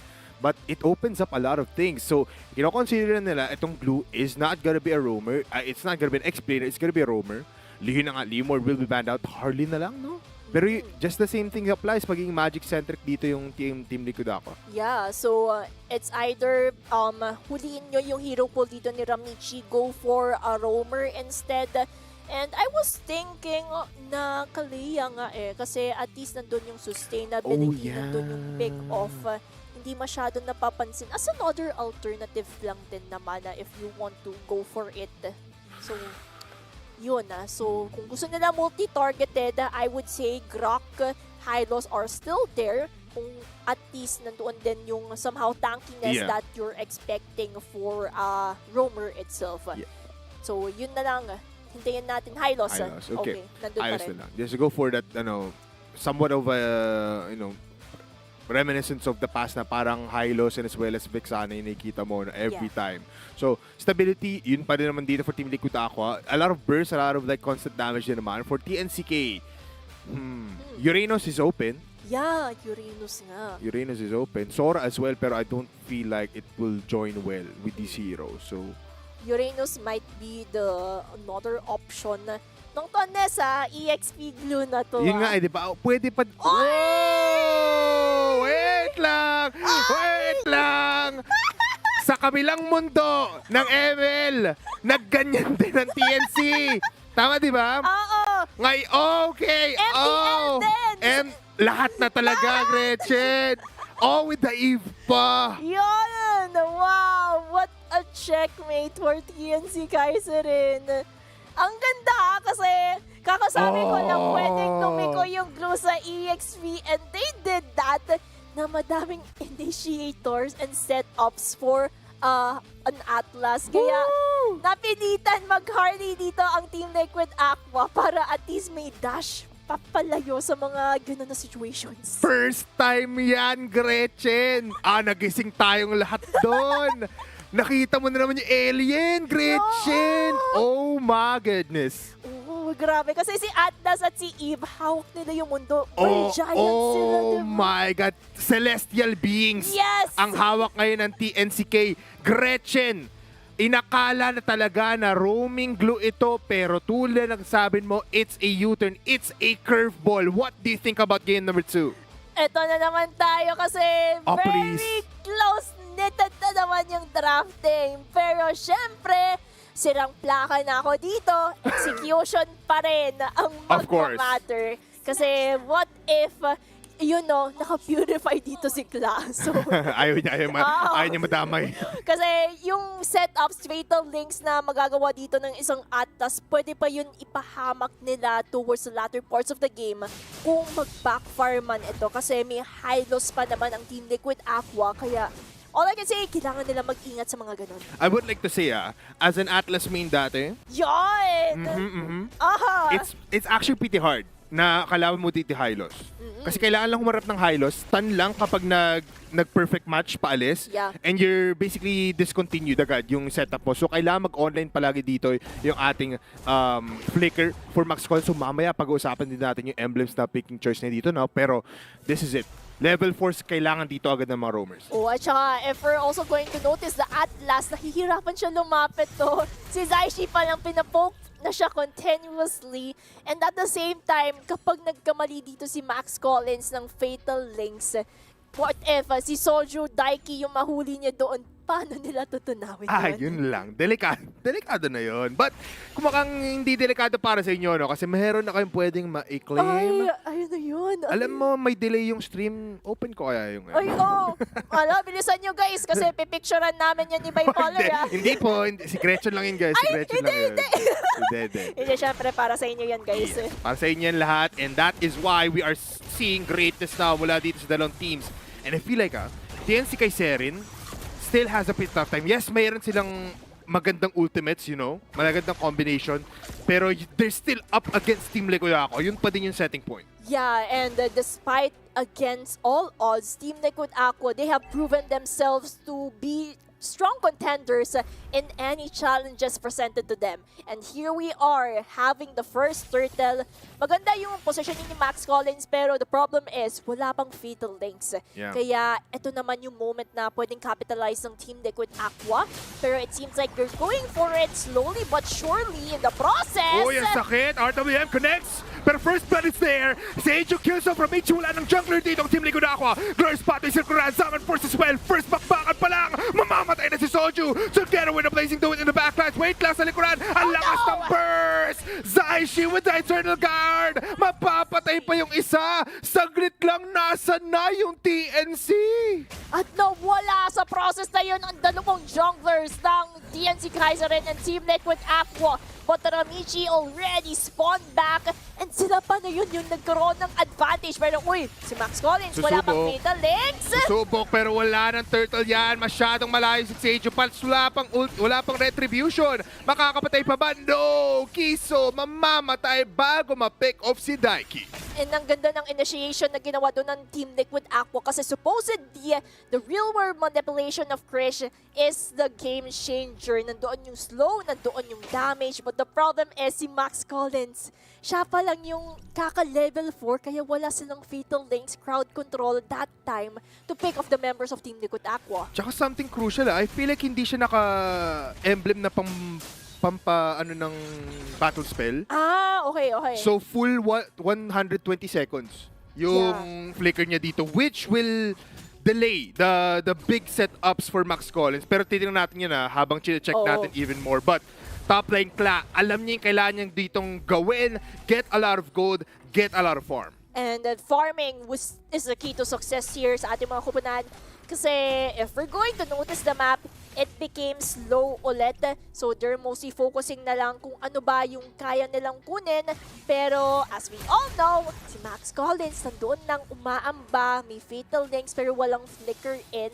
And the damage output is still lacking for TNCK kasi they would solely heavily rely on X-Seju here as well as Akicha for that damage. Yeah. Let's look, big setups here in mid. Oh no! Perfect match, connecting. Together with a slow. Makapatay agad si Zaishi. So wala nang big threat for TNCK Serin. Pero 4 na miyembro ng Team Liquid nandito ngayon. Eternal Guard has been expended, which means ultimates are not gonna be online for Team Liquid a little bit. Turtle will spawn in 15 seconds. Pero iba ang plano ng TNC. Nasa bottom lane si Akicha. She doesn't want to fight. Yeah, and it seems like Akicha would fully focus on farming itself.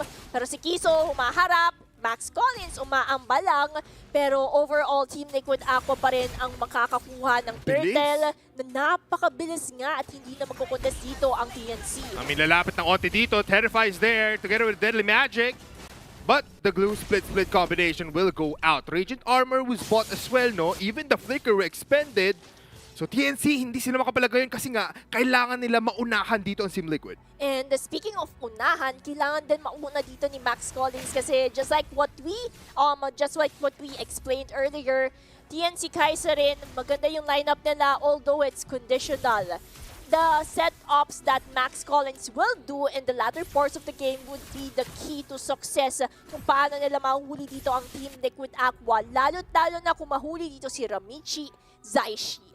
Yeah. Alam mo, Gretchen, both teams, kung isipin mo, playing for late game, no? You Yeah. have Kla on the Claude, meron kang Suyu, and as well as the Harit sa kabila that need items to be very, very strong. So there's enough time. Ang tanong kasi doon, mapapaabot ba ng late game to? Kasi Team Liquid, they're going for a lot of objectives here sa bottom side. Oo nga parang unting-unti nila sinasakal dito ang TNC Kaiserin. But speaking of which... Oh, sasakalin nga pa sila dito. Glorious Pathway slows them down. Zaman Force, wala magawa dito ngayon. Naiipit sila sa sarili nilang base. Oh, no! At dahil dyan, Blazing 2 at pinagbabarel yung Atlas Celestial Being who wala yan sa amin kasi babagsakan namin kayo. Flicker in.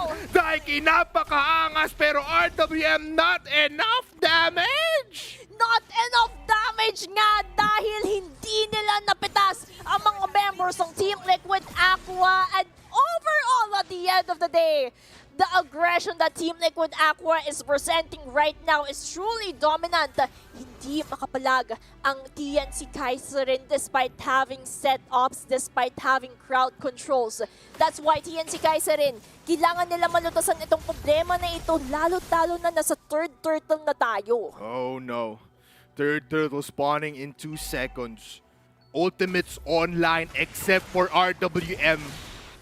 Seju trying to go for easy pick. Kailangan muna nila pumitas dito. Oo, kailangan nilang pumitas para at least sila din yung magkaroon ng positioning advantage. Pero it seems like hindi nila basta-basta ito bibigay sa bawat isa. Sinisimula ng Team Liquid Aqua pero sa bandang itaas, meron din nangyayari. Oh, side steps, goes in, Pretzel legs double, pero walang combination. Sila pa rin nasatapan, pero mapapatay si Zaishi. Glorious Pathway, isang highway papunta dito sa panalo ng Team Liquid. Kaso nga lang, Ramichi falling down low. Max Collins sa sikuran. X-Seju mamamatay, hindi pa pala. Pero yun na nga, the Deadly Magic is just enough. Plus the cards are in their favor. One more in the bottom side, tinatalunan. Pero masyadong maraming Starfish ngayon ang kailangan putasin dito ng Team Liquid Aqua. Kiso actually still alive though after this engagement. Akicha, siya ang focus si Daiki. Tatalon, Zaman Force, maraming stuns, maraming slows, kaso wala pa ring damage! Yung turtle nakuha at dahil dyan, they will back off. Grabe kasi, biruin mo, tama yung palitan. 1-for-1, but the problem is yung nawala sa TNC Kaiserin is si X-Seju.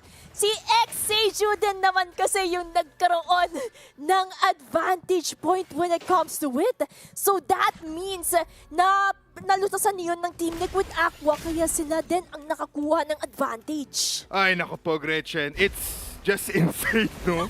Na parang nagkakabunutan tayo dito ng mga lakas. Nagkakabunutan tayo dito ng mga angas. At dahil dyan, Team Liquid after a lot of like long engagement, sila pa rin ang may hawak ng bola. Yeah, sila pa rin talaga kasi even though TNC Kaiserin is trying their best, parati silang nadedecode dito na Team Liquid Aqua. Pero speaking of which, Ang tapang ni Daiki, RWM, Salmon Force combined, push them back, kills off Daiki. The Eternal Guard is just a defense now for Team Liquid. Pero look at this Sikla, derecho trabaho, ubos ang Torre sa baba. focus na goal dito si Kla. Pero ops, yung Flying Clouds, kamuntika na nga siya doon. Buti na lang may BMI si Kla para lang makatakas sa supposedly pag-initiate ni X-Sejo Deer. Pero speaking of the turrets, macro pressures of Team Liquid Aqua is being felt in the Land of Dawn. Unting-unti na ubos yung mga tore ng TNC Kaiserin.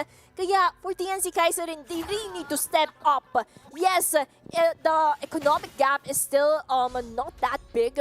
Pero the problem is, kapag nag-continue yung momentum na ito for Team Liquid Aqua, din dun sila madadahado. Yeah, ito na yung start ng gap na in terms of gold lead, gold net worth, pero hindi pa itatigil dyan ang TNCK and they still have the Atlas to maybe, flip the cards, flip the table. Lord spawning in the top lane.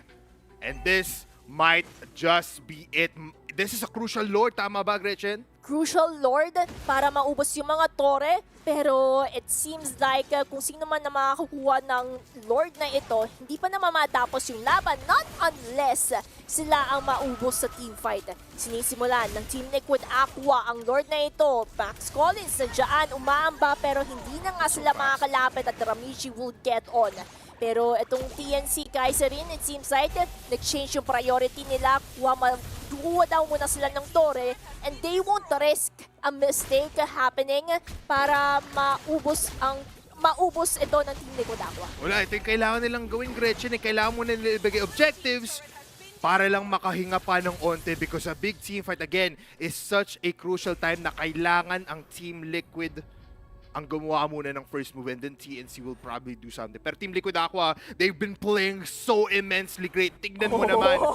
Umangat na dito ng apat kaso masakit. Nakaabang pala dito sa may push side at sabog.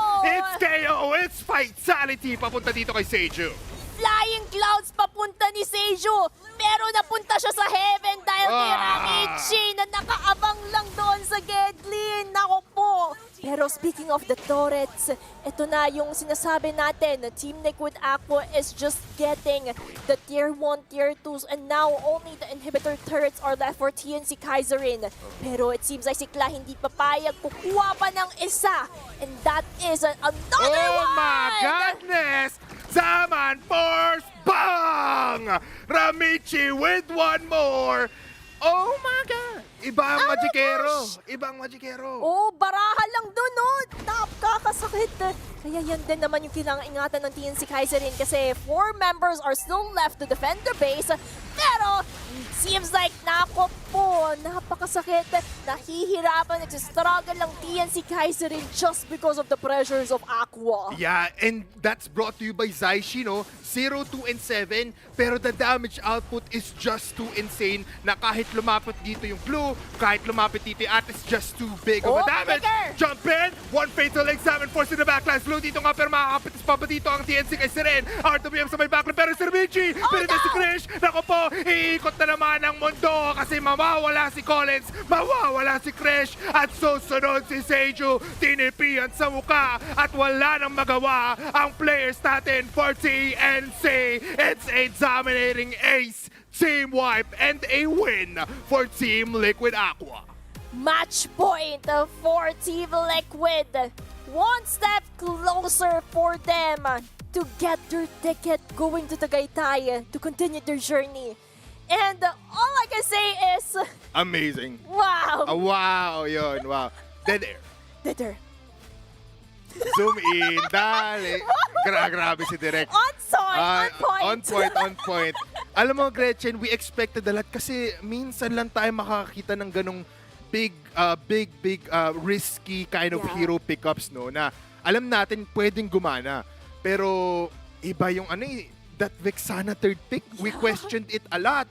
Pero yun pala ang sagot sa mga U-turns or curveballs na ibibigay dito ng TNC. Oo nga kasi despite Atlas being the 4th pick of TNC Kaiserin, parang na-anticipate na agad yun ng Team Liquid Aqua. Na may Kaya, kakaiba, no? yeah, parang, oh, there's something fishy here. That's why fishy pick of a third pick itong si Vexana para at least ma-counter out agad-agad na yung mga situations na yun. And kita naman natin nahirapan din lumapit ang TNC Kaiserin because technically, on paper, Vexana counters out a glue agad-agad. Of course, Kaya yeah. yung positioning na nagagawa doon ng TNC Kaiserin, nahihirapan sila. Kaya yung mga teamfights na yun yung naging resulta. Yeah, and I feel like this is why iniisip din ng ating mga players na parang AXP na agad dito yung glue kasi ang hirap ng itatapat mo yung roamer na ay yung na iro-roam mo pa yung glue kung may Vexana naman na, pero they were still really gunning out for something else, no? So ini-expect talaga na yun. Atlas was picked out, pero yun na nga, tama nga tayo, hindi siya nag-emblem pang bilis ng battle spell, no? Yeah, it's mostly centralizing on the tank Yes. emblem called Concussive Blast. Kaya, kasi supposedly pull yourself together would reduce the CD reduction. Pero for Max Collins, yung priority niya talaga is Magpatigas. magpatigas from Monta sa mga damage output na meron si Zaishi, si Ramichi. Pero the problem is, if you're going to look at the last teamfight initiation, si Max Collins nakahuli ng isa. But the problem is, paano mo maaabot yung nahuli ni Max Collins zone kung yung Team Liquid Aqua is overpowering the Yeah. damage output of the frontliners? Yeah, tama ka naman dyan, no, Gretchen. A 20-kill game in 13 minutes. Looking at the items, grabe! Pulidong-pulido. Dito pa lang kay Ramichi, no, 7-1-1, full item. May brute force pa para kahit siya mapitas, hindi siya mamamatay. Oo, kasi for the brute force naman, it adds movement speed, CD reduction din, at yung katibayan. Kaya Ramichi built that item knowing na yung katapat niya, 2 items pa lang ang nabibuild. So, ang laki talaga ng kalamangan, ang laki ng economic resource. Kaya kung mapapansin natin dito sa Richman Big 4, it's not even Ramichi but Kla in the process na sumisegue lang sa gilid habang nagkakagulo ang Team Liquid Aqua TNCK sa mga team fight. Si Kla nandun lang sa Gedli, nagpo-push, and it paid off at the end. Of course. Kasi objective game is what Team Liquid Aqua is looking for every time. At kung titingnan mo, we nakita na natin yan in-game pa lang that the most damage that always is gonna be coming from Zaishi with this Vexana. Kasi look at 50k plus. What? Grabe yun, ha. And ilan lang ba HP pool dito kanina ng Atlas pati ng Glue? It's just, hindi pa nga umaabot ng 20k. So, a lot of damage was just there. And wala siyang ginawa dito kung di humarap. And the kill participation was just too big as well. At ngayon, makikita natin ang ating MVP, Gretchen. And sino nga ba ang MVP for our Game 2? Of course!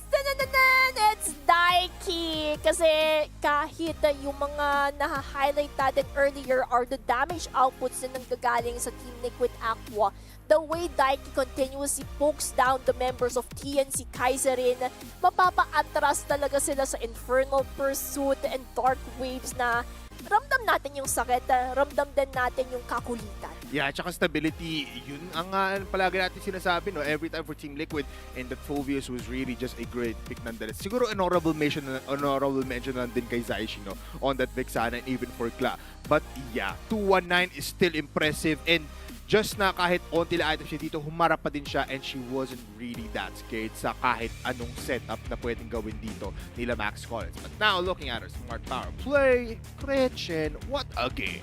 Yeah, what a game talaga kasi tingnan mo naman kung paano din nalulutasan ng Team Liquid Aqua yung pinapresentang problema sa kanila ng TNC Kaiserin. Ito yung tower dive na nakita natin na kulong dito si Akicha, Max Collins, at nandiyan lahat, halos 4 na members ng Team Liquid Aqua just to make sure na mapapush, mapapressure nila yung bottom lane because they know Xseju and Kizo is already there at the top lane. And ito naman yung sinasabi natin, no, nahuli ni Kizo, nahuli ni Max Collins yung needed members. But the problem is, Xseju, Krish, Akicha was left behind at the penetrating depensa nila that is supposed to protect them. But at the end of the day, it is what it is. It is what it is. You know what, Gretchen? We were so excited. Hindi naman tayo na-disappoint, but it was just really Team Liquid Aqua being the best. Yes. fluid motion kumbaga na parang, okay, at last, Vexana back. Oo, di ba? Parang hindi man lang sila nagulat sa gano'n. Oo. Na parang they're expecting a pick like that. Kaya, Vince, the third pick, Vexana, is already there. And nandun din naman kasi yung, nandun din naman pumpasok yung mga coaches, analysts behind the scenes. Kasi they wouldn't pick it without a reason. Yes. They wouldn't prioritize it without a reason. And that's why, kudos sa mga coaches, analysts behind the scenes, kahit hindi man na siya shout out. Ayan, kami na ni Bipolar ang magsha-shoutout para sa inyo. Ito na, shoutout sa inyo. Sobrang Yun. solid nyo, no? I mean, it was a curveball, but yeah, it really had some thought behind it. Pero, yun ang ano, Gretchen, intense. Game number 3, this might just be elimination match for TNCK or might be another chance for redemption, no? But, yeah, Team Liquid Aqua looking pretty good. Yeah, really pretty good. And if we're going to also go back on their journey, ang dami kasi pinagdaanan ng ating mga teams. Pero bago yun, random map draw, broken walls naman yung pipiliin natin. So, very tricky, I would say, for a possible last game. Kasi take note, Team Liquid Aqua, who is an invited team here sa Athena Cup, is currently at match point. Yeah. Alam kong madami pang madadala dito ang TNCK rin, lalo't-lalo na galing sila sa open qualifiers. Ang dami nilang pinagdaanan just to get on the group stage, and here we are at the play-ins. Yeah. Now, this is where the real test begins for TNCK if they can still survive after 2 losses, because pwede rin emotional value yung 2 points na yun. Na iba rin kasi yung ano nun. You wanted to surprise them pero mukhang hindi sila na-surprise kasi parang 2 steps forward agad dito. Meanwhile, 1 step lang yung ginawa ng ating TNCK dun sa mismong draft last time. But yeah, Broken Walls. A map where even Team Liquid Aqua doesn't play a lot. Yeah. Expanding Rivers, hindi binigay sa kanila for these 3 rounds. No? Unless na lang kumaba tayo ng 4th round or 5th round as well. But Broken Walls will give you a lot of rotations. One of the most crucial factors dito, yung balbas, kung may balbas dito, yung kuweba natin sa mga Lord and Turtle Pit, meron na yung butas. So XP laners and gold laners can easily join the fight. And dito din natin usually napapansin yung mga low mobility heroes kasi ito yung sinasabi nating shortcut. Yes. One of which is Aphedrin. Kasi ito yung mga hindi ko pa nakitang nakakamiss nagpe-play. mag-Aphedrin, Diba? Nakakamiss. Nandun yung katibayan, nandun din yung objective-centric every time you pick out that hero. Pero let's see, because the trajectory of the teams right now is mostly leaning towards to a fighter jungler para at least mas mapabilis yung kanilang rotation. Yahoo, and dito mo rin nakikita yung isang Freya na pwede rin mag-pop off no? At least like point in time. So, if masisipat nga na ating mga teams yun na open pa rin naman, why not pick that out? Pero Team Liquid actually having a different ban now. They didn't ban out the Zushin specifically kasi blue side sila. Could have picked that as well. Glue, Valentina, and as well as the Bakshang ban out nila. Very stable yung ban out nila for Valentina. It's mostly limiting Krish, copying the ultimates of what they're going to choose. Kaya surprisingly, kasi kanina yung sinasabi natin, every time you ban out the Valentina, it's either pick out a Sora or a Lucas. Pero the trajectory right now of Team Liquid Aqua is tanggalin mo lang yan despite all odds. Yeah, And same prio pick. Yep, Suyo pa din. I mean, it did provide them with a lot. TNCK though, with an answer back agad. Walang isip-isip compared to Game 1 and Game 2, no? Na talagang Khalid, Claude, hilain natin mula dito sa Team Liquid. Oo nga, parang ito na yung nangyari agad-agad ng Game 1. It is expected already. They already know what to do. So, for Team Liquid Aqua, feeling ko magsi-steal sila dito ng ilang heroes like Lilia. I would say Lilia kasi yung nagiging game changer right now eh. I feel like pwede nga rin sila mag-Claude dito kung gusto nila eh. If they, not really Claude, Moskov. Yeah. Moskov yun pala. Moskov actually, no.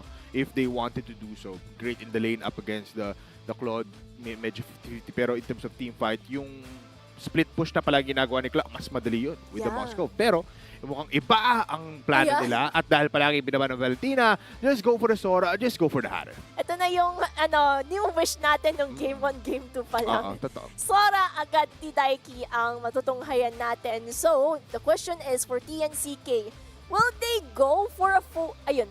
Phobius na agad. Ayan. No questions asked. I was supposed to say it pa lang. Kaya, X na agad.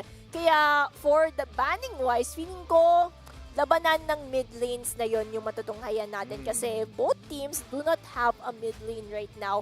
Kaya, very crucial yung magiging banning ng second phase kung magdi-limit pa ba sila dito knowing that they still don't have one. Yeah. Ano ba pwede tanggalin? Farsa, Eve, Lilia, Kimi, the usuals. Oh yeah, Kimi. Eh, kailangan tanggalin dito ng TNCK yung Kimi, I believe. But they just ban out the Hylos instead. I mean, they don't have a roamer. Yes. And Leomord, okay, they're mostly targeting right now si Xseju. So we can expect a Harley, Guinevere being banned out for Team Liquid Aqua.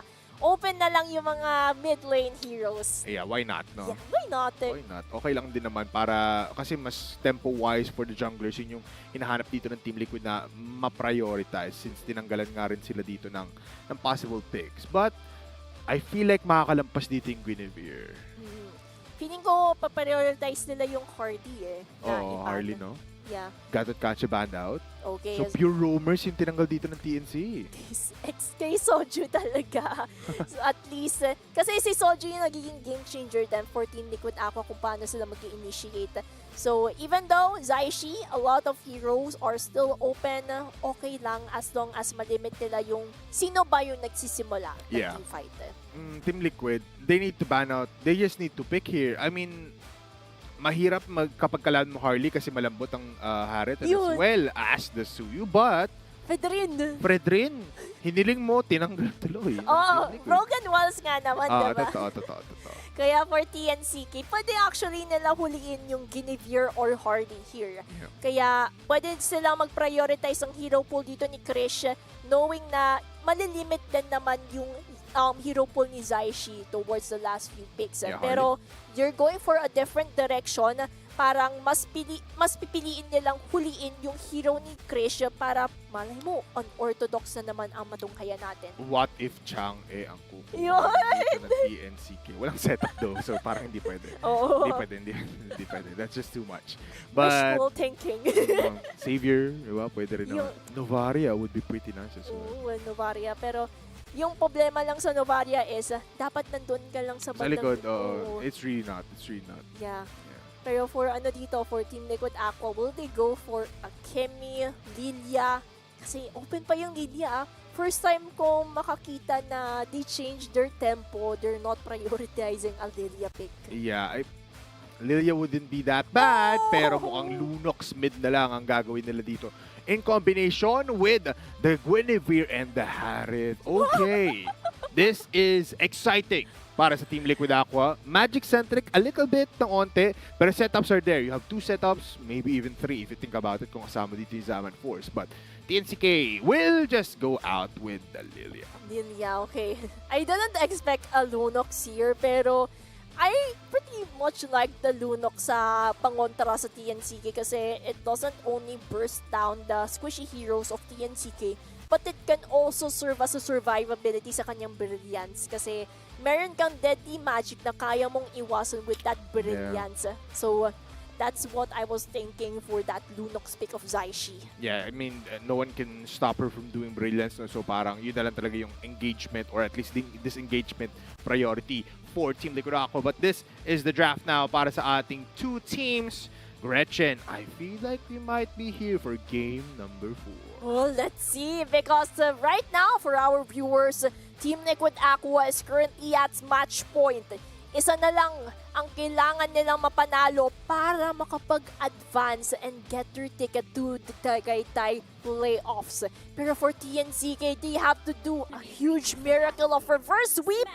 And here we are, entering game number 3. Sino ba ang magwawagis? Magpapatuloy ba ang storya ng TNCK or Team Liquid Aqua magpapatuloy towards the playoffs sa Tagaytay? Pangarap versus pangarap and one more game in our hands. We want game number 5, but game number 3 is now in the works. TNC on the red side, blue side naman ang ating Team Liquid Aqua. Let's see, a Soju on this Guinevere will be very, very crucial, but it is a Guinevere, Guinevere roam. So, mapapantayin dito yung pagkulit ng isang Kali. Oo nga and kailangan din nilang capitalize yung kakulitan na meron sila, especially kay Max Collins. Kasi we all know Khalid, hindi man siya yung usual roamer or being an innate roamer, nandun pa rin yung invasion na kailangan mong gawin para at least ma-disrupt yung rotation ng Team Liquid Aqua. Pero for the side of Team Liquid Aqua, si Soju, Guinevere Roma, setups, spatial migration, Violent Cream combination ang kailangan natin masaksihan. Pero the problem is, naka-purify si Krish, naka-purify si Akicha. Grabe. Sino ba ang pwedeng huliin si Exeju? Meron pa namang pang takas. So, medyo tricky ito sa Team Liquid Aqua. Yeah, this is pretty insane. No? Siguro papaunahin na lang talaga muna nila si Daiki para sa big setups later on the team fights. But looking at it, 15 seconds, Turtle spawns sa top lane.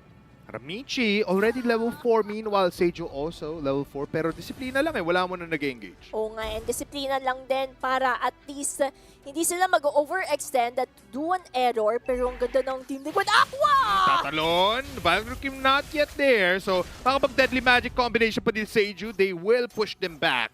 At sila pa mismo, unang titikin ng Lord, but Shifting Skies, yan ang threat for TNCK Siren. Knockup is there. Brilliance on the bottom side. Half HP in Turtle. Nasa loob, Shifting Skies, pero walang follow-up. Kailangan ni Daiki dito umalis. Ramichi! Saoju is also low, pero Ramichi tumatry pumitas, makakapag-heal! Pero hindi makuha yung Retribution, only gets the first blood. At dahil dyan, dediretso patang TNC to kill off Daiki at tayo na nga, naubos ang buhay. Good job! Good stun mula kay Soju. Buhay pa at makakaalis pa siya. And that's a good turnaround. But still, TNC with a little bit of advantage there. Nagsimula ang lahat sa Team Liquid Aqua, yung positioning nila, it's on point. Pero the problem is, wala pang Violent Reclaim dito si Soju, kaya hindi nila napitas yung mga needed members of TNC Kaiserin. But right now, because they already know the trajectory, it seems like, kamunti ka na nga mapitas dito. Pero nandyan naman yung sustainability that you're expecting for Max Collins in the process. Yep. So, feeling ko, sa lahat na nangyari na yon, equalization ang ating natunghayan, pero magkakaroon tayo ng malaking gap or somehow the momentum shift towards the second turtle. Yeah. No, Gretchen, this is... Wala pa dito yung engagement nila with the Claude, pero Max Collins, Rage Sandstorm will be used just to back off. And you can already feel na Team Liquid ako, dumediretso lang dito sa mga mukha ng TNC Kaiser. Hindi sila takot kasi nga marami silang capability na makaalis. They have capabilities to pick off. They also have capabilities to escape tricky situations. But what I would also like to commend for Soju kasi para tumatalon siya, she's utilizing the spatial migration just to make sure na ma-force out yung mga ultimate battle spell ng TNC Kaiserin. At yan na nga! Ito na, tatalon na naman, and that's just an easy kill! As long as may Violet Requiem, you cannot get out safely. Seju low! Mapipitas ni Zaishi! Easy Sky Piercer pa after that, pero si Krish naipit, walang magic shoes, walang red shoes paalis. At dahil dyan, the Golden Road is not for you, and Team Liquid now going out for more. Kla and Akicha going at it, pero blink in together with the dash, and what a play mula kay Kla. Ang tapang ni Kla doon na flicker in para mapitas lang si Akisha. Grabe, no? Oo, nakakatakot kapag ganyan yung harit na katapat ko. Naku po, magkukwit ML na lang ako. Wag. May career pa tayo dyan, Wag muna. At dahil dyan, mag-turtle down muna tayo. Turtle muna. Focus sa goal ang ating mga kupunahan. Pero maganda yung positioning right now. Shifting Skies was casted by Daiki. Oh, Raging Sandstorm sa likuran. Pero patay na agad si Kiso kayon. Brilliance is there. Pero sinusuntok na nga ang buwan.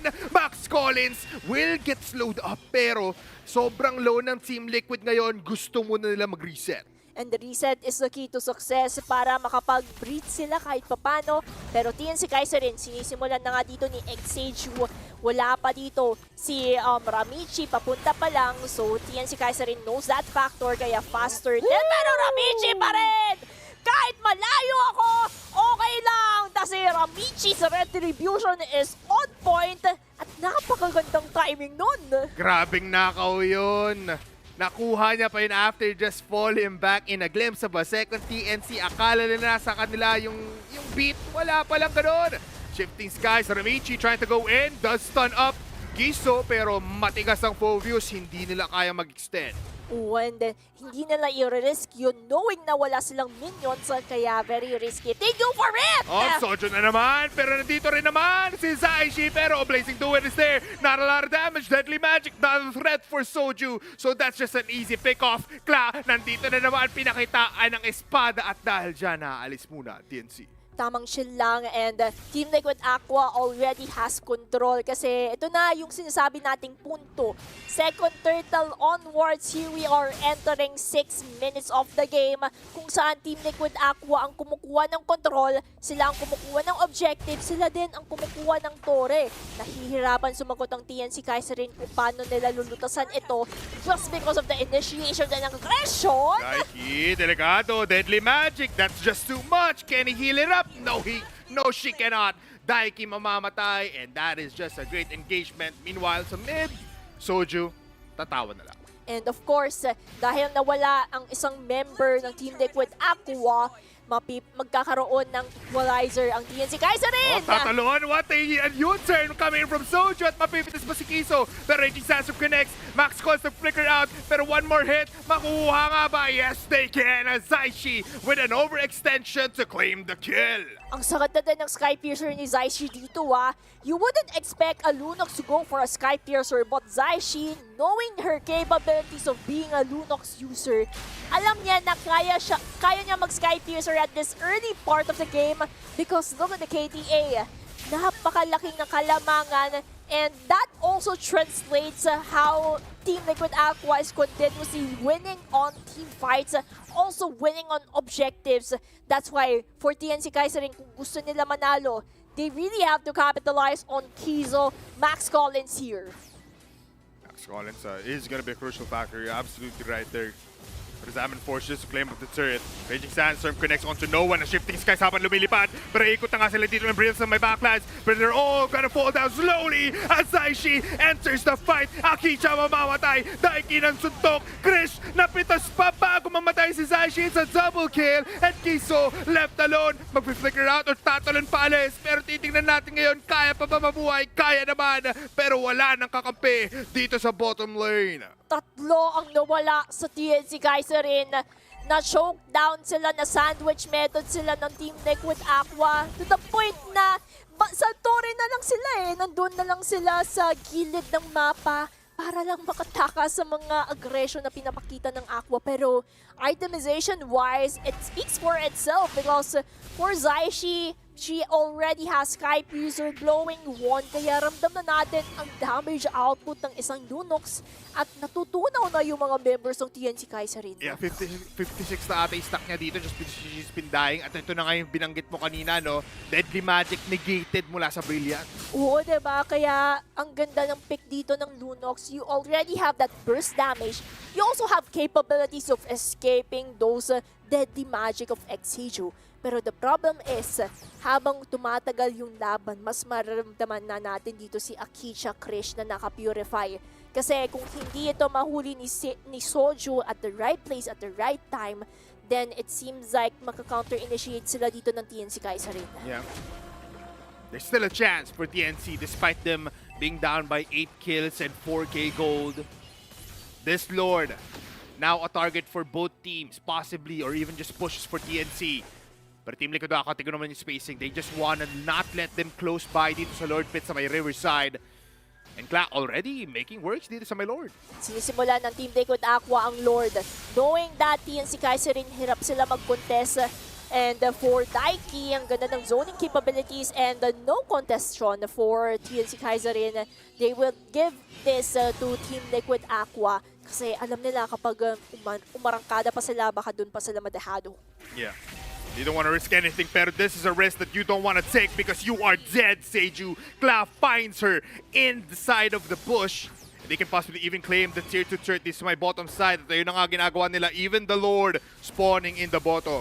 And for that one, Team Liquid Aqua, sila na yun na naman actually ang may hawak ng momentum. Hawak nila yung kailangan nilang gawin. Oh, Pero si good Soju, Umaarangkada lang, pinaproc lang yung mga skills ng TNC Kaiserin. You still have the Lord marching in the bottom lane, but minion flow-wise, wala naman masyadong pressure point ang Team Liquid Aqua. Examine Force.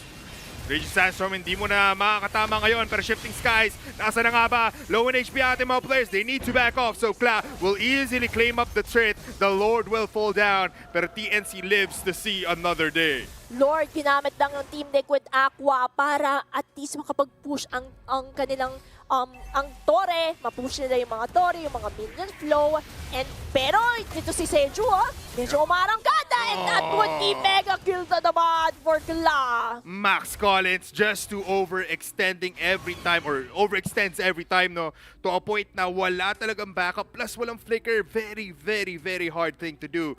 Pero wala nang split push na magawa dito ang TNC kasi kailangan sumabot. Mababakim sa likuran, and Examine Force now in the backlines as well. At mapapatay si Daiki. Wait lang, Seju falls down. Ramichi is just too insane na pitas with the last bullet in the chamber. Akicha, very low in HP. So magbaback off din sila, pero it's 2 players down. Team Liquid cannot go in front of TNC. TNC Kaiserin with that successful defense just because of a Lilia. Ang hirap lumapit kapag Lilia ang dumedepensa sa base mo. Nawawalan ka ng minions, nawawala pa yung buhay mo every time you're going in for it. And for Team Liquid Aqua, they also know this threat. They also recognize Krish being the main defensor of TNC Kaiserin. Kaya si Soju, nakita mo yung switch of prioritization sa paghuli. Pinaproc nila yung Purify parati ni Krish, yung black shoes niya parati, para at least every time na mawawala si Krish, ito yung opening ng Team Liquid Aqua para sumugod. Opening ang hinahanap nila, Gretchen. Both teams actually. TNC already falling down slowly as Kiso! Siyang unang napitas, nagamit din yung magic shoes pabalik. So ultimates has been expended, and Team Liquid, alam nila to, ito yung gusto nila, mawalan ng isa at mapagamit ng skills ng TNC. Ito na yung moment na hinihintay ng Team Liquid Aqua kasi who would think that TNC Kaiserin would contest to it kasi kita mo naman yung movements right now of Seju as well as Wakicha. Magpo-push na lang daw sila. They're willing to give the Lord to Team Liquid Aqua so that they can actually go for the bottom lane. Yeah. Lord though, spawning. Delikado na to, Gretchen. Meanwhile, top lane, no, grabe yung map control, yung macro. Dito ng Team Liquid Aqua talagang ipit na ipit ang TNC kahit nakakalabas sila paminsan-minsan. Hindi man nang makasagot yung TNC Kaiserin sa mga dinadala ng Team Liquid Aqua. Yes, you have the damage output. But the problem is si Max Collins, siya parati yung nagiging sandbag. Hindi pa natin nararamdaman yung Raging Sandstorm na meron ng isang Khalid. Kasi every time nalapit siya, parati siya natutunaw dito ni Zaishi. Yun na nga you want the Raging Sandstorm into the Blazing Duet, or at least Kiso will also help out, pero di natin makita yon. This might just be the end of the game. 14 minutes. Inhibitor turrets falling in just a moment. Pero big setup plays, nasa na nga ba, mawawala ang mid. And they're going for the turret right now. The Lord will be a sacrifice. And they go towards the top lane. Gretchen, nakakalbo na naman ang TNC Kaiserin. At wala ng defenses dito sa loob ng base nila. Walang minion waves though, so tatahimik muna ang TL. Pero nandito sa mid lane, pero the problem is Team Liquid Aqua willing to risk another initiation. Pero uy, si Daiki lumalapit, they're willing to take that the risk and flicker in! Oh, nakapag-purify though, so di sila masisetapan. Big kill onto Daiki, Blazing Duet, pero dinediretso na Tore, Ramichi, Zaishi gets 2 kills! Zaman Force, double kill for Zaishi at nawala na rin si Max Collins. That's it, that's elimination. That is a dead CNC in Team Liquid's hands. Team Liquid Aqua! Wow! Another dominating series, another sweep, and they are the last team who would proceed to our playoffs at Tagaytay. Ooh, Team Liquid, no? After what seemed to be a very shaky day na parang kasalaban nila dito TNC na talaga naman maganda yung performance beforehand. And well, mukhang hindi nawawala ang magic dito ng Team Liquid Aqua. They're still fluid as ever, stable as ever, and dominating as ever as well. TNC though, 3-0 I mean, nonetheless, binigay nila lahat. They were giving us a show with the Atlas picks, with the interesting picks as well, even from the bannings pa lang. Pero hindi ka makasagot kung gantong kalibre, kung gantong galing ang ipinapakita ng 5 players ng Team Liquid. Oh, and overall, Team Liquid Aqua, they have continued their stampede ever since the group stages. Pero for TNCK rin, if we could also highlight something, it's the improvement of each player. Kasi from their performances ng group stage, nandoon na eh. We already saw how they entered and here at their last series, Athena Cup Season 2, how they also finished strong. Kaya overall, I can say, ganda ng improvement ng TNCK. Yeah, totoo naman, no? Compared to last year, compared to last season, nakita natin may adjustments. Amazing, no? And big shouts to Max Calls for actually playing today. Despite it being an elimination round na parang a lot of stakes were high. But for Team Liquid Aqua, they also improved tenfold, kumbaga, no? Iba ang pinakita ngayon ng Team Liquid. And there was discipline as well. Yun yung nakita natin ngayon. Yeah, that discipline that really showcased sa mga initiations, sa mga team fights. And it goes to show din yung kung paano nag-i-improve yung ating mga players when it comes to it. Pero syempre, balikan muna natin kung ano nga ba ang nangyari sa Game 3 of our last series kung saan, wow, Team Liquid Aqua with that KDA pa lang, it speaks for itself. Nananalo sila sa team fight, kaya mas nakakakuha sila ng kontrol. Yeah, you know what, Gretchen, feeling key statistics dito ng mga Crown Clash natin kapag TLAQ yung kasama mo, well, tataas lang ng tataas yan at matatakot ka every time because they have the macro, they have the micro, and they have the game. Looking at it, a total 29 kills in 15 minutes almost. Gretchen, I hate to say it, but TNCK really did not feel any kind of a threat. Didn't feel like a threat pagdating dito sa Team Liquid. Yeah, kasi kung mapapansin natin, yung technically KDA-wise, si Max Collins parati yung nadadali. Siya yung pumofronta, but the problem is si Zaishi. Look at the KD of Zaishi with that itemization. You have Divine Glaive, Sky Piercer, Holy Crystal even to deal that magic damage. So, parating natutunaw yung mga members ng TNCK, kaya walang makafronta sa kanila. Isipin mo yun, naka-raged armor na naka-Athena shield pa yung mga players natin dito, pero wala pa rin silang ma-sustain ditong damage. It's just too insane. At dahil dyan, may kita natin ngayon ang ating big man shop, ating rich man shop, Big 4 after these items, or at least... Yan, grabe. Ito na si Kla, parang binabaril tayo kahit ang layo natin sa screen. Aray! Pero hindi baril yung ginamit niya dito, kundi magic ng isang hari. Nen yung gamit niya dyan. Oo, diba? Grabe yung Nen. Pero grabe din naman kasi yung performance ni Kla. Kasi even though hina-highlight natin na, the magic output of Team Liquid Aqua may be too overpowering. But the problem is, sa sobrang overpower na yun, mas nagsha-shine din dito si Ramichi kasi kita mo yung item, naka-BOD na din siya. So, for TNCK, it's more about the overpower of damage outputs na nanggagaling sa Aqua kung paano sila nanalo. Yeah, you know what, Gretchen, it's still a one hell of a day for these two teams, but syempre, isa lang ang mananaig at isa lang ang pinakamalakas sa 10 players na to, and it's coming in from Team Liquid Aqua. Sino nga ba yan? And what? Of course, si Soju! Kasi even though, diba?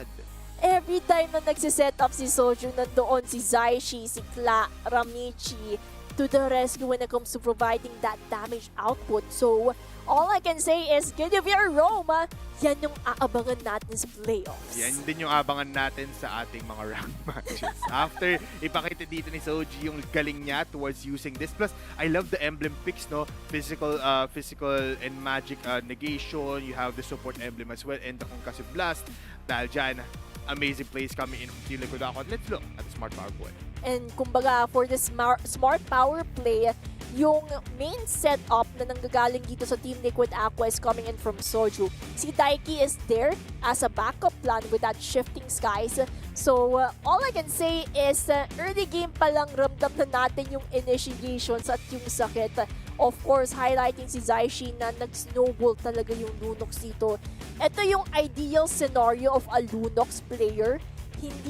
Walang makapitas sa kanya. Yes, you have poking mechanisms from TNCK, but the problem is how can you actually get the Zunox itself? Yeah, ang hirap, no, Gretchen. Alam mo, may chances pero hindi palagi sapat. It's not enough, basically, for for TNCK to dominate Team Liquid Aqua. And yung nakita nating adjustments from the first matches na nakita natin na parang game number 3, umabot sila na pantay laban. Dito din natin nakita yung Gretchen. Talagang ipit na ipit sila. The damage wasn't there from the Blazing Duet. The setups wasn't connecting easily. Max Collins is just really having a hard time here. Dahil dyan, tayo po ay nag-conclude ng 3-0. What a day, no? Na parang it's kahapon ang dami nating matches.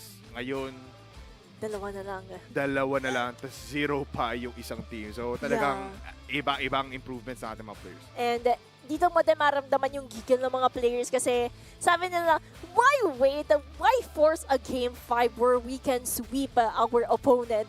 Kasi gano'n na din silang kagigil pumunta sa Tagaytay para magpakita on-site sa Athena Cup. Yun na nga. Oo, and of course, the Athena Cup is also proudly supported by MLBB's e-project, empowering the development of the esports community here in the Philippines. You know, maraming salamat sa e-project ng MLBB. We love you so much. At Yes. you know what, Athena Cup has been such a milestone, not just for the teams that are winning, but for the teams that who are losing as well. Kasi hindi nila lang ng ating mga kababaihan ang paglaro dito. Kasi alam mo naman yun, di ba? Iba ang pinapakita nila every time that they play here. Every day is such a new day to see kung ano nga bang ikinalakas ng ating mga kababaihan dito sa mundo ng MLBB. But there's only one step left, and that is the playoffs. Yeah, and no matter what happens, manalo man sila or matalo, ang importante, nagpakitang gilas sila sa Athena Cup. Kasi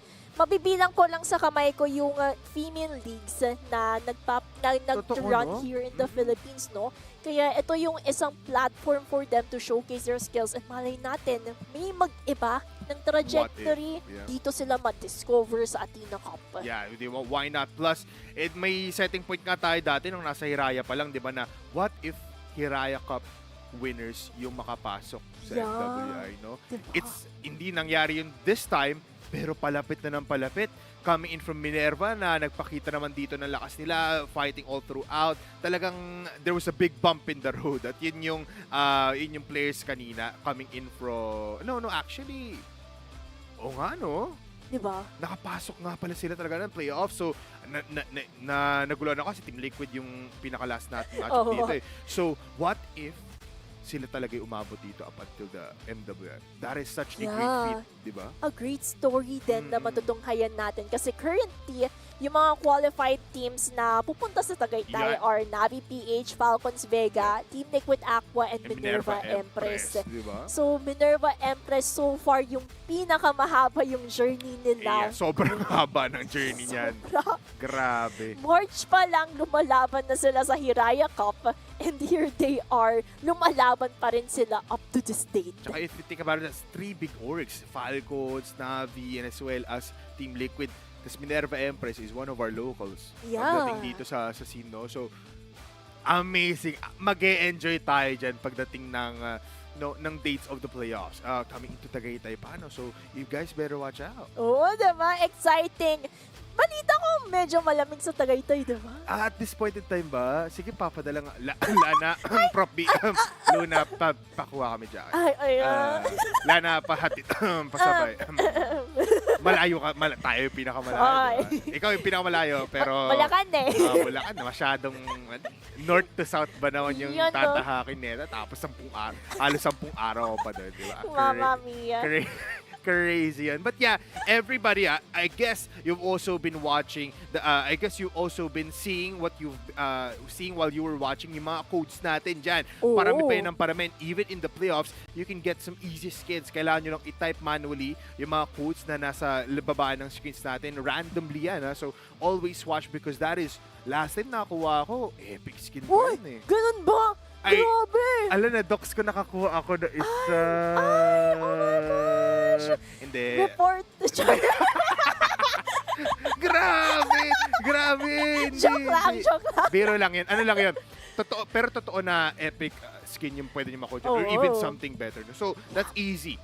Just watch, enjoy the games, enjoy the power of these women, and you can win surprises. Diba? And with that, magpapakita na po natin sa inyo ang updated bracket kung saan ito na po yung masasaksihan my natin God. next May 21 kung saan on-site na po yung labanan.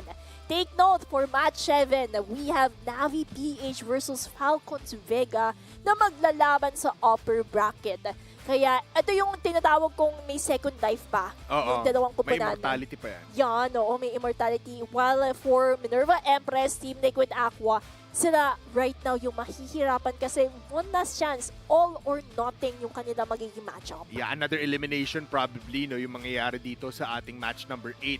And that is one of the matches that you should look at. Navi, Falcons, Minerva, Team Liquid, all the viewers, sino pang bato nyo dyan? Sino sa tingin nyo ang mananalo sa buong Athena Cup Season 2? And with that, comment down below para syempre mabasa din namin as your casters kung sino ang mas madaming fans, sinong players ang sinusuportahan nyo. And balita ko yung iba sa kanila may baby buff dyan. May bebe mga yan palagi, no? Oo, diba? Sana Aray mo. Sige na. Ay. Talo na naman tayo Oo. dito. Ewan ko Quit na na lang. lang tayo, quit.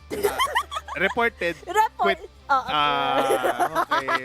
Ganun pala yung sa atin, no? So, everybody, I feel like the schedules will be posted din naman, no? Yes. For our sa page natin sa Athena Cup. So, you guys better look at that as well. But, again, what a beautiful day of MLBB. I mean, well played pa rin, no? Ano bang matitake away mo from the teams na hindi makakapasok sa playoffs? Yung main takeaway ko is ang laki ng improvement nila. Okay. Kasi tayo bilang casters, tayo din yung Nakita natin eh. Oo, season 1 pa lang nandito na tayo. And all I can say is that massive growth, pagpatuloy nyo lang yan, this is not the end of your journey. Oh, no, it's not. But this is just the beginning of your stepping stone towards your dream.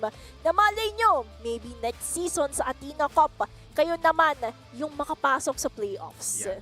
Tsaka makikita natin dito, parang may new faces din naman this season. No? new So, faces. nonetheless, yun na nga yung makikita natin. But yeah, Gretchen, it's been one hell of a day. You guys, get ready for more action because the women in esports here in the Philippines are getting better and they're here to dominate. Yes, domination for our female players at patuloy sila magpapakitang gilas sa mga tournaments na matutunghayan natin. And with this, once again, this is your casters, Gretchen, together with Bipolar. And for our viewers, see you next May 21 sa Tagaytay. Kita-kits para sa Athena Cup Season 2.